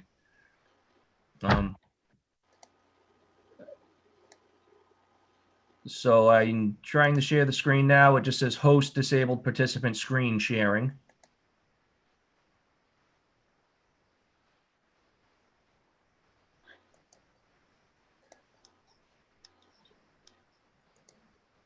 Okay, so we're able to share. Here we go. I won't spend time going through the plan set. You all have the plan set in front of you. And I know you've had a very long meeting, and you get the gist of what we're proposing. But a couple of things that I really did want to show.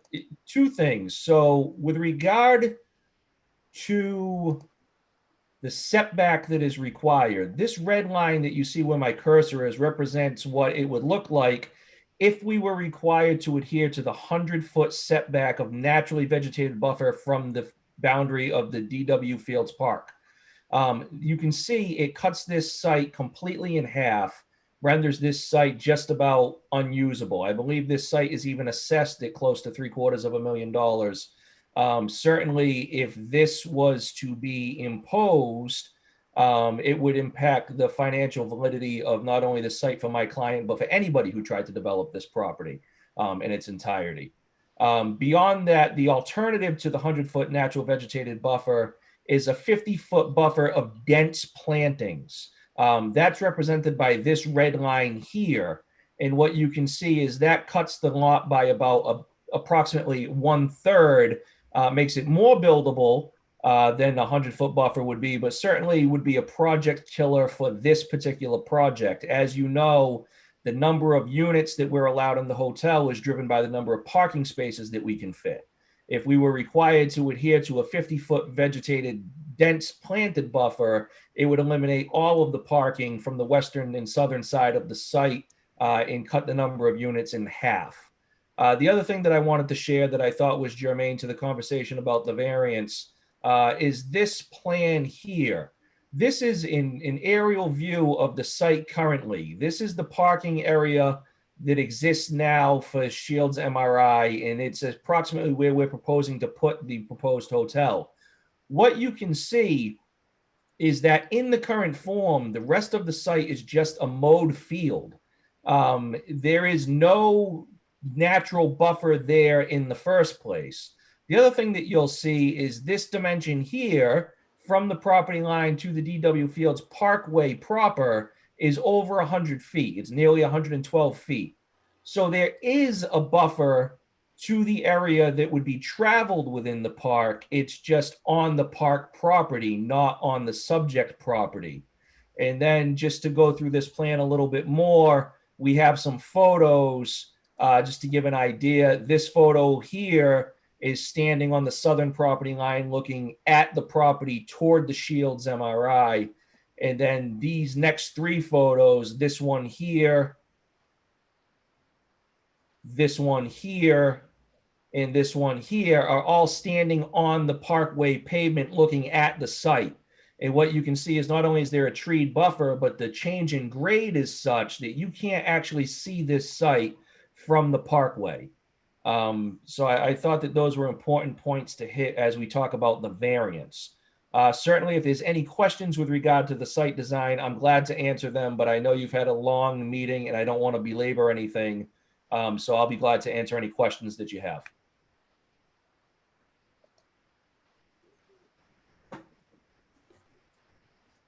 Is that the end of the presentation? That is the end from my end, Patrick. I don't know if you have anything else that you want to conclude with.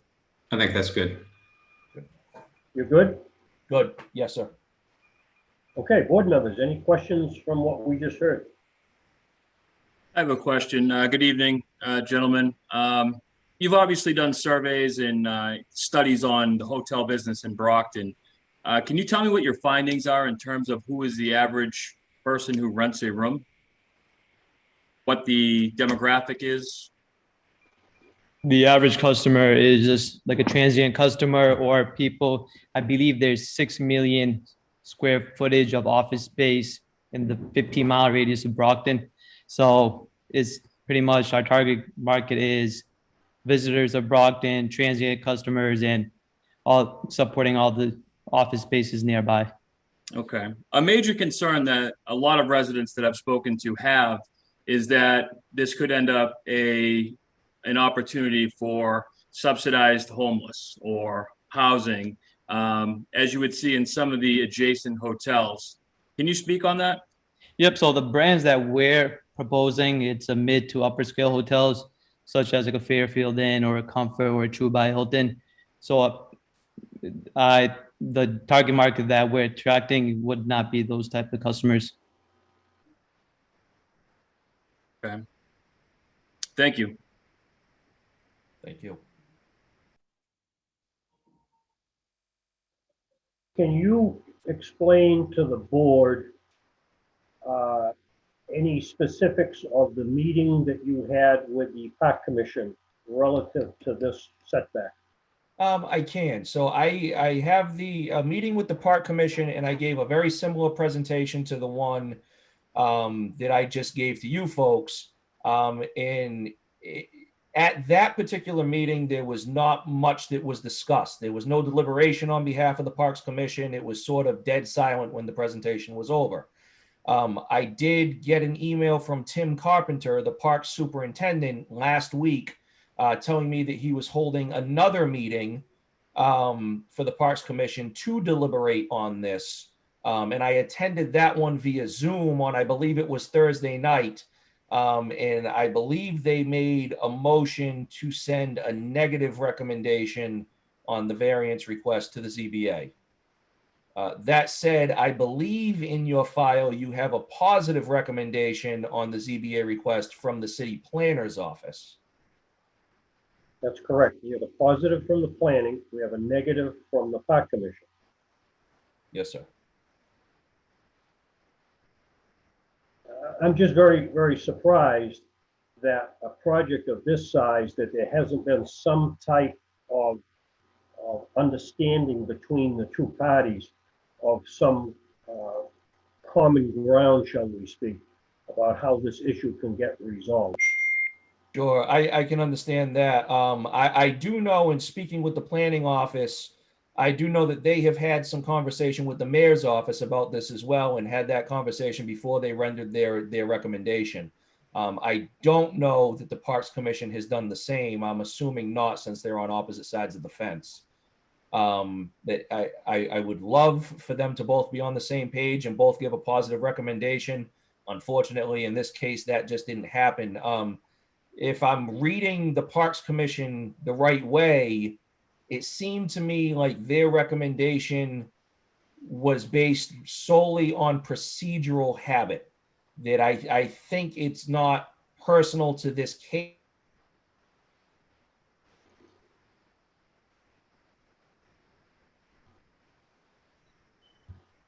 Okay, I've lost him.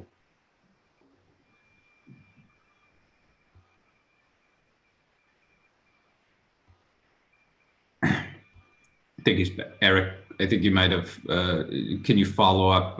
Your comments were that that we last heard were that it was somewhat procedural from the Parks Commission, and there wasn't much deliberation in terms of substance and in ways that we could work with them.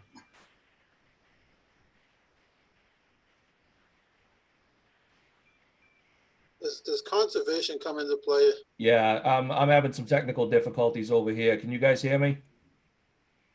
Yes. Yes. Okay. Yeah, and that's exactly right. I was just saying I got the impression that their denial or their recommendation against the variance was simply a procedural one, that they don't necessarily take issue with this project, that they maybe don't support that setback variance throughout the city as a whole. I guess I have a follow-up question. In the effort of progression, what do you see stemming off of this project if approved in the surrounding area? Beyond the site? Beyond the site, typically in your field, what do you see stemming off of the amenities and the business that you're presenting? Eric, Mahavir, if you want to comment first, let me know. I'm not sure if you anticipate much what would go beyond the site, and if it's more of just this site servicing, you know, the client, the commercial base that is there existing. Yeah, so we're just targeting the current customer base that's already in the market. Currently, the other hotels in the close vicinities are old. I believe one of them is built in 1967. The other one, I believe, is built in 1997 in the Westgate Mall vicinity. The most newest one was the Country Inn that was built in 2004, which two of the three properties are almost at end of life in the hotel industry. So I think Brockton needs a new hotel. I think you've got a very good plan. Again, I know what kind of market you're going for, but what does distinguish your plan?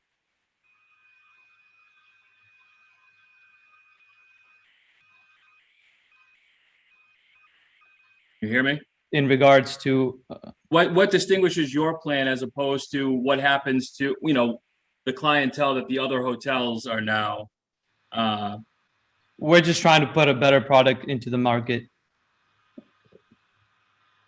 all the other products in the market are currently not renovated and pretty much end of life. Okay. I think a good way to sum it up is two things I'd like to add. I think a good way to sum it up is that this is sort of a modernization of what's there for hotel inventory right now. Some of the hotel inventory that's in this area is certainly outdated. And a lot of these hotels are moving toward a more modern, more streamlined type of stay. The other thing to note too, you asked a question about what might come, and I don't know necessarily that we can control what comes, but I do know directly across Westgate Drive from us is the abandoned Sears Auto Center. And I've had some conversation with folks in the city. It looks like that there is some discussion about what's going to happen with that building and that big bank of parking that's there. So I think that there is some opportunity. This is sort of tucked away in the back corner of the Westgate Mall proper. So I think this could maybe spark some opportunity for some more redevelopment, especially of that area across the street. Thank you, gentlemen. Thank you. Okay, the board all set? We're going to close that portion of the hearing and open it up now for public discussion. Is there anyone here that wants to speak in favor?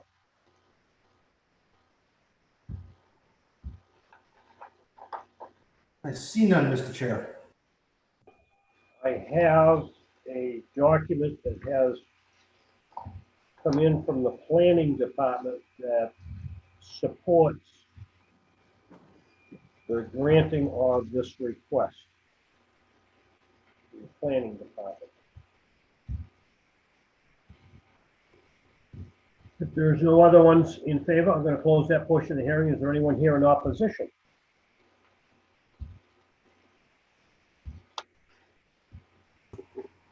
I see no one, Mr. Chair.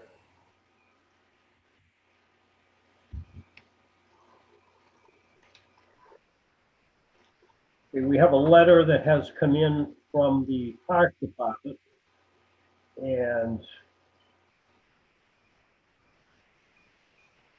they are in opposition to granting this proposed development at 0 Westgate Drive. So the park department is in opposition. Do you have time to read that letter? I didn't get a chance to read that. I can. At the May 13th meeting of the City of Brockton Park Commission, a presentation was made by the invited guest, Mr. Eric Dias, PECPESC of Strong Point Engineering Solutions, Incorporated, regarding the proposed development at 0 Westgate Drive. His presentation described the project fully, and he was receptive to questions from the commission. It is abundantly clear that the proposed project is within the 100-foot setback required for any development around DW Field Park. It is apparent to the Park Commission that the plans provided rely on the existing vegetation within the property line of the park as a screen for the proposed project, and the plans as submitted to the Park Commission show development within feet of the park, and no additional screening is proposed in the plans. Aside from the lack of additional or existing heavily planted or natural screening, the Commission feels a 4-story building will be clearly visible to those visiting and using the park, and thus adversely affect the historic character and integrity of the park. For these reasons and others, in the Park Commission meeting of June 3rd, a motion was made and properly seconded not to support any waiver of the required setback from the property line of DW Field Park. The Commission hopes you will keep this in mind as you contemplate this proposed development and will give weight to the integrity of the crown jewel of Brockton. Thank you for your attention in this matter. Bill Keene, Chairman of the Brockton Park Commission. Thank you. Mr. Chairman, if I could, before you closed, any further public comment and deliberated? I'll give you a couple of seconds, yes.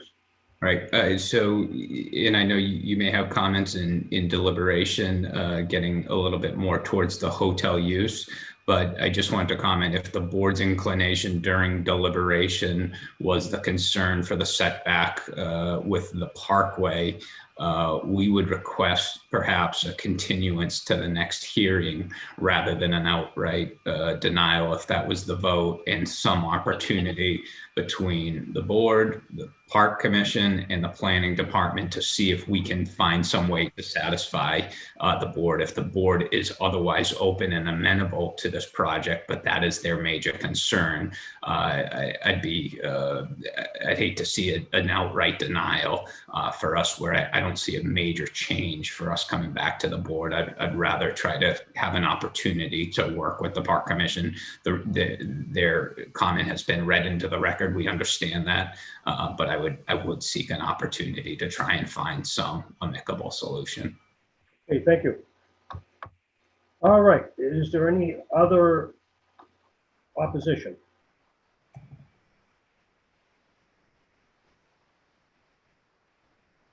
I see none, Mr. Chair. Okay, I'll close that portion of the hearing. Is there any public official that wants to be heard on the issue? I see none, Mr. Chair.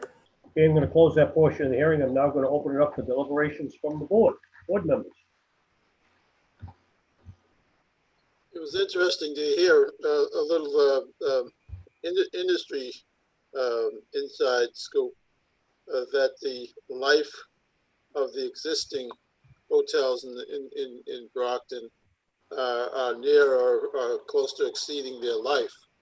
And this project would be in updating a state-of-the-art hotel. And I guess there is some truth to that. This modern hotel would be more of an attraction for hotel clientele in Brockton than the current existing hotels. So that was pretty interesting. And I think that's a favorable point that the planning department is probably strongly taken into consideration. I would agree with Mr. Bernard and say that there is a very slim, if that none, quality places to stay if you're visiting Brockton.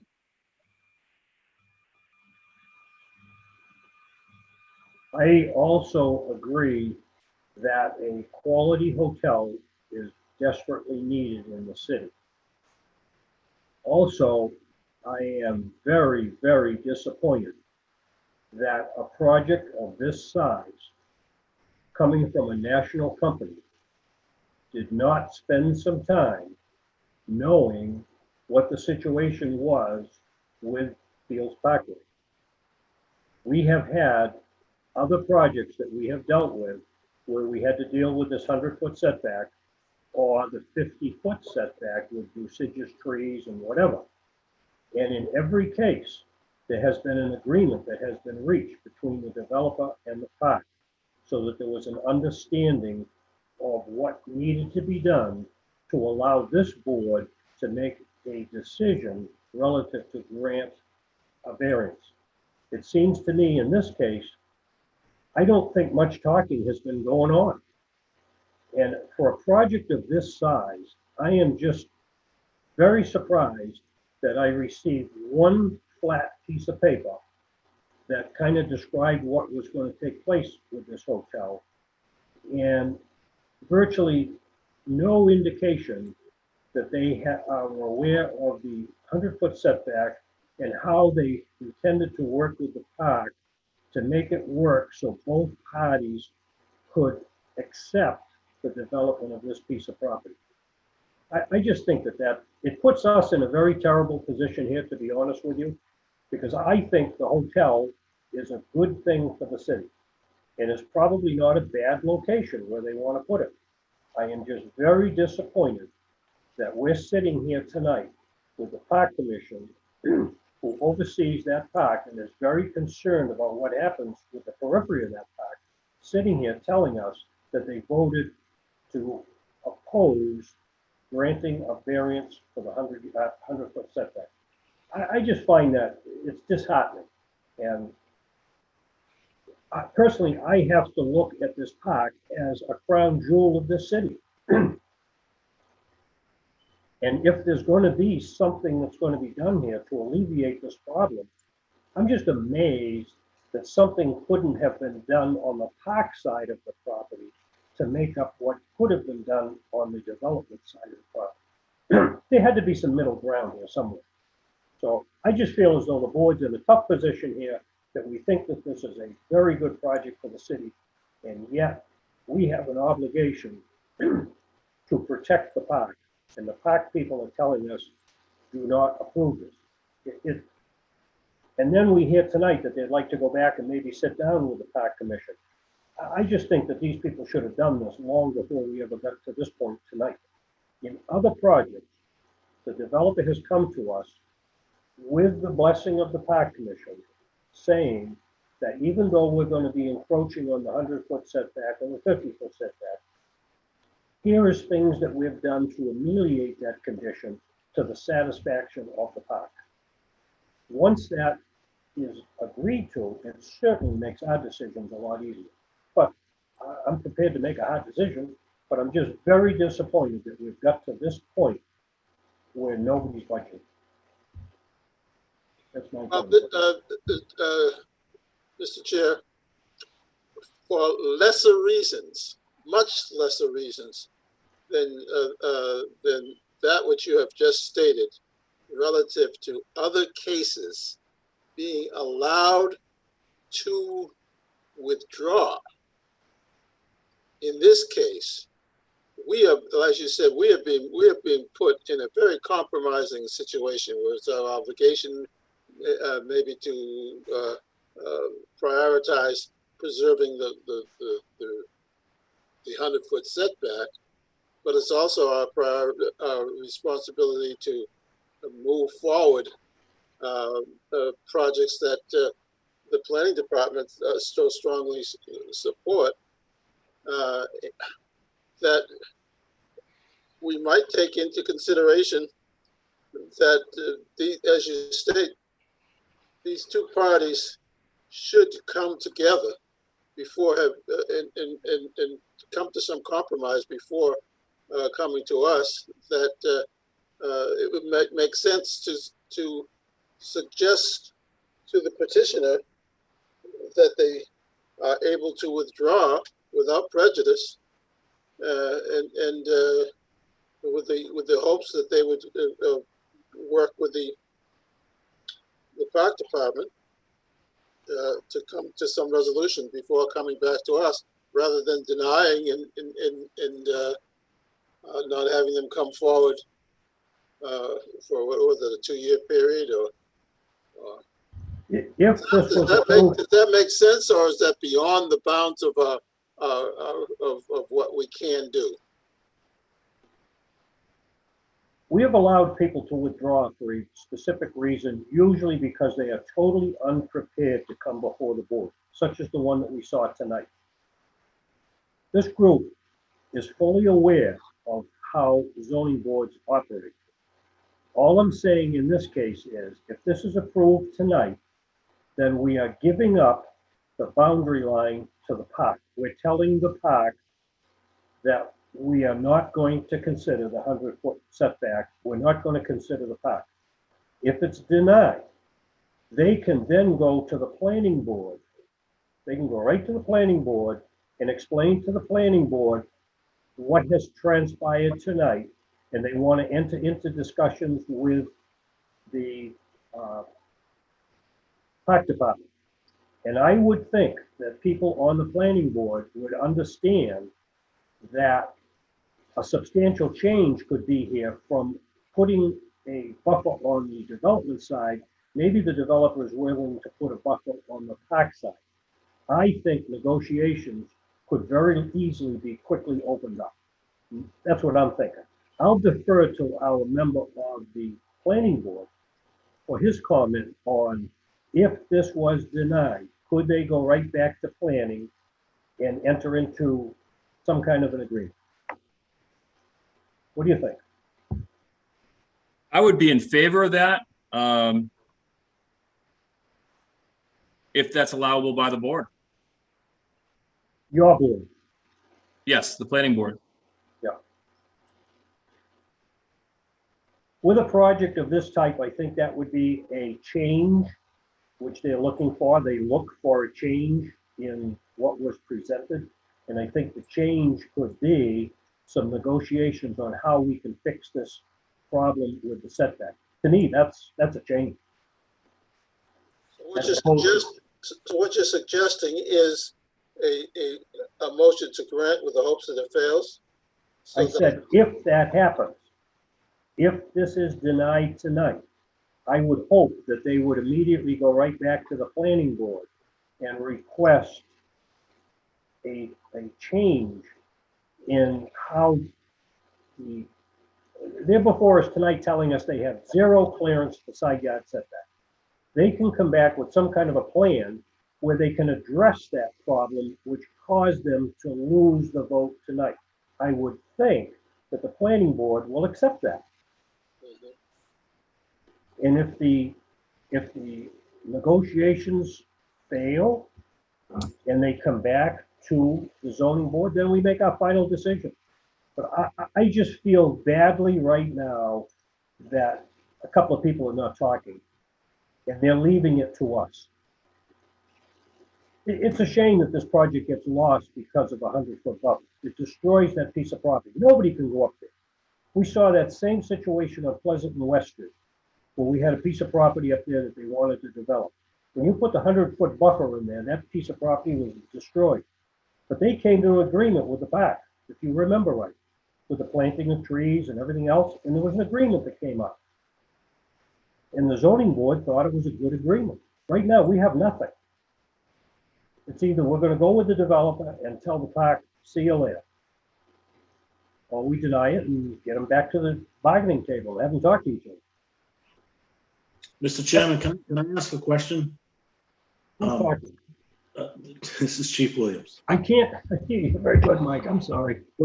So are we talking about, it's almost like a rear setback to the property line of Fields Park? Yeah, it's the whole side of the park. Right, but you know, I gotta be honest, I think 100 feet is enough. That's just my opinion. I don't know if anybody else agrees with me, but 100 feet from that east property line onto the property they want to develop. Correct. That'll destroy their whole development. They can't develop it.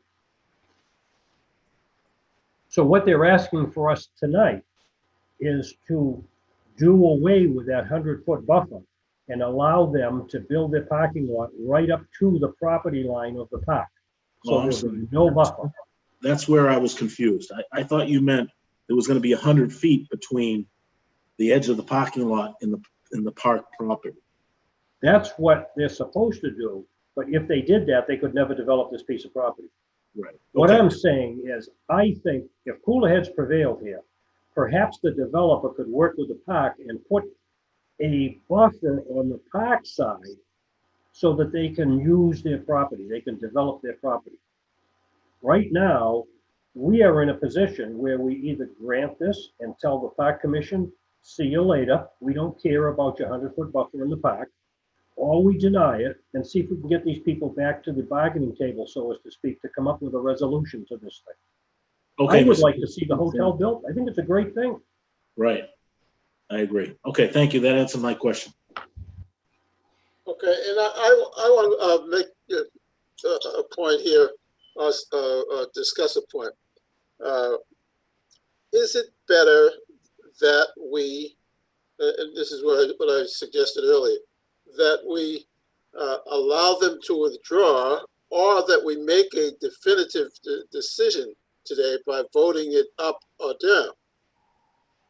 Because clearly, what we're trying to do is throw it back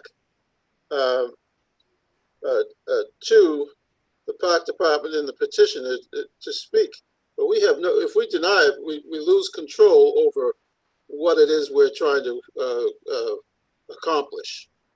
Do we know if communication was established or was tried or was miscommunicated? What was the communication is my question, if any. Yeah, you know, the problem is we don't seem to be hearing that from either side.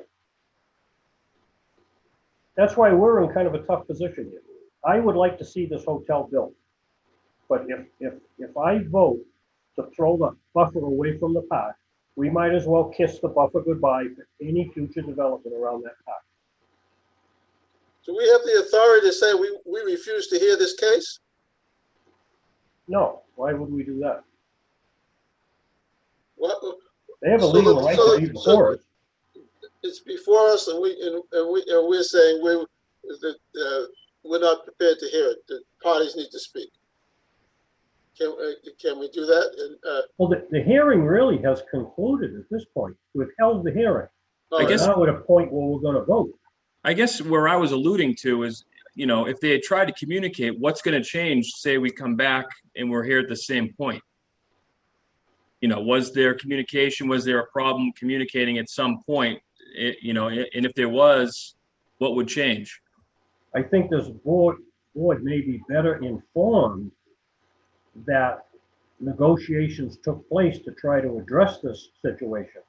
If everybody is standing off and saying, we're not talking to anybody, I guess then we can do whatever we want to do.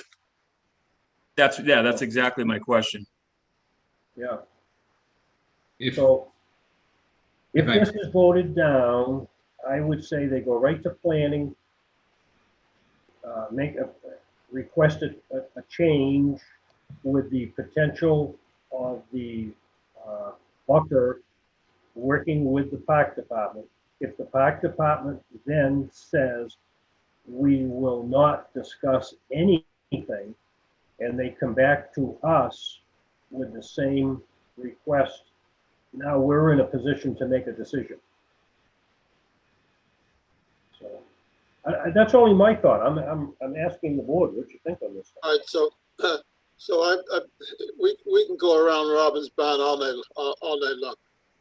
I'll make a motion to grant with the hopes that it fails, and that is to protect the 100-foot buffer, taking the position that the crown jewel of Brockton is the park, and it's our responsibility to protect the park.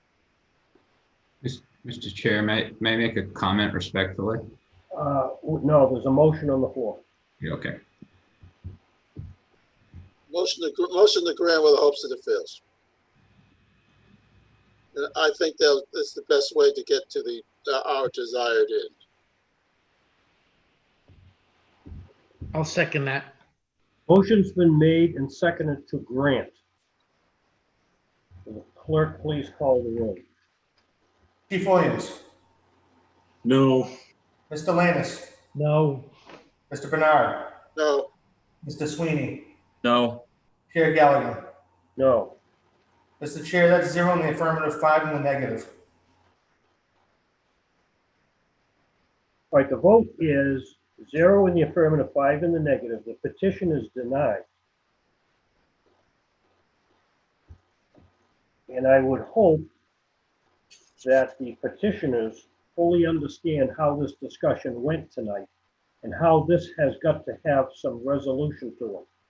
We have an obligation to protect that park as best we can. And I just wish that this had been done before it ever got to us. That's where we're at. So thank you, gentlemen. Thank you, Mr. Chair. And I would ask our representative from the planning board to please carry back to your board what we had discussed tonight. Absolutely. I think most of the board members tonight would like to see this thing done. So be it. Thank you, Mr. Chairman. You're welcome. Thank you for your patience.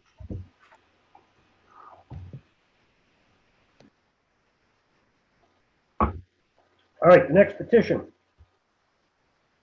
Where am I? 2164, the petition of Global Property Services Incorporated, 55 Winthrop Street, Rehoboth, Mass. For a variance in section 2713A and 279, table 1, 2761, definitions. Petitioner seeks to construct and operate a group home authorized by Mass General Law, Chapter 48, Section 3, that lacks sufficient lot frontage and lot width in an R1B zone located at Linwood Street and Plot 75 Belmont Street. Attorney Burke. Mr. Chairman, if I may, my name is Jim Burke, an attorney at law with offices at 48 North Pearl Street, Brockton, Massachusetts. And I'm here with Scott Farrier from JK Holmgren Associates, representing Global Properties, Inc. in the request for allowance to be granted a variance for frontage and lot width. The property is owned by Chris and Nancy, my host. It is the back portion of the property that you see from Belmont Street that is commercially zoned. This one is a very odd shaped lot that comes in off Linwood Street. There is no access to the lot from Belmont Street. And again, if you attempted to do a residential use from the Belmont Street entrance in any way, that would of course require again a variance request to be allowed access through a commercial to a residential zone. Very large parcel. It's roughly 2.15 acres. The property only has 90.07 frontage on the Linwood Street side, which makes it big enough to put in a subdivision, but not big enough to meet the frontage requirement of the ordinance. Of course, a one-lot subdivision would make it financially out of whack in terms of the ability to make the development of the property. So what is being requested is relief by the way of the frontage in the section 27.9 table 1, as well as section 27.13a because of the lot width, because as you see, we can't fix the problem because there are residential structures on either side of the entrance. And as a result, we can't expand the width requirement. So essentially what you would have would be a lengthy driveway that would take you to the rear of the property where there is more than sufficient space. The intent is for Global Properties to construct the group home that would be run by Charles River Center. They're very experienced. They operate, I guess, roughly a couple hundred of these throughout the Commonwealth. It is supervised by the state. On site, you will have nurses, you will have management staff, and you will have 24-hour, 7-day-a-week supervision for the individuals that are here. As you mentioned, 48 Section 3 is very specific, and it requires that no bylaw or ordinance of any municipality can discriminate against disabled individuals in a group home such as this. And what we have here is there'll be 5 unrelated parties that will be residing here. I might add, if the board recalls, the exact same structure as was built on Briarcliff is what would be built here. And I know from my participation at Thorny Lee, we saw it going up, but since it's been constructed, you don't even know it's there. It has zero impact on a very high scale neighborhood, and it will have exactly the same thing here. We believe the request for a hardship is easily met under 40A because what you have is a very uniquely structured lot, sized lot that is totally residentially zoned. Any utilization of the property would require a variance. However you access the property, whether it's through the commercial or as we're doing here through the residential utilization of the property on Linwood Street. The development of the property and utilization of the 2.15 acres is best done, as Scott will point out in his design, and it meets the requirements of the hardship because that is a unique individual lot. It creates a financial hardship to try to do a single lot subdivision for one home. And this board is well within its province in being allowed to grant it for a dimensional relief, which under our statutes are very clear and our cases are very clear that when a dimensional relief is requested, oftentimes there's lesser standard of hardship. So I would suggest that you have very professional people who are here presenting the development of this property, who will run the property. It will be for socially justifiable and beneficial use. And I think it will have absolutely zero impact in the surrounding neighborhood and will not derogate from the intent and purpose of the zoning bylaw.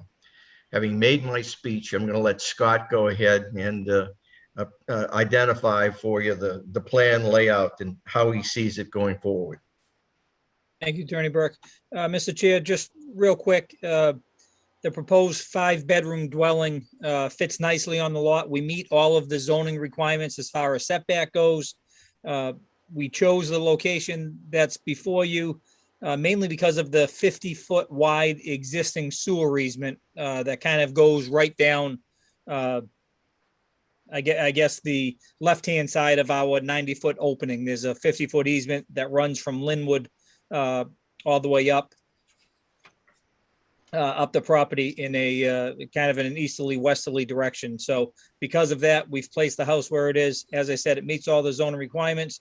Global Property requests that we show 8 parking spaces with a circular driveway for a drop-off area, a walkway to a patio in the back, in addition to the front door, a very flat proposed layout, and really not all that many bells and whistles to the side. A pretty easy layout, plenty of buffer and plenty of setback from all sides, Mr. Chairman. Very good. Questions from board members?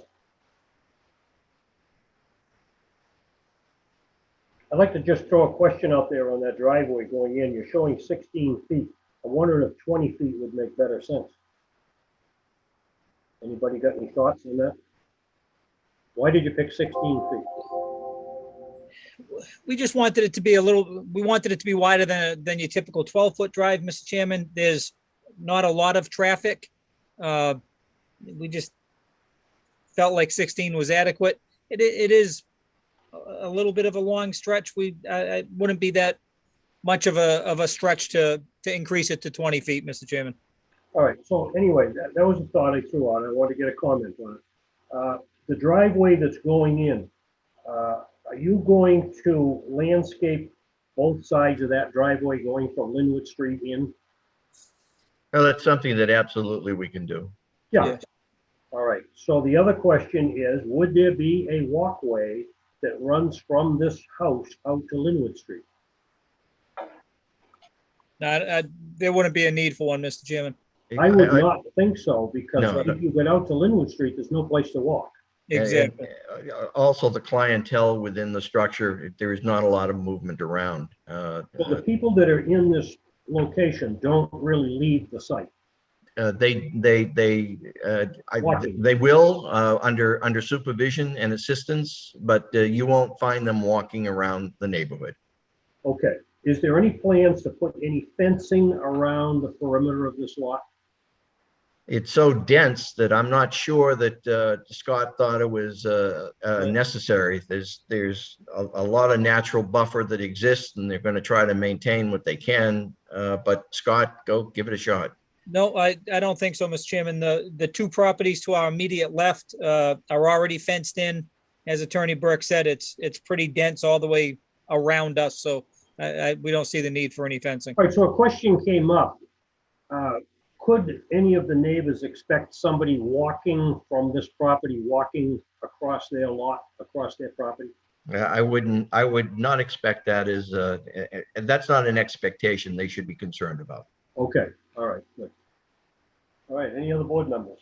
Yeah, I guess my question would be just as to use of a group home. I know there are different markets for that in the business of group homes. What is the clientele for this particular business? They're basically there'll be 5 people with disabilities, moving them from nursing facilities to a residential setting. Okay, it's kind of a broad picture. Well, it is, and it runs the gambit of the whole issue of disabilities. I mean, yeah. Nor can I think we can discriminate against the placement issue. I mean, it's just that broad in terms of 48 Section 3. Thank you. Yes, sir. Mr. Chairman, if I may, Sure. this is probably a question for Scott. So this lot or plot of land is a Linwood Street address? That's correct, Chief. It's right now it's 0 Linwood. Okay, so there was never any consideration to come in off of Patterson Ave?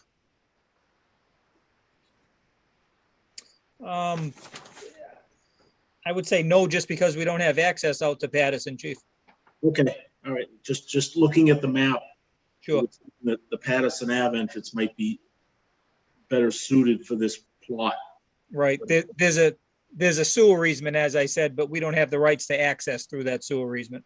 Okay, and just real quickly for my other board members, I'm familiar with the property on Briarcliff.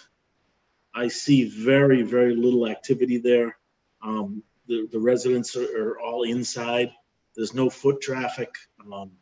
There are caretakers that are there, but like I said, speaking from experience, I see very, very little activity at that home. I guess my only concern with that would be the usage can change from my question with Mr. Burke. You can get ages vary, and it all depends. So that's hit or miss depending on what clientele you have in those group homes. So that could be subject, that could change completely. I agree, Jim. Thank you.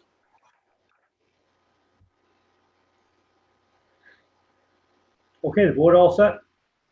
Is there anyone here that wants to speak in favor of this issue?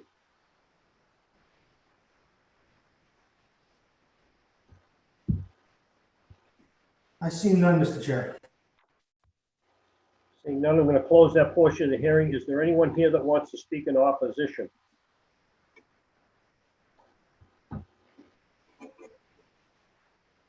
I see none, Mr. Chair.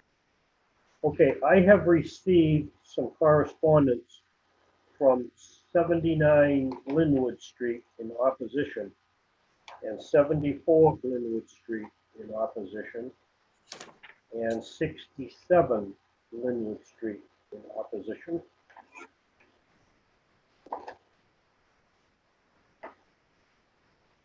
Yeah, 73 Linwood Street in opposition. Hello? Hello? Yes, hold on just a minute.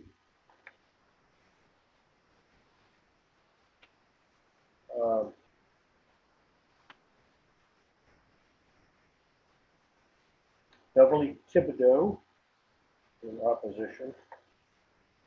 74 Linwood Street. So these all appear to be 79 Linwood Street. These all appear to be direct abutters to the entranceway. All right, is there somebody out there that wants to speak? Yes, I'm sorry, I couldn't get through. That's okay. This Please is identify yourself. Bruce Light from 67 Linwood, Okay. and we're proposing it. We got an awful echo in the background. Have you got two computers going? I have a tablet going, but the computer doesn't have a mic. Or if you can separate the two, it would help. It's getting an awful echo.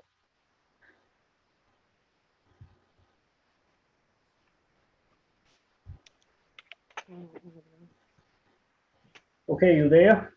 Yes, we're here. We're just Okay, moving. you're much better now. Yes, Okay, if you want to make a statement, this is the time to do it. yes. We got the variance letter in short notice. The property is actually being accessed from an easement that we don't even know how it got made part of that lot.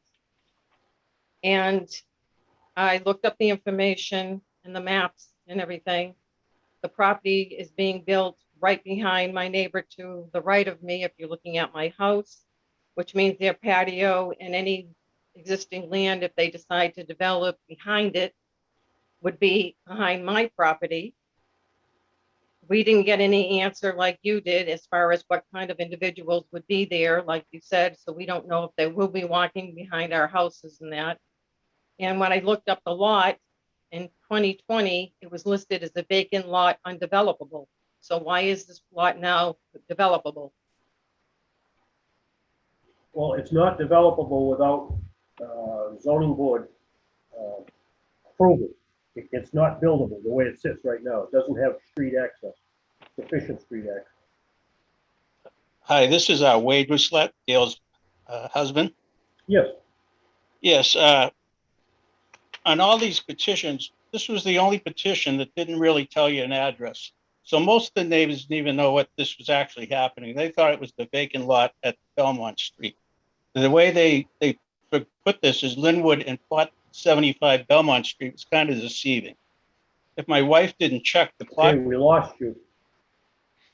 If you look at our petition, it says Linwood Street and plot 75 Belmont Street. There's no address. The neighbors didn't know this was going to be proposed there. They thought it was going to be on Belmont Street itself. So it wasn't really fair to the neighborhood because you would have had a lot more opposition, I believe, if it was marked down with an address that they were going to try to put a road in between 49 and 61. This whole lot used to be one single lot, and they split it up because the commercial could only go back 300 feet. They bought this for $8,000. The assessed value was $25,000. They don't have 175 footage in the front. They only have 90. The 30-foot setback, they're going to be over 200 feet back. Plus there's wetlands back there, which take up about 50% with 100% buffer from the wetlands. So this is a 2-acre lot, but there's a lot of water issues also in this lot, which they conveniently not to mention this.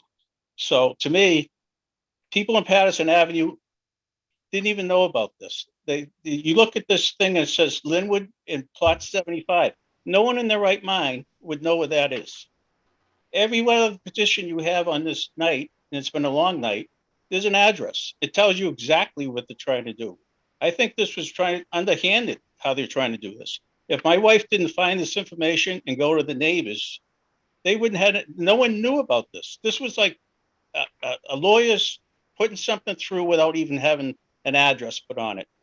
And it was 10 years ago, they split this lot.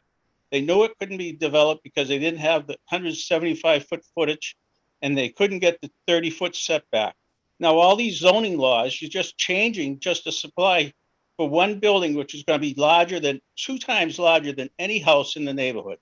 It's going to be 78 by 52.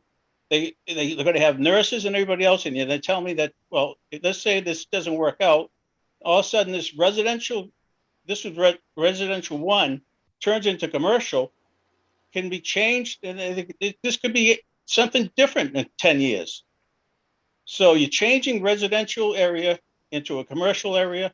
You're taking the setback and changing that rule and say, well, 30 feet, well, that's just not, the 200 feet's close.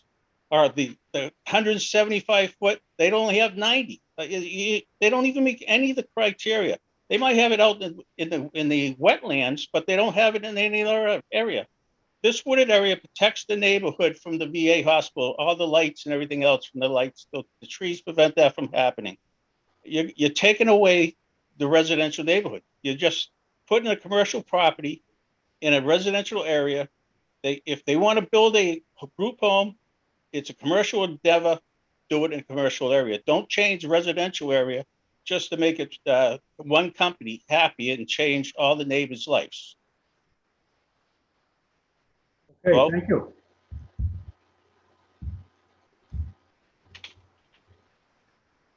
Thank you. Yep.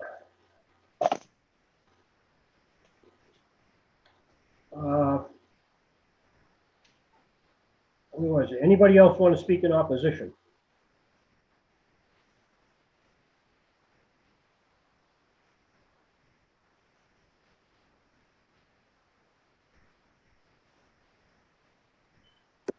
It doesn't appear there's anyone else, Chief, Chair. Okay, I will close that portion of the hearing. Is any public official want to be heard on this issue?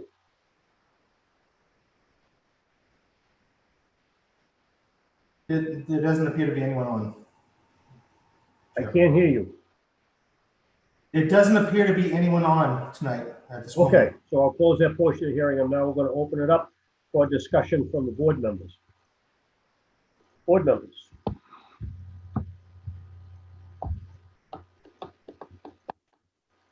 One of the things that I would condition this upon, if it is approved, that there shall be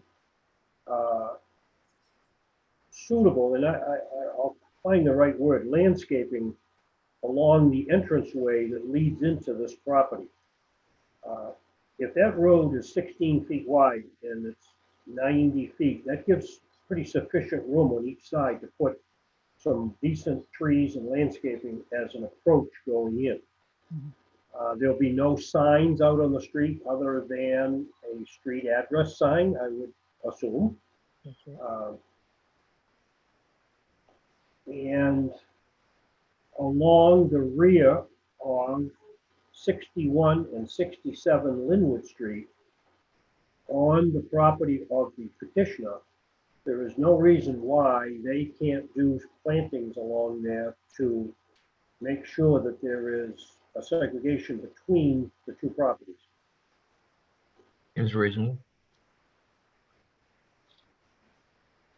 The other thing I look at here is we got a 90-foot frontage. That would allow a developer to put a road in here and actually put a 1 or 2 house subdivision in here with a cul-de-sac. So it could be used as residential, and a street could go in there rather than a driveway. I'm just thinking out loud on this. And the other option is that C1 that's out on Belmont Street. If somebody wanted to come in and do something that would involve the C1 and the R1, a commercial endeavor could approach this board to do something with that R1 section. So what is being proposed here is maintaining a residential flavor with a driveway and not a street coming in from Linwood Street, with landscaping on both sides as I see it. I'm just expressing what I see out of this, and there's no access from this property to Patterson Avenue at all. The only access into this property is off of Linwood Street. And the whole back part of this property has to remain undisturbed because it's wetland.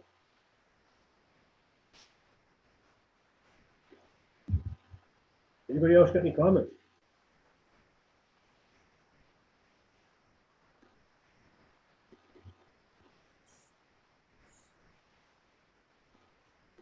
All right, I'm going to make a suggestion to whoever wants to make a motion here, that the driveway coming in is landscaped on both sides to provide a buffer between the driveway and the houses next door.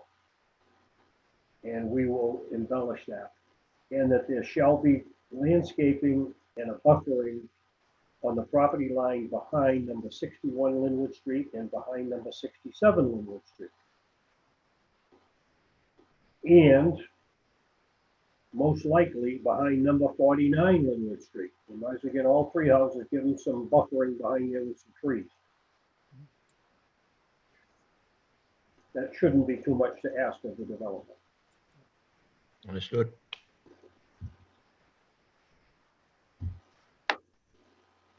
So those are a couple of stipulations that if this was approved, I think we should look at. Anybody got any comments?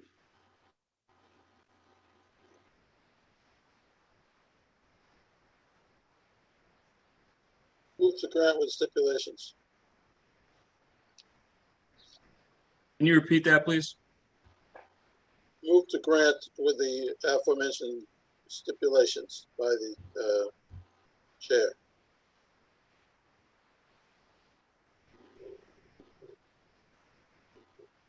I'll second it. The motion has been made to grant and seconded with the stipulations that we just mentioned. Will the clerk please call the roll?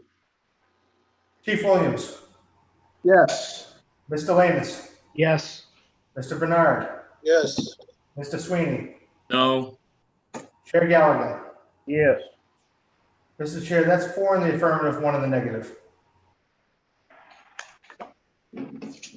Thank you, folks. Thank the board for its time. The vote is 4 in the affirmative, 1 in the negative. The petition is granted.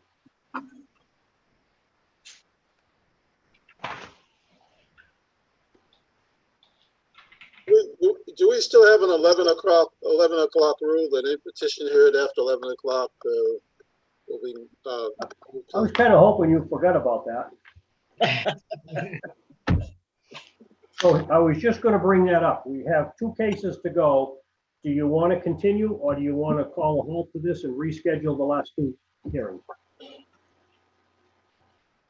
It's up to you guys, whatever you want to do. I would just as soon get this thing done tonight. We're almost done. In fairness to the petitioners that've been waiting all night. Yeah, you're right. To be heard, and there's only 3 of them, and they're not 85-room hotels. I'd suggest that we finish up. All right, are the petitioners still with us? Yes. Here. All right. Why don't we just finish this off now? It is a late hour, but I think we'd be better off to finish it tonight to try to reschedule and come back at another time. I appreciate You guys agree? that. Mine All will right. be brief. Okay, so here we go. 2165, the petitioner Ripple Development Group LLC, 182 Prospect Street, Southeast of Mass. For a variance to construct a 2-family home in an R1C zone located at plot 46 Ames Street. Yes, good afternoon, board, or good evening, I should say. You gotta speak up. Yes, yes, my name is James Guerra, the owner of Ripple Development Group. We are petitioning to construct on a 2-family, multifamily residence on this vacant parcel.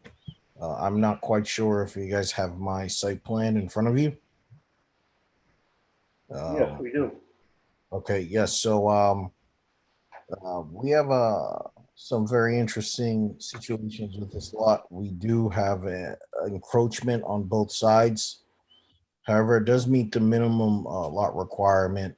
However, we would need a variance for frontage. We hit the side setbacks and the rear setbacks, but we do need a variance for frontage and variance to construct a 2-family. It is in a single-family zone. However, the lot directly to the left of this lot is within, I believe, an R2 zone, which would allow a 2-family. And there's 2 families all up and down Ames Street. And there's actually a 3-family directly across the street from the lot. So that's been our hardship. So we would be within the general caricature of the neighborhood. And we are petitioning to build this. You're really going to have to speak up because of speak closer to the computer. Oh, okay. That's much better. Yes, I was saying that we have encroachment on the lot on 2 sides, and we've shown several easements for that. We are going to need a relief for frontage. We do hit within the side setback and the back setbacks, but however, we do need relief for frontage and I believe lot size. The lot directly to the left of the lot is 60 is within an R2 zone, and our hardship is that we are electing to construct a 2-family within a single-family zone. However, there is multifamily all within Ames Street. It's a very mixed residential use to the point where there is a 3-family directly across the street from us on a similar lot size.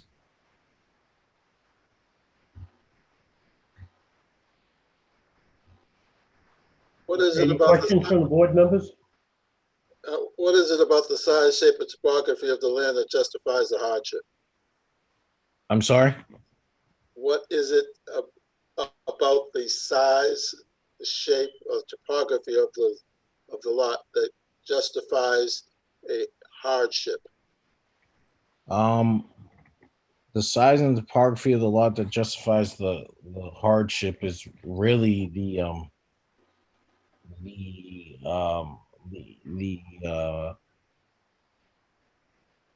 encroachments on both lots, and the fact that the lot is the lot is actually right next door to an R2 zone.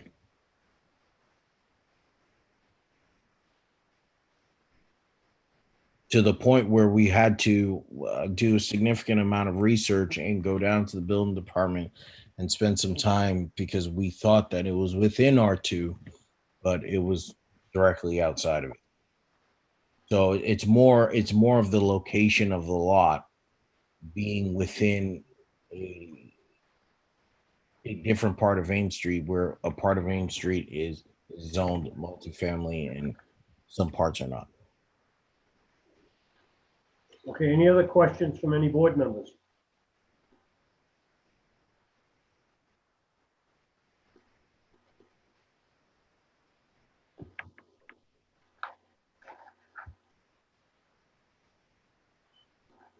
The building on lot 22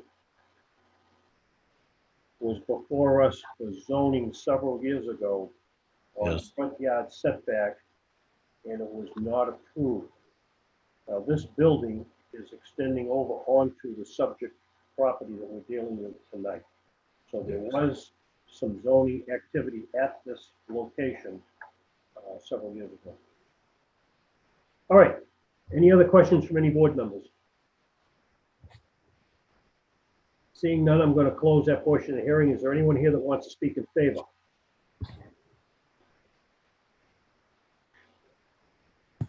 I see none, Mr. Chair. I'm going to close that portion of the hearing. Is there anyone here that wants to speak in opposition? I see none, Mr. Chair. I'm going to close that portion of the hearing. Is there any elected officials that want to be heard on the issue? I wanted to unmute. Hello? Yes? Are you in favor or opposed, ma'am? I am in favor. Hello? Yes, go ahead. Good evening, Mr. Chairman. I'm Maria Janvier and Sterling Janvier. We live in the 275 Main Street, and we are agreed to build a two-family in the lot. You live at 275 Ames Street. That's correct. That's the land I'm planning to sell. It will be great for the community. It will be great for the zone, the Brockton, and it's right now it's collecting garbage. The trees are long, and when there's wind, it's a lot of garbage. It will be a great infrastructure for the city and for the community. Okay, very good. Thank you. Is there any elected official that wants to speak on the issue?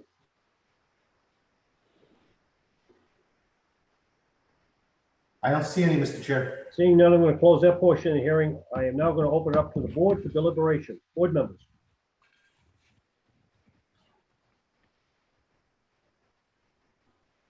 I think it would not be detrimental to the neighborhood.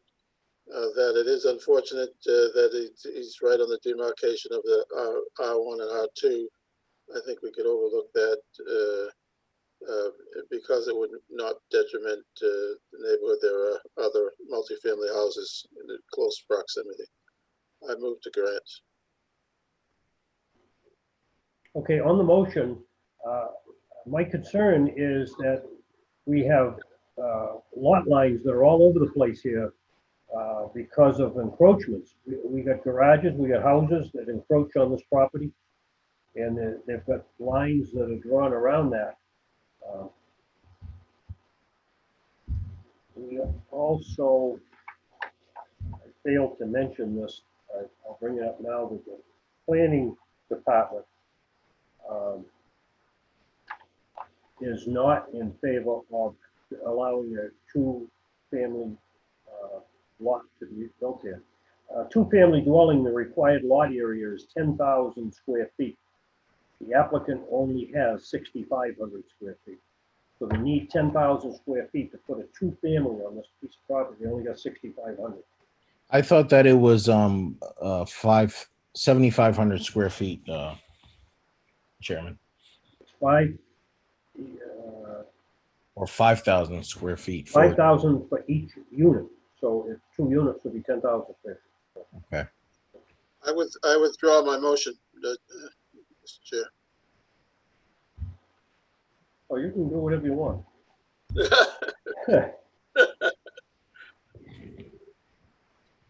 All right, if there's no other comments, I'd entertain a motion.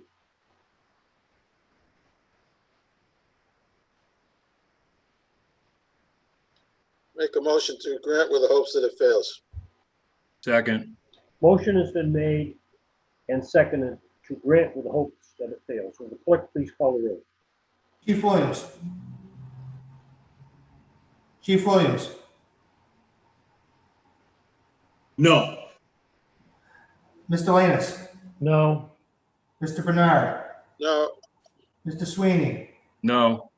Chair Galligan. No. Mr. Chair, that's 0 in the affirmative, 5 in the negative. The petition is denied. The vote is 0 in favor, 5 opposed. Thank you. Thank you. Petition 2166, the petition of Janice Brewer, 20 Central Avenue, Plymouth, Mass. For a variance from Article 3, Section 27.9 to construct a new single-family home in an R3 zone located at 207 Green Street. Good evening, Chairman, members of the board, Chris Vale, and for Janice Brewer.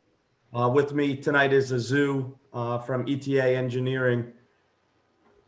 This is a petition to the Zoning Board of Appeals seeking a variance to construct a new single-family home on a vacant lot in the city of Brockton. The applicant is seeking a variance under Article 3, Section 27.9. Ms. Brewer, the owner, with her husband and son, who are also present tonight, are seeking relief from the lot's area, frontage, and rear setback requirements with the desire to build a single-family 3-bedroom home on this vacant lot. Some facts particular to this lot is that it's located at 207 Green Street. At all times material, there was a single-family home on the property until 2014, when a fire actually destroyed the dwelling. I actually went back into the building department and I did find a ticket that back in 1914, there was actually a multifamily on this lot. I also pulled in the application, I do have numerous deeds that do show that there was properties on this lot. But the property since 2014, which has become a parking lot for unauthorized commercial trucks, as well as a dumping ground for unwanted furniture and garbage. I supplied you with photos to prove that there are just commercial trucks. People are just using the brewer's property and just dumping stuff on the lot. But plot 71 is 3,436 square feet. Although it's undersized, there has been no dimensional changes since prior to zoning. Ms. Brewer brought the property in 2017 out of a foreclosure. Ms. Brewer is seeking relief from the city of Brockton ordinances in order to construct the single-family home. In order to do so, she needs relief from the required minimum area square footage of 7,500. In addition, she's going to need relief from the required 100-foot frontage, to which she has 56.31 feet, which is consistent with other properties' frontage in the neighborhood. Lastly, she'll need relief from the required rear setback of 25 feet, to which the proposed project would have 14.9 feet of a rear setback. It would be virtually impossible to meet all setback standards and to be able to construct a home without relief from the zoning board. The proposed project will have ample green space and parking. All other side setbacks required by the ordinance will be met. This proposed single-family house, its size and style, is in keeping with other homes in the neighborhood. And also that the property is in an R3 multifamily zone. And by constructing only a single family home with the density of one small structure will be in keeping with other homes on the street and neighborhood. In addition, this proposal would also add taxable revenue to the city of Brockton and would improve the overall appearance of Green Street, which has been blighted for years. In regards to the hardship, 207 Green Street is a vacant and undesirable looking lot. The size of the lot is not unlike many of the other small lots in the general area. In addition, the property is being used as the unauthorized parking lot for commercial vehicles and trucks that are not consistent and aesthetically pleasing with the neighborhood. Although the lot could be fenced off by the owners, this would not lend itself to any improvement to the area. By granting the variance, the board will help move forward with the positive changes that are beginning to happen in Brockton. I also I was able to speak with the ward counselor who is in favor. He expressed that he is in favor with allowing this project, or that hopes that the board would approve the project, and that's Councilor Monahan. Okay, thank you. Board members, any questions?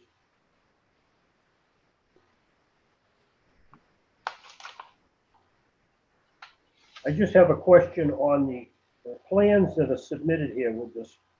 Yes. The porch that's on the front of the house doesn't seem to show up on the plot plan for the proposed dwelling.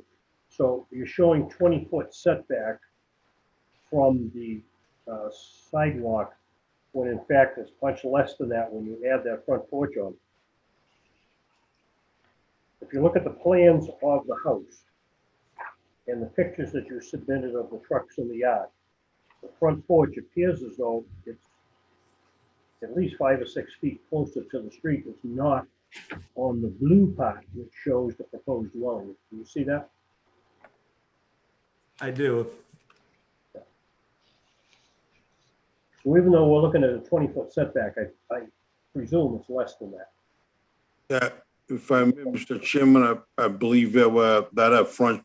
This is as well to Mr. Chairman. Thank you for indulging us. I know it's late for you. You've had a long night, but I believe that porch is not going to be constructed. Okay.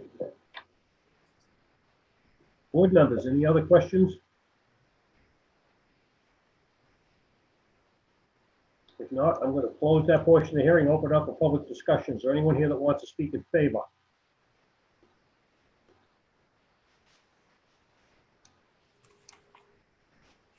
I see none, Mr. Chair. I'll close that portion. Is there anyone that wants to speak in opposition? I see none, Mr. Chair. I'll close that portion of the hearing. Is there any public official that wants to be heard on this issue? There are no public officials on at this time. I will say that Councilor Monahan spoke to me in favor of allowing this to go forward. I'll close that portion of the hearing. I will now open it up for deliberation by the board members. Board members. I think that's progression in that neighborhood. A lot that size, you can't do much with it anyways. And right now it's just a dumping ground and people go there for drug use. So I think that'll be a big improvement in the neighborhood.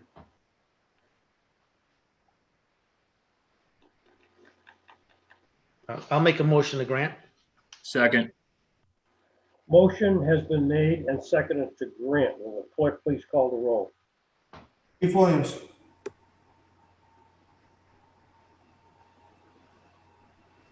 Chief Williams? I apologize. Yes. Mr. Lannis? Yes.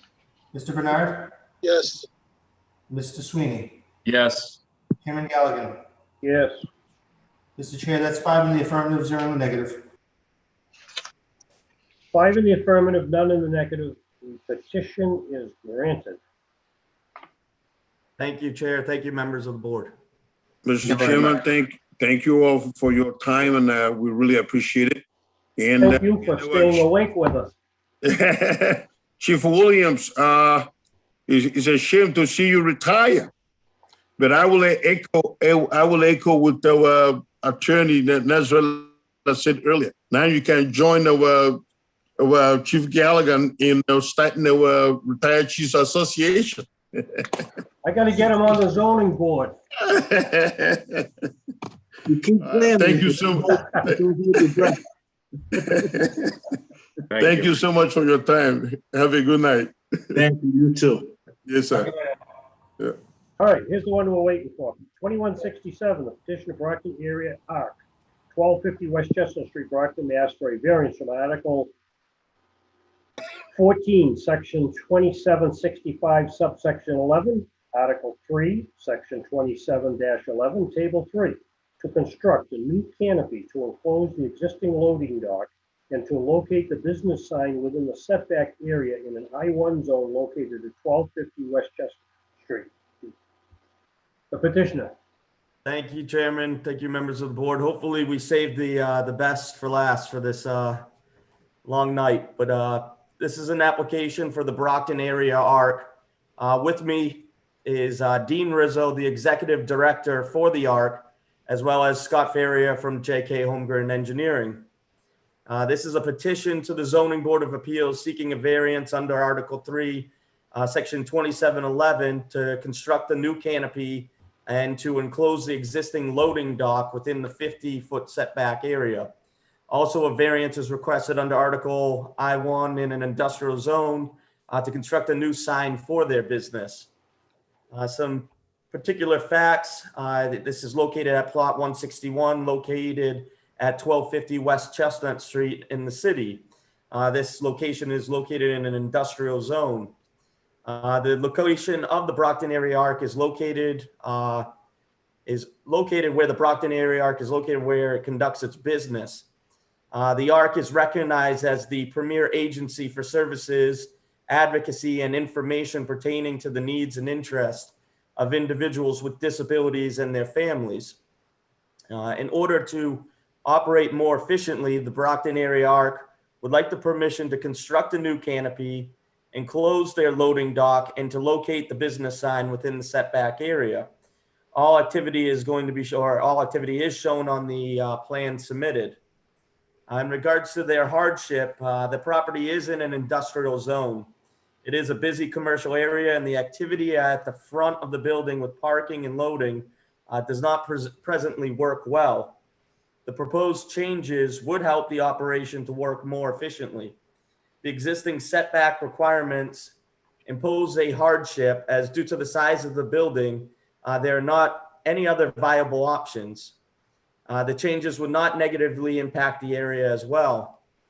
I actually had the opportunity of going down there and meeting with Mr. Rizzo this afternoon, where I saw where the canopy would be. And even growing up in that area, I've always seen that the Brockton area ARC always busy with dropping off the individuals that work there and donate their time there, as well as people when they drop off their cans. This would essentially close up that middle entrance, which would provide a kind of a true entrance exit, as well as create a better scheme for the safety of the individuals there, as well as create more green space and have a nice sign. So we are looking for the variance. Okay, board members, any questions? The main sign, you're looking for 5 feet of relief on sign setback, correct? That's on the Correct. West Chestnut Street sign. That'll be 5 feet back instead of 10. That's correct. All right. The other question I have is the enter sign that is going to be on Pearl Street, which is probably next to the driveway that goes into Joe's Best. Mhm. Okay. The Right. one concern that I have there is that sign has got to be set back far enough so that anybody exiting that driveway can look to the right and not have a blind spot. Is that going to be the way I think it's going to be? Understood. Yes. Yep, we'll make sure it is, Mr. Chairman. So that's probably gonna be like 5 feet back also, similar to the other one. Is that what you're looking for? Right, that one's a stop sign. I believe, Mr. Chairman. I'm looking at location 2.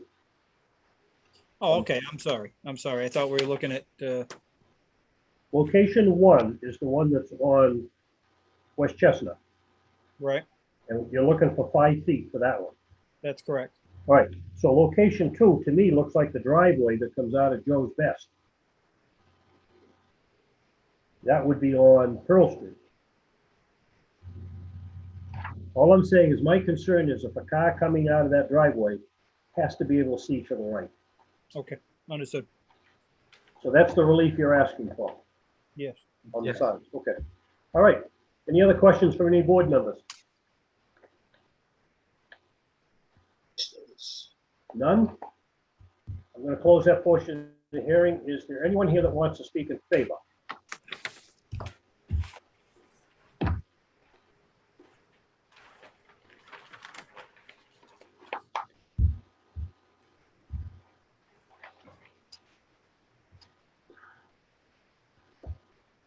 None that I see, Mr. Chair. I'll close that portion of the hearing. Is there anyone here that wants to speak in opposition? None that I see, Mr. Chair. Oh, did you give them enough time? Not at this time of night. Let's close that portion of the hearing. Is there any public official who wants to be heard on the issue? I don't see anyone, Mr. Chair. Okay, I'll close that portion of the hearing and I'll open it up to deliberations by the board. Board members. I don't see anything wrong with it. I think the hardship is the location of the building. They can't move the building. And as long as they keep that setback on the sign and don't create any blind spots, we should be fine. It'll be pretty hard to put it back 10 feet because I don't think you got room for it. Yeah, I agree. I'll make a motion to grant. Second. The motion has been made and seconded to grant. Will the clerk please call the roll? Chief Williams. Yeah. Mr. Lanus. Yes. Mr. Bernard. Yes. Mr. Sweeney. Yes. Chairman Galligan. Yes. Mr. Chair, that's 5 in the affirmative, 0 in the negative. The vote is 5 in the affirmative, none in the negative. The petition is granted. Thank you, Chair. Thank you, members of the board. Thank you, folks. Now echo. All right, before we Thanks for working quit with me, tonight, Mr. Williams. just keep in mind that it looks like next month we're going to be returning to City Hall. It'll be a live meeting in the council chambers like we did in the past. That looks like where we're going to be going in July. I don't know how long the agenda is in July. I haven't heard. I appreciate the fact that we stayed tonight and got this done, so we don't have to come back another night in the month of June. This is a very busy month for everybody doing things outside. And lastly, I will just reiterate what everybody's been saying tonight. Mike, it's been great working with you on the Zoning Board of Appeals. Your wisdom and thought means a lot, and you carry the water for the fire department and public safety, and it's an important position. Hopefully the guy coming in behind you will do as good a job as you did. And I wish you the best in retirement, and don't be a stranger. And I'm looking for an alternate member on the zoning board. Well, thank you, Kenny. And like I said before, it's been an honor and a privilege to serve with you on this board. I know how seriously you take this, and I completely respect that. Please keep up your great commitment to this city and this board. It's with, a little bit of sadness that I'm saying goodbye.